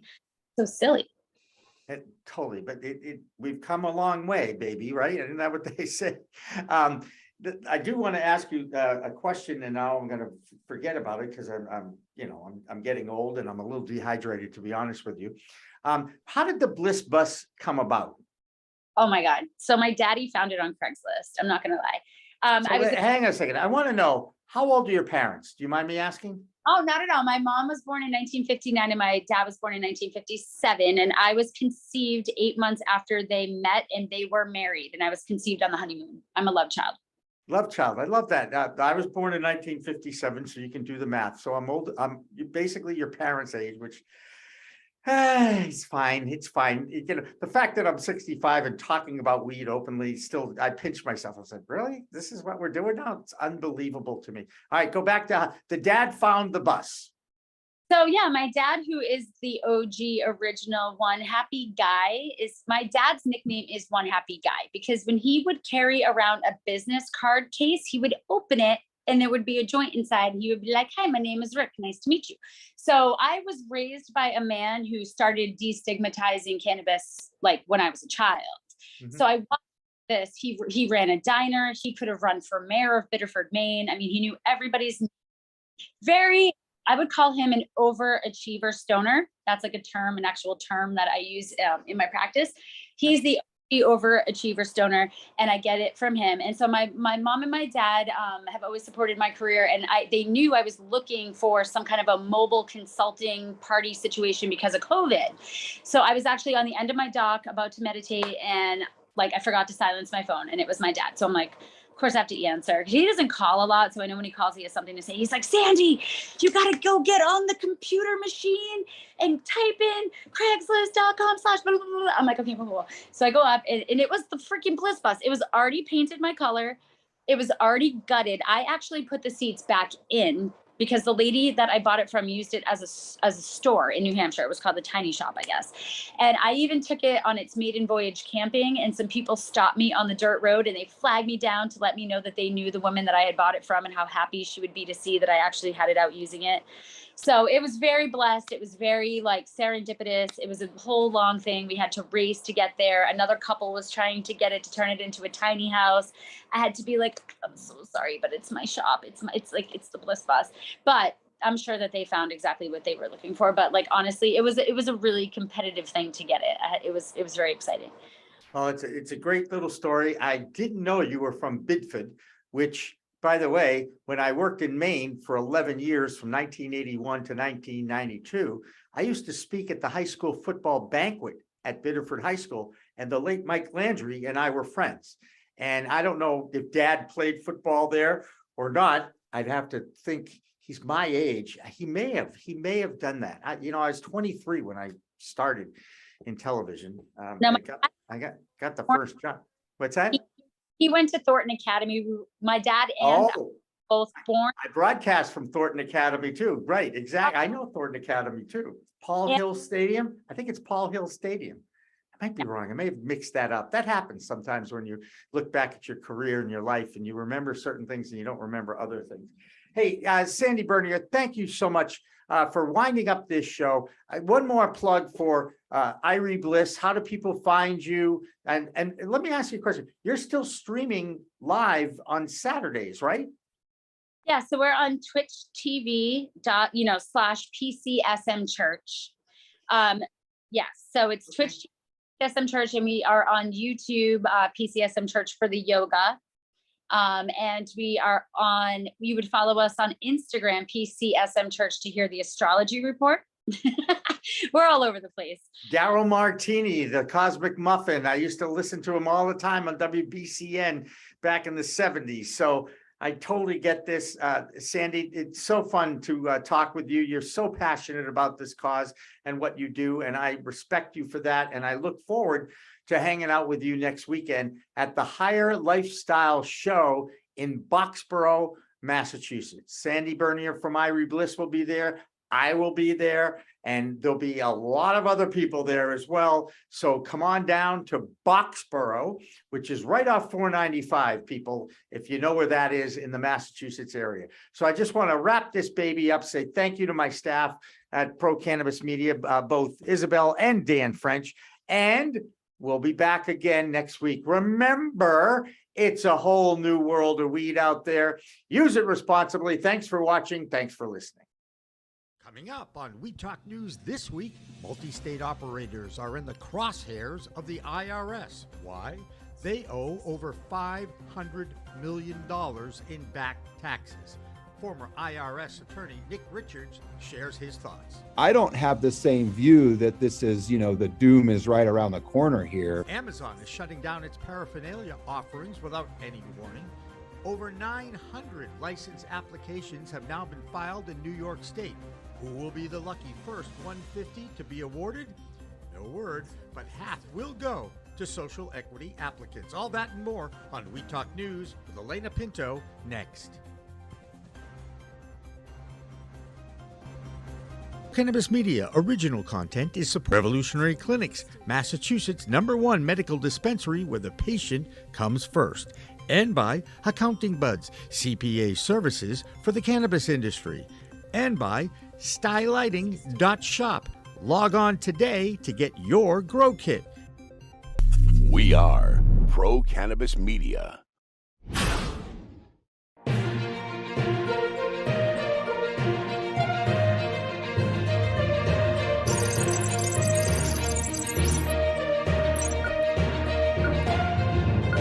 Hi, everyone. I'm Elena Pinto, and welcome to Weed Talk News.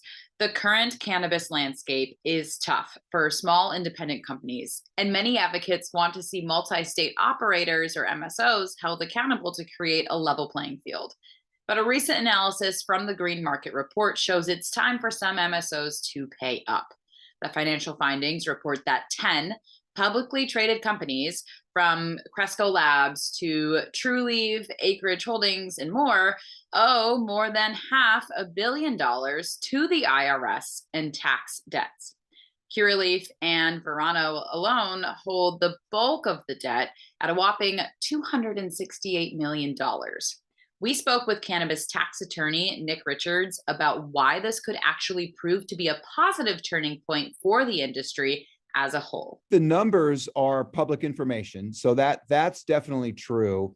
You know, I think there was definitely a difference of opinion around a undisclosed attorney that felt like this was going to be the end of a few of these companies, and myself, who has experience protecting people for years with tax debt. So I don't have the same view that this is, you know, the doom is right around the corner here. It may be that they won't eventually be able to hold these funds like they're doing, right? They'll have to pay something, but I am confident that, you know, with a good tax attorney, they can keep them alive for quite a while. Something has to happen that's positive for this industry for it to survive. And is it safe banking, Nick?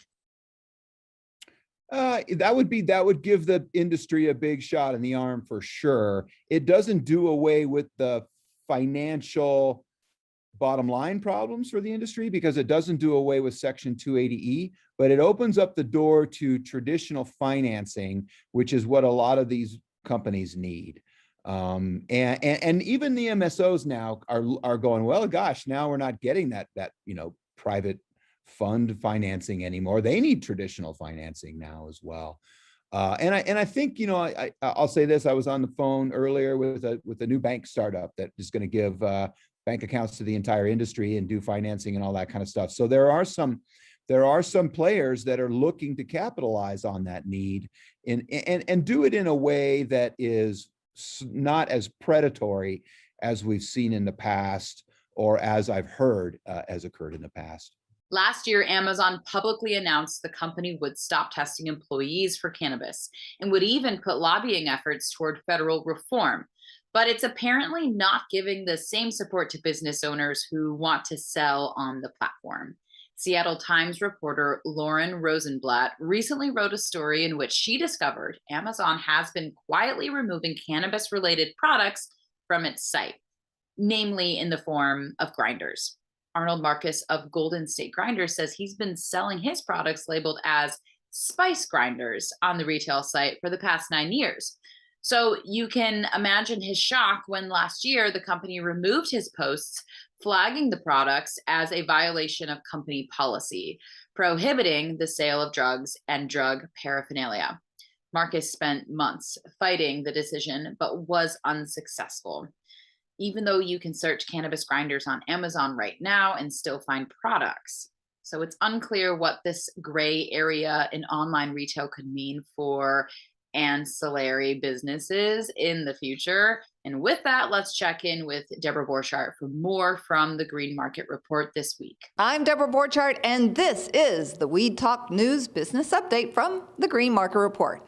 This week, cannabis giant Canopy Growth said it was getting out of the retail store business. The company is selling off its Tokyo Smoke and Tweed stores. Canopy said that it is now focused on becoming profitable, and that meant it would pivot to becoming just a consumer packaged goods company.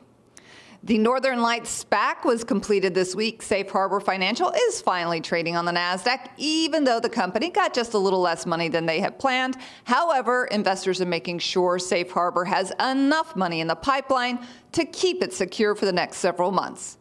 Ascend Wellness announced that its CEO, Abner Curtin, would step down after news surfaced of a domestic dispute. The company said it would have 2 interim co-CEOs as it begins a search for a permanent replacement. And finally, London-based British American Tobacco acquired a minority stake in the German marijuana company, Sanity Group, and they led the company to what they claim is the largest capital raise in European cannabis history. The BAC Group led a $37.6 million Series B capital raise for Sanity Group, and they will use that money for expansion and looking further down the road when Germany is fully legalized. And this has been the Weed Talk News Business Update. I'm Deborah Borchardt with the Green Marker Report. In what could be a key move for the Keystone State, more than 2,500 Pennsylvanians with minor nonviolent cannabis convictions have applied for a pardon. All thanks to a new program launched by Governor Tom Wolf and Lieutenant Governor John Fetterman. Regulators in New York State are getting closer to beginning recreational sales. The window to submit applications for the state's first retailer licenses has closed, and 903 businesses have completed and submitted their forms, all run by people who have been harmed by the drug war. The Office of Cannabis Management says it will be selecting 150 of those applicants to open the state's first adult use shops before expanding the application pool to other businesses. And while that's all good news for New York, the state's Legislative Commission on Rural Resources has asked the OCM for clarification on legalization going forward. The commission is requesting information about licensing opportunities and what it calls conflicting timelines and regulations, as well as clarification around potential supply problems and the enforcement of gray market vendors. Another state looking for clarification on regulations is the Garden State. Workplace guidelines released by New Jersey's cannabis agency have people dazed and confused. Jill Goldsberry has the details. Hello, Jill here from We Talk News, New Jersey, and here's what's going on in the state. As cannabis business grows in the community, so do the jobs.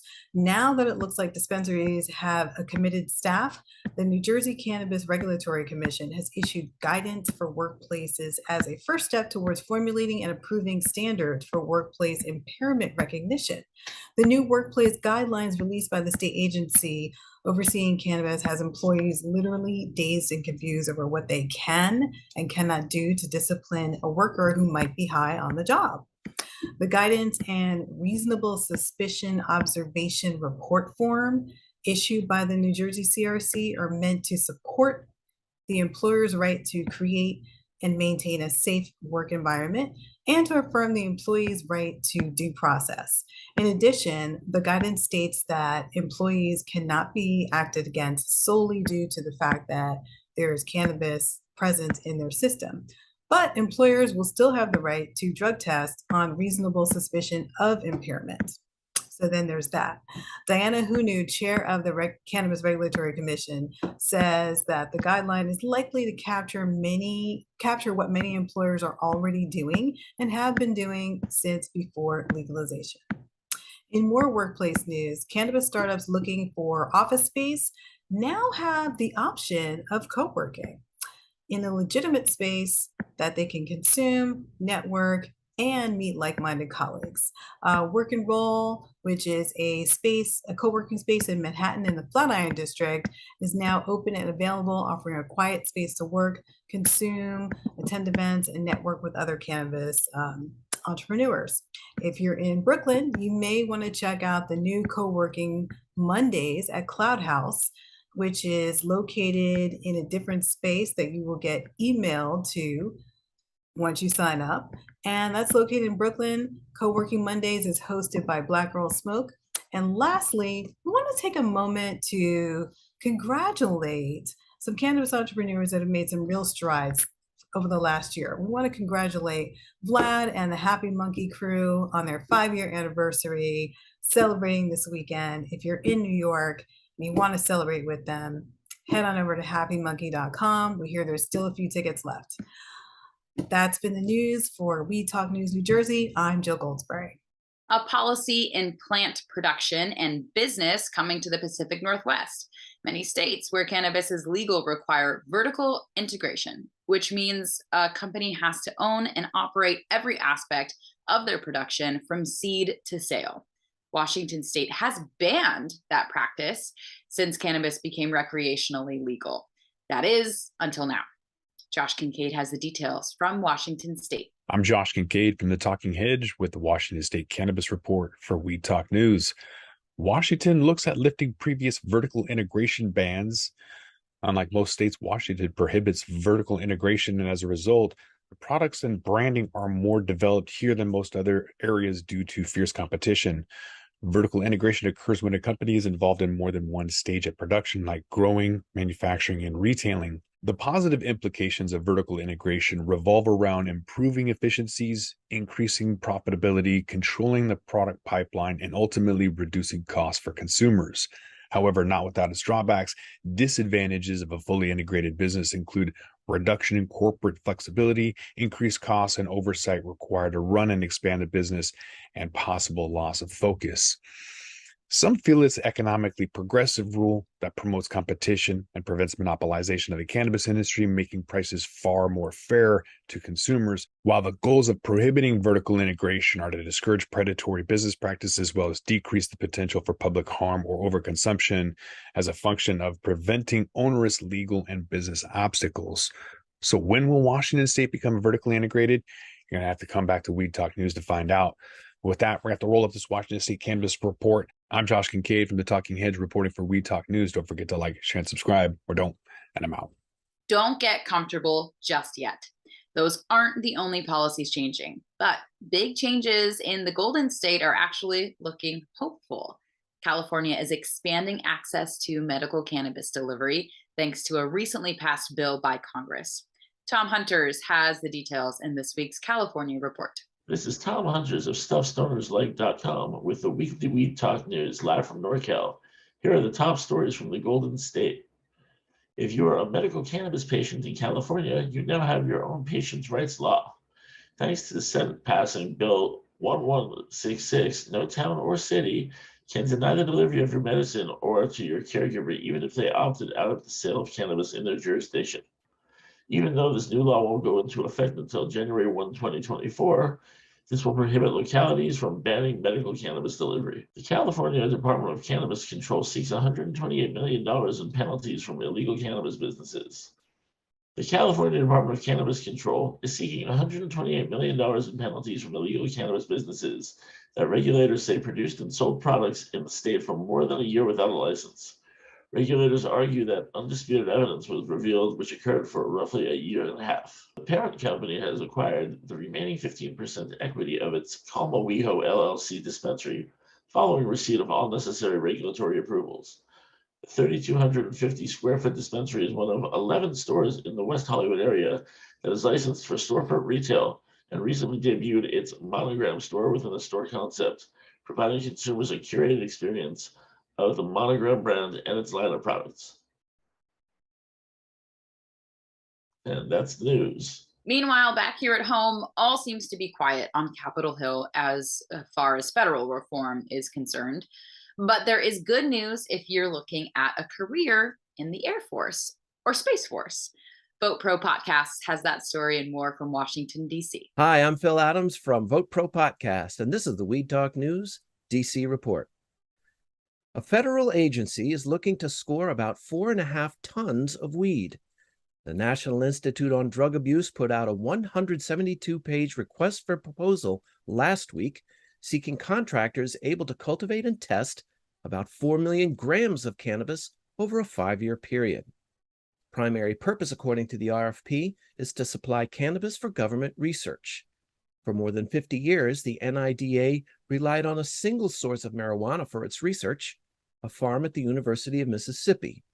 In recent years, however, other growers have applied for and received Schedule I research licenses from the Drug Enforcement Administration. Only those growers will be able to apply to the RFP.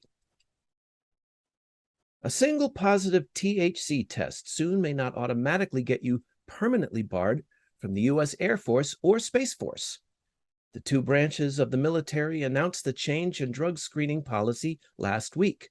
Previously, one positive drug test would be enough to keep a person out of either service for life. Under the new regs, candidates who meet certain standards, if they do test positive initially, will be allowed to retake the test after 90 days. The reform is expected to take effect as soon as 2024, pending completion and review of a 2-year, pardon the expression, pilot program. That's the Weed Talk News DC report for this week. I'm Phil Adams from Vote Pro Podcast. The state of Massachusetts is getting a new cannabis control commissioner. Her name is in headlines all over the internet, but more for questions than congratulations. Weed Talk News producer Tori Chamberlain explains what's happening in this week's Bay State Report. Hey guys, it's Tori Chamberlain, and here's what's going on in Massachusetts this week. The Boston Herald reported just this week that Shannon O'Brien, the newly appointed chair of the Massachusetts Cannabis Control Commission, is coming under the microscope just as she takes helm as the new chair of the agency. The Herald found that O'Brien is currently listed as owner and partner of Greenfield Greenery, dating all the way back to the company's 2020 application for a cultivation license. O'Brien even represented herself as the company's CEO as recently as June 2021 at a zoning meeting in Greenfield.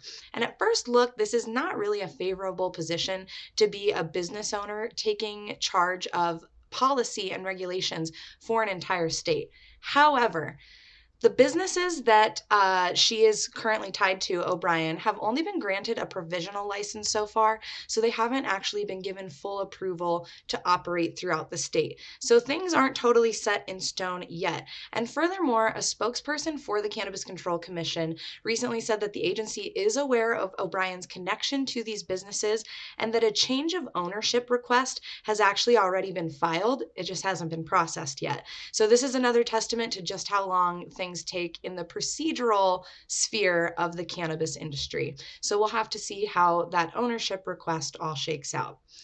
And in other news, cannabis testing company ACT Laboratories, or ACT Laboratories, has agreed to acquire Salem-based CDX Analytics, which is another lab.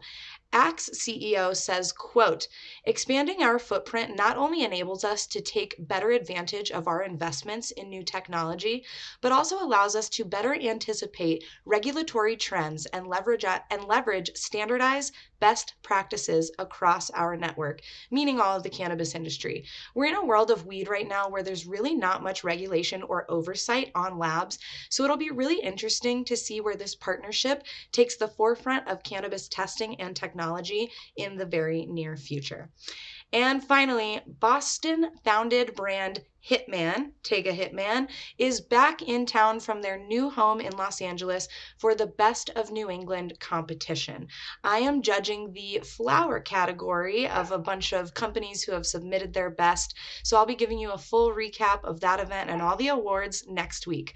For now, that's it happening in Massachusetts this week. I'm Weed Talk News producer Tori Chamberlain. And finally, Pro Cannabis Media is going live next week from the heart of the Bay State for a one-of-a-kind event.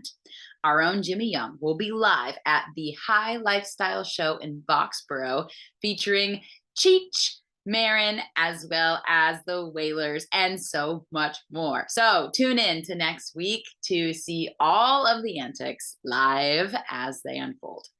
And until next time, remember, it's a whole new world of weed out there, so use it wisely. I'm Elena Pinto for Pro Cannabis Media.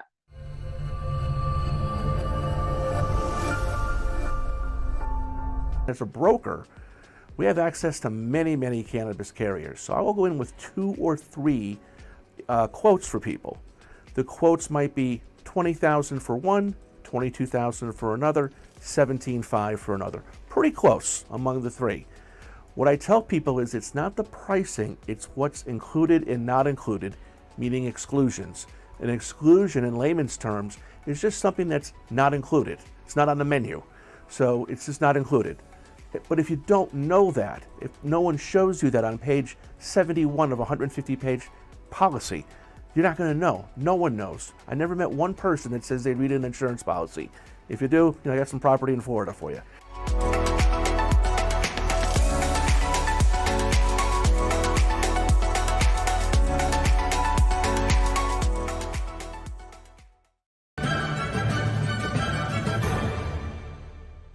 Weed Talk and In the Weeds are 2 productions of Pro Cannabis Media supported by Revolutionary Clinics, one of the top medical cannabis dispensaries in the Massachusetts area, now with 3 locations in Greater Boston, 2 in Cambridge and 1 on Broadway in Somerville.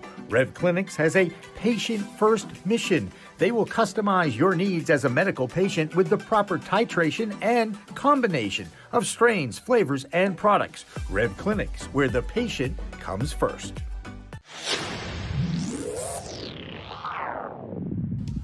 Hey, You want to grow your own plants? Check out Style Lighting's Grow Kit. It has everything you need to become an expert home grower and bring the power of the sun indoors. Style Lighting uses TCP's high-powered commercial LEDs that deliver twice the output in the market. The Grow Kit has a grow bag, a timer, chains to hang the light, and of course the best in the business lighting system by TCP. Check out stylelighting.shop for more information.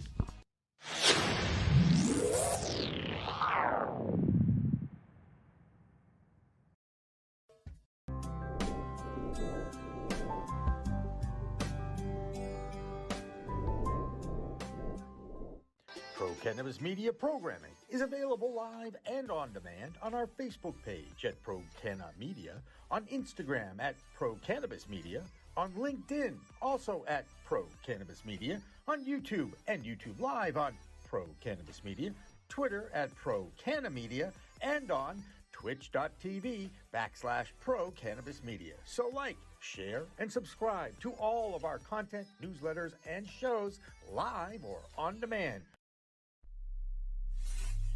We are Pro Cannabis Media.